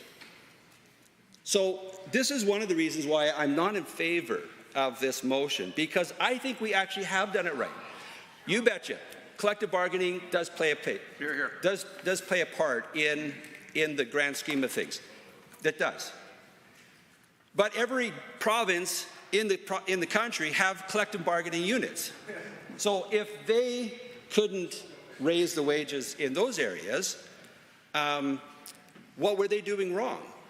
We had the Alberta Advantage that actually helped drive up the price. And so I've given that as a possible reason for why those wages are going up and why our mixed system is working so well. I also want to, there was kind of the argument from Edmonton Manning that she made is that put the NDP's track record up against the Conservative track record. Well, first of all, they only have 4 years of track record. And we have 44 years or more of track record. But I would take that track record up against the NDP's any time. There was a very contentious move that we made in the last go-around. And we had said that we believed that if you took the teachers' pensions, you put that into AIMCO, where they were actually doing a whole lot of investments, and you had those economies to scale. Mr. Speaker, still to this day, you've got the NDP heckling me about this issue. So let's get to the heart of the matter. Mr. Speaker, since we've done that, the pension cost to teachers has decreased 3 times. Let me just state that again so everybody knows. That's very different than what some of the things we've heard from the NDP, I would imagine. Pretty different. Which is that don't do it with AIMCO, don't send it to AIMCO because it won't be better for the teachers. No. If they decrease the contribution cost to the teachers, is that not a good thing? That's a good thing. I would say that's a great thing. Yeah. In fact, they didn't just decrease it once. They decreased it twice, 3 times. No kidding, 3 times? Mr. Speaker, I would say let's not vote for this because we don't need it. Brothers, the honourable member for Edmonton, Beverly Clairview. Thank you, Mr. Speaker. Of course, I rise in support of private member motion 506, unions, like the title. Standing and speaking in support of my colleague's motion won't come as a surprise to anyone, particularly not to those who know me even a little bit well. And quite frankly, it is important, given that many public sector unions right now are in the midst of or preparing to go into bargaining with this government. These workers and the workers of Alberta deserve to know that their government not only values them, but engages with them in a way in which respects their rights. And I have some personal experience with the need for unions and the work they do on behalf of workers. And that personal experience began when my mom was a young teacher and pregnant with me, her first child. This was because the prevailing view of the day was that mothers and children would be taken care of by husbands and fathers, and she was fired. That meant she was fired while she was pregnant with me. There was no thought given to the financial needs of a young family, particularly when one, the wife, was working, and the other, the husband, was a student. My mom was fired, and with that, both my parents became ardent union supporters. So when custodians and support workers in Regina went on strike when I was a teenager, and later when my own mom went on strike for better wages and better working conditions, I was right there, walking alongside them.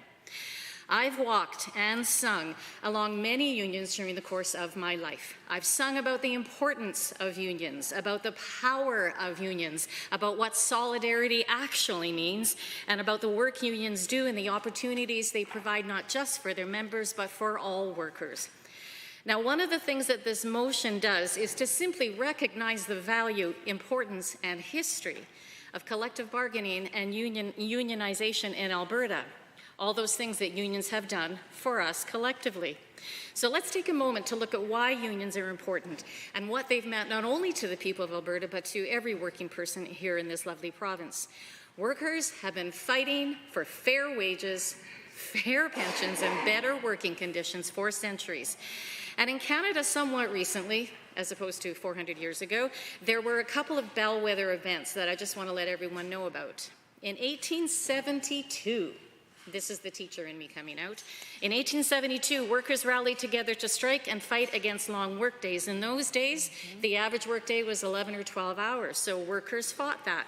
The movement was called the 9-hour movement because literally it was a movement to have people only work 9 hours a day, rather than that regular 11 or 12. Out of this movement came the Trade Union Act of 1872. But the action that has affected me most for a very long time was the 1919 Winnipeg General Strike. It was large, it was significant, and it lasted weeks. There was violent opposition and intimidation, all because these workers dared to fight for better wages, improved and safer working conditions, and the right to be heard collectively. They just wanted their voices heard and to be treated fairly. Despite not being able to achieve all that they'd hoped, the strike itself had a long-lasting legacy. The impact that it had led to an increased awareness of workers' rights, collective action, and the recognition of unions as legitimate representatives of workers. Not only that, but the fact it happened continued to influence labor laws and policies years into the future, which included the establishment of the minimum wage, which the member opposite was just talking about a few minutes ago. This speaks to the value of unions and the very important work that they do, which is really at the heart of this motion 506. Unions harness the power of the collective, folks working together toward a common end for the common good. But that positive impact of unions, as I said earlier, isn't just about union members. It's also about all workers. When members of a union fight and win fair wages, safe working conditions, those successes also extend to other non-union members. In other words, all workers benefit. We know, for instance, that unions in Alberta and Canada have long played an important role in advocating for universal health care, gender equality, pay equity, workplace safety standards, safer workplaces, compensation for injury, and equitable labor relations. Unions today continue that advocacy work. And that push for safer workplaces across decades, centuries, came about because of horrific tragedies. Tragedies like the Hoggs Hollow disaster of 1960, an incident where 5 workers lost their lives. They were working that day to simply install a water main. No one should have to lose their life just because they go to work. No one should be injured on the job. And that push to make sure that people's working conditions are safe remains at the heart of what all unions do, not only on behalf of all members, but on behalf of us all. This is what unions do. This is the value of a union. And now when a person joins a union, they join an organization that is all about democracy. From union locals like mine, Edmonton Public Teachers Local 37, to councils and federations like the Friends that are upstairs, from Building Trades of Alberta, the Alberta Federation of Labour, the Alberta Union of Provincial Employees, and all union locals all around this lovely province. Union members have their say a lot. And I've yet to meet a true union that doesn't uphold those standards. Members vote for their local executive or board. They vote for representatives to go to the national meetings. They vote on how to spend money. They vote at annual and biannual conventions. They hold discussions and vote on who gets to go to what training opportunity, what school. They vote on which advocacy programs the union will proceed with that year. They vote to make sure surveys get to all their members, and they vote at annual general meetings. Mr. Speaker, unions are democracy in action, and that's the second part of my colleague's motion. Unions are organized because their job is to organize. Their job is to represent their members and workers. Their job is to listen to the workers they represent, and they do this every single day of the week. That is what unions do. So on behalf of my mother and father, the ardent union members that they were, on behalf of my union brothers, sisters, and siblings, the building trades, private and public sector union members, nurses, teachers, healthcare workers, iron workers, plumbers and pipe fitters, boilermakers, construction laborers, and more. Mr. Speaker, I'm proud to support this motion 506 unions. I urge all members to do the same. Union members should know that they're valued by this government. Thank you. Are there others? The Honourable Member for Lac-Saint Anne Parkland. Thank you, Mr. Speaker, and it is an honour and a privilege to rise today to speak about the value of unions and this private member's motion. The member from Manning had dropped the gauntlet and the famous words of a pigtailed girl with pigtails in her hair from Sweden. How dare you? How dare you say whether I support or in favor of unions? It's such a common phraseology at these points, and I want to throw that back. Folks have been speaking as if we are just painted with one single brush over here because we're conservative. All of a sudden, we're against the unions. Well, let me tell you about this part. So my previous history, as some folks may not know, was on projects, and I happened to work all across North America. So that means pretty much every single province and a ton of the states. Even so much as when I was consulting to Enbridge, they actually put me on a project in Eddystone, Pennsylvania, just outside of Philadelphia, and I got to deal directly with the unions, the East Coast Union down there. Pat Gillespie, one heck of a negotiator, and I'm going to walk you through a little bit of a scenario here, because quite frankly, when you're building big projects, you need union, non-union. It's a combination of both, whether it's traditional or otherwise, because there isn't one group out there that can supply all the people you need, nor is there one jurisdiction that has it exactly right. There is no template down there. My mentors were Boilermakers. There is no question on that one, and the ironworkers. My first big major industrial project was up in the middle of the territories. The ironworkers is who I was assigned to as a young field engineer being out on site. You want to talk about mentors and people who have done that? They're the ones that are putting the buildings up. They're the ones working in the cold and everything else. And believe it or not, in Alberta, you do have union and non-union sites on the same site. So this being thrown out here as a wedge issue, as an absolute wedge issue for, I don't know, what is it, a job interview for Big Daddy Gill? This is ridiculous.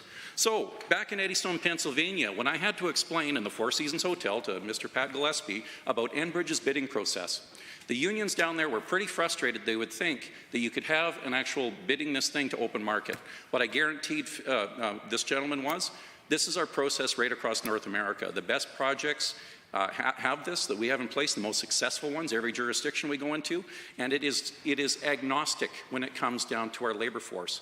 We bid union, non-union, we put it out there, and guaranteed the bidding process, the right people get the job. Guaranteed. And after some conversations, this is the first time that's managed to happen, because apparently down there you have to have a fixer that sits in between the project team and between the unions. I broke that mold. Literally sitting there talking to the folks, telling what they did. They took it on a leap of faith for this guy from Alberta coming down into their area, which was a different model, to allow it to bid. And lo and behold, the bidding process got the right folks. We got the union hands on that site. I also helped them negotiate in amongst their unions where they were fighting with each other because, you know, strong-willed people, type A personalities, all that. And it was one of those things that we kept behind closed doors because we wanted the project to succeed. We also had non-union folks on there providing some of the services. This model has been replicated successfully in Alberta, across the provinces, in the States as well. So again, please do not paint us all with the same brush and say just because we wear Team Blue rather than Team Orange that we're anti-unions. When we had a sit-down, we put together when we first got elected last term, which was pretty wild. We had a bunch of the union hands, and hopefully some of the iron workers were there, or some of the building trades folks that were in the room at the time. Terry Parker was one of them, so he can attest to this, is that when they were going around the room talking to us, and by the way, that was on the shadow of 180,000 jobs leaving the province, when our industries were down, when a bunch of policies no one could understand the ripple effects were taking place. When we were talking about the impacts of that, one of the questions came back is, how do we support you? How do we do this going forward? And I said, quite simply, let's work together. Stop the wedge issues, understand and know what we're up to here. We're trying to fix the actual economy so we can get more hands back to work. That olive branch was reciprocated. So I was invited out to the building trade conference out in Jasper, so I went there. We spooled up a skilled trades caucus. I was invited to go speak to the Boilermakers, both up in Fort McMurray through their satellite connections that they had, Calgary and Edmonton. So again, there shouldn't be a wedge issue when it comes to unions, non-unions. So this rhetoric, please drop it. It's not productive for anyone in here. It definitely is not productive for us to build projects. It's definitely not productive for the training that we need, nor the parity of esteem. Nor the parity of esteem. All unions are not created equal. And I can tell you the leadership of those unions had better start to recognize that. And you've got a nomination contestant that's going for your leadership race that I would say is an outlier from any other union I've dealt with in North America. And heaven forbid that your membership vote that guy in, because you'll have nothing but wedge issues in this House. So I encourage members to stop some of the rhetoric, to make sure we're talking about things that are real, not wedge issues. So when your next arguments come forward, I would ask humbly, that you not presuppose where we're from, what we've done in our histories, and say that we're all anti-union, or to inflame those types of conversations. What we should be talking about is the parity of esteem. What we should be talking about is reaching out across the aisle. What we should be talking about is how we build a brighter future. We should be talking about how folks brought us here in the first place. We should be talking about building bridges. And it's not without some mental clarity and thought I'm using that. Who do you think builds the bridges? All good hands, all different backgrounds, and it's the working people that do that. Coupled with the folks that do the design calculations, coupled with the investors, it's a project team. The only way we make this thing work is if you stop dividing people, let them work together as a team, let them support them when they need them. And on this side, people are going to vote with their clear conscience. I personally believe if the member had been a little more, constructive, she wouldn't have had some clauses in there that were so narrow-minded, nor so fixated on causing wedge issues. With that, Mr. Speaker, I submit my remarks. I leave it to our side to vote with their conscience. If they believe that this motion is wholeheartedly with that spirit of intent that I've just articulated, if that's what you believe, I'm not seeing it on paper, and I open up to the folks upstairs. The Skilled Trades Caucus is back. I'll definitely give you my card, and let's talk about issues. Order. I will just remind the Chief Government Whip that including members in the gallery in debate is certainly unhelpful and not allowed. And I appreciate it was done out of a fine and well-meaning intention, but we have rules in this place for a reason, and including members of the gallery in the debate is unparliamentary, and I'll ask you to apologize, Mr. Chairman. Thank you, Mr. Speaker. I apologize, folks. I got pretty excited, and again, knowing the members were or the folks in the gallery are behind my back, trying to reach out that. So I appreciate the courtesy and the correction there, Mr. Speaker. So again, with the individuals that happen to be here or might be hearing this conversation, whether it's live or online, I'll definitely make sure you contact my office and we can have that conversation. We are going to be having the Skilled Trades Caucus again, and hopefully we can dispel any of these wedge issues that are being brought up. Thank you, Mr. Speaker. Others, the honourable member for Edmonton Centre has risen. Thank you, Mr. Speaker. It's my pleasure to stand and speak in favor of this motion and the incredible benefit that comes from unions in our province. I would just note that I'd probably leave it up to the folks in the gallery who are here from Labour to determine if they feel this is a government that has truly been interested in building bridges with them, or where division in this province might have been coming from. I will say, Mr. Speaker, I've had the privilege of working with a couple of different unions in my time, and it indeed is because of the opportunities that I had in a unionized environment where I got paid a good wage because of the work of those unions and had those protections that funded my post-secondary, both my music degree when I was filling potholes for the City of Edmonton, or when I was working as a taxpayer services agent for the Canada Revenue Agency while I was working on my Bachelor of Professional Communications. Across the board in all kinds of occupations, unions are there standing up for and looking after workers. We know that they provide benefit for everyone. Good wages, pensions, safe work. That is the history of unions in this province. And one more, Mr. Speaker, unions stand up for marginalized communities. They are a mechanism by which marginalized communities are able to stand up for themselves. A little bit of history. Here in the province of Alberta, the first union for African Caribbean Black Albertans, the Brotherhood of Sleeping Car Porters, is a union that came up for the United States, founded in 1925 in the U.S., first labor organization in the U.S. as well, led by African Americans that received a charter under the American Federation of Labor. Because, Mr. Speaker, black men at that time had very few choices in occupation. Sleeping car porter was about the only one they had. Those men worked 21-hour days. They worked most days of the week. They earned about $100 a month. They endured sleep deprivation, long periods away from their families. They were mostly dependent, in fact, on the charity, on tips from the passengers to be able to earn enough to be able to look after their families. It was a tough life. But it was through unionization, through labor organization, that those men were able to get better for themselves. Like I said, in 1937 in the U.S., the American chapter won their first collective agreement. And shortly after that, 1939, an American civil rights activist, Mr. A. Philip Randolph, came up to Canada, helped to launch an international section of the Brotherhood here. In 1946, the Brotherhood organized the porters of the Canadian Pacific and Northern Alberta Railway. They became the first trade union in Canada organized by and for African Canadians. Through that organization, through that support, through labor organization, they won job security, they got reduced work hours, they got increased wages, they got dignity, Mr. Speaker. Up until they organized and they pushed back, every single man who worked as a sleeping car porter was called George, because no one could be bothered to actually learn a man's name. The Brotherhood of Sleeping Car Porters fought for the dignity of those men. They were given the dignity of having a metal name tag on their chest that identified their actual name, so they could be treated as human beings. One of their members said in 1945, our standard of living was raised because we were getting more money. Our children were able to at least finish high school. Odd one had a chance to attend one of the leading universities. But you know, they did more than just wage bargaining.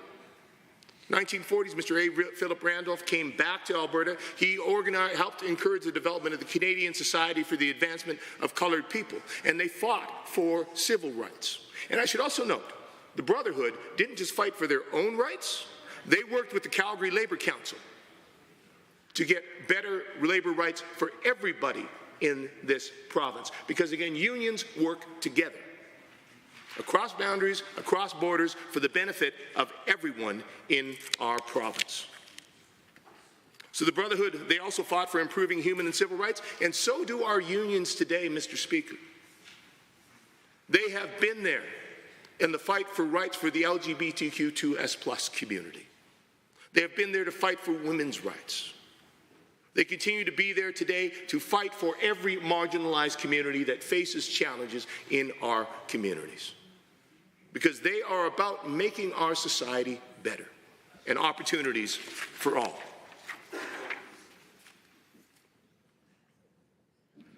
You know, Mr. Speaker, I was listening to the member for Tabor-Warner sharing some of his thoughts about unions.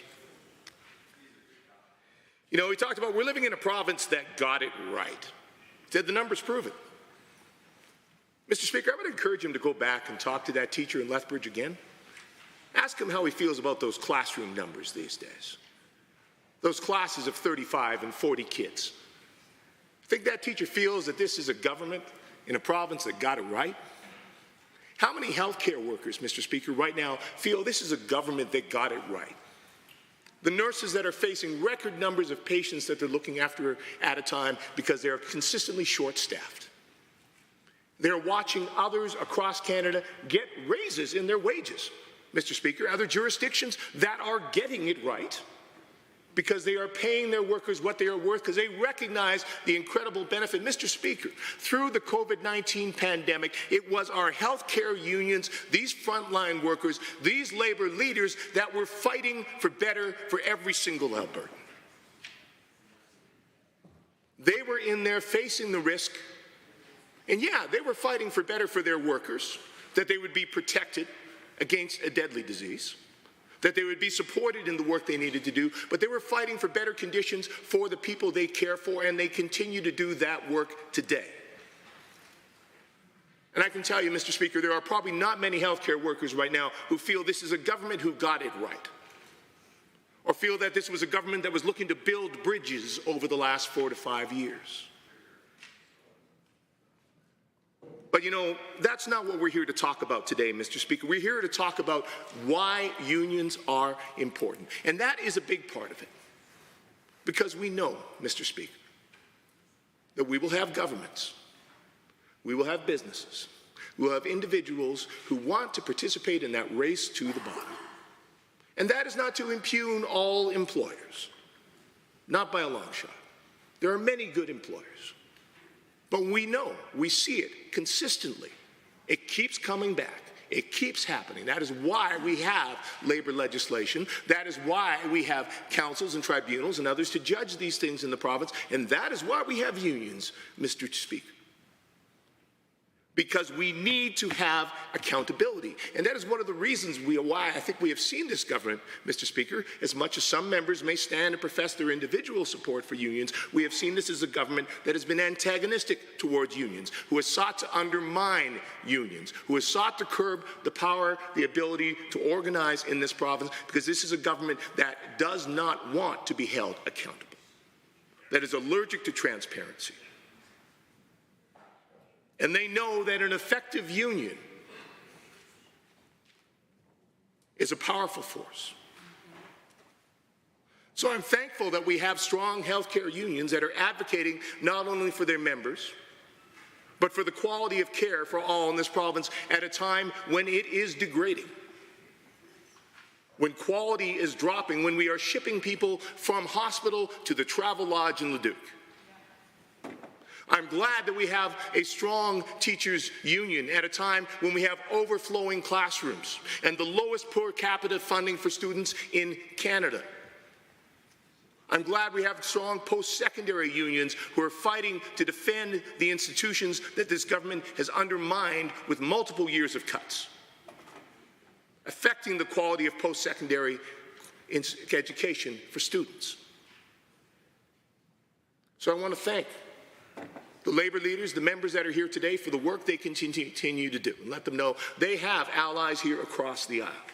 Because we have a common goal, to make this a better province for every Albertan, to make this a place where workers can earn a fair wage, where they are treated with dignity, where they can work in safety, and where they have real legislation and regulation there to back that up. Thank you, Mr. Speaker. Others wishing to join in the debate? Seeing none, I am prepared to call the question. The honourable member for Edmonton Manning to close debate. Well, thank you, Mr. Speaker, and I'll be pretty quick on this. Clarifying the member opposite's comments around we don't have the lowest minimum wage. We are the only province in the country that pays people under the age of 18 a different salary than anywhere else in Canada, and that is $13 an hour. It is the lowest wage in the country. Yes, it is true. Now, the other thing that I would like to say as part of my motion is one of the things that I have been always so grateful for, coming from the labor union, coming from a workplace as a social worker that primarily was women, that had to deal with diverse and very toxic engagements when having to work in child protection, when I was working with parents in apprehension and abuse and language that could be very hostile and could be threatening, among other things. My brothers and sisters in my labor union always stood up for me and always believed that I had a right to work in a safe work environment free of harassment. The member opposite says he believes in labor unions and the values of labor unions, and yet during his speech chose to make comments about whether or not I should wear pigtails and whether or not the leader of the Alberta Federation of Labor is my big daddy. So let's be clear. That demonstration speaks to the lack of understanding and value of what labor stands for, how we take care of each other in the labor movement, and how we respect each other in the labor movement. And the member opposite can deny that that's what his intention of his words was or were, but let's be clear. That is exactly how it came across, and I will not have a member speak to me like that in this chamber, nor should any member of this chamber have to deal with language like that. And in closing, all members should stand up and support this motion. Hear, hear. Honourable members, the honourable member for Edmonton Manning has moved government motions other than government motion 506. All those in favour of the motion, please say aye. Aye. Any opposed, please say no. No. In my opinion, the noes have it. That motion is defeated and a division has been called. Call in the members.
Honourable members, a division has been called on motion other than government motion 506.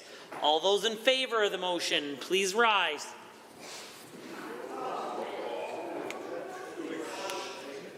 Order, order, order, order, order. Member El-Maliki, Ms. Wright, Honourable Mr. Sabir, Mr. Kozowski, Ms. Sweet, Dr. Metz, Ms. Chapman, Mr. Haji, Member Irwin, Honourable Mr. Egan, Member Boparai, Mr. Shepherd, Ms. Goring, Honourable Mr. Schmidt. All those opposed, please rise. Honourable Mr. Guthrie, Honourable Mr. Glubish, Honourable Mr. Nicolaides, Honourable Ms. Schultz, Honourable Mr. Williams, Honourable Minister LaGrange, Honourable Mr. Scow, Honourable Mr. Ellis, Honourable Mr. Amory, Honourable Mr. Newdorf, Honourable Mr. Lowen, Honourable Mr. Wilson, Honourable Mr. Dreeshen, Honourable Mr. Nixon, Mr. Long, Mr. Yao, Honourable Mr. Turton, Honourable Mr. Nally, Honourable Mr. McIver, Honourable Ms. Furr, Honourable Mrs. Sawney, Mr. Getson, Honourable Mr. Sigurdsson, Honourable Mr. Yassin, Honourable Mr. Hunter, Mr. Rosewell, Mr. Van Dyken, Ms. Pitt, Mr. Sear, Mr. Lunty, Mr. Weeb, Mr. Boychenko, Mr. McDougall, Mr. Wright, Mrs. Petrovic, Mr. Stephan, Honourable Ms. Armstrong-Hominack, Ms. de Jong, Mr. Sinclair, Mr. Bouchard, Mr. Singh, Ms. Lovely. Speaker, total for the motion 14, total against 42. That motion is defeated. Honourable members, pursuant to Standing Order 4.2, the House will momentarily stand adjourned. Legislative policy committees will convene this evening and tomorrow morning for consideration of the main estimates.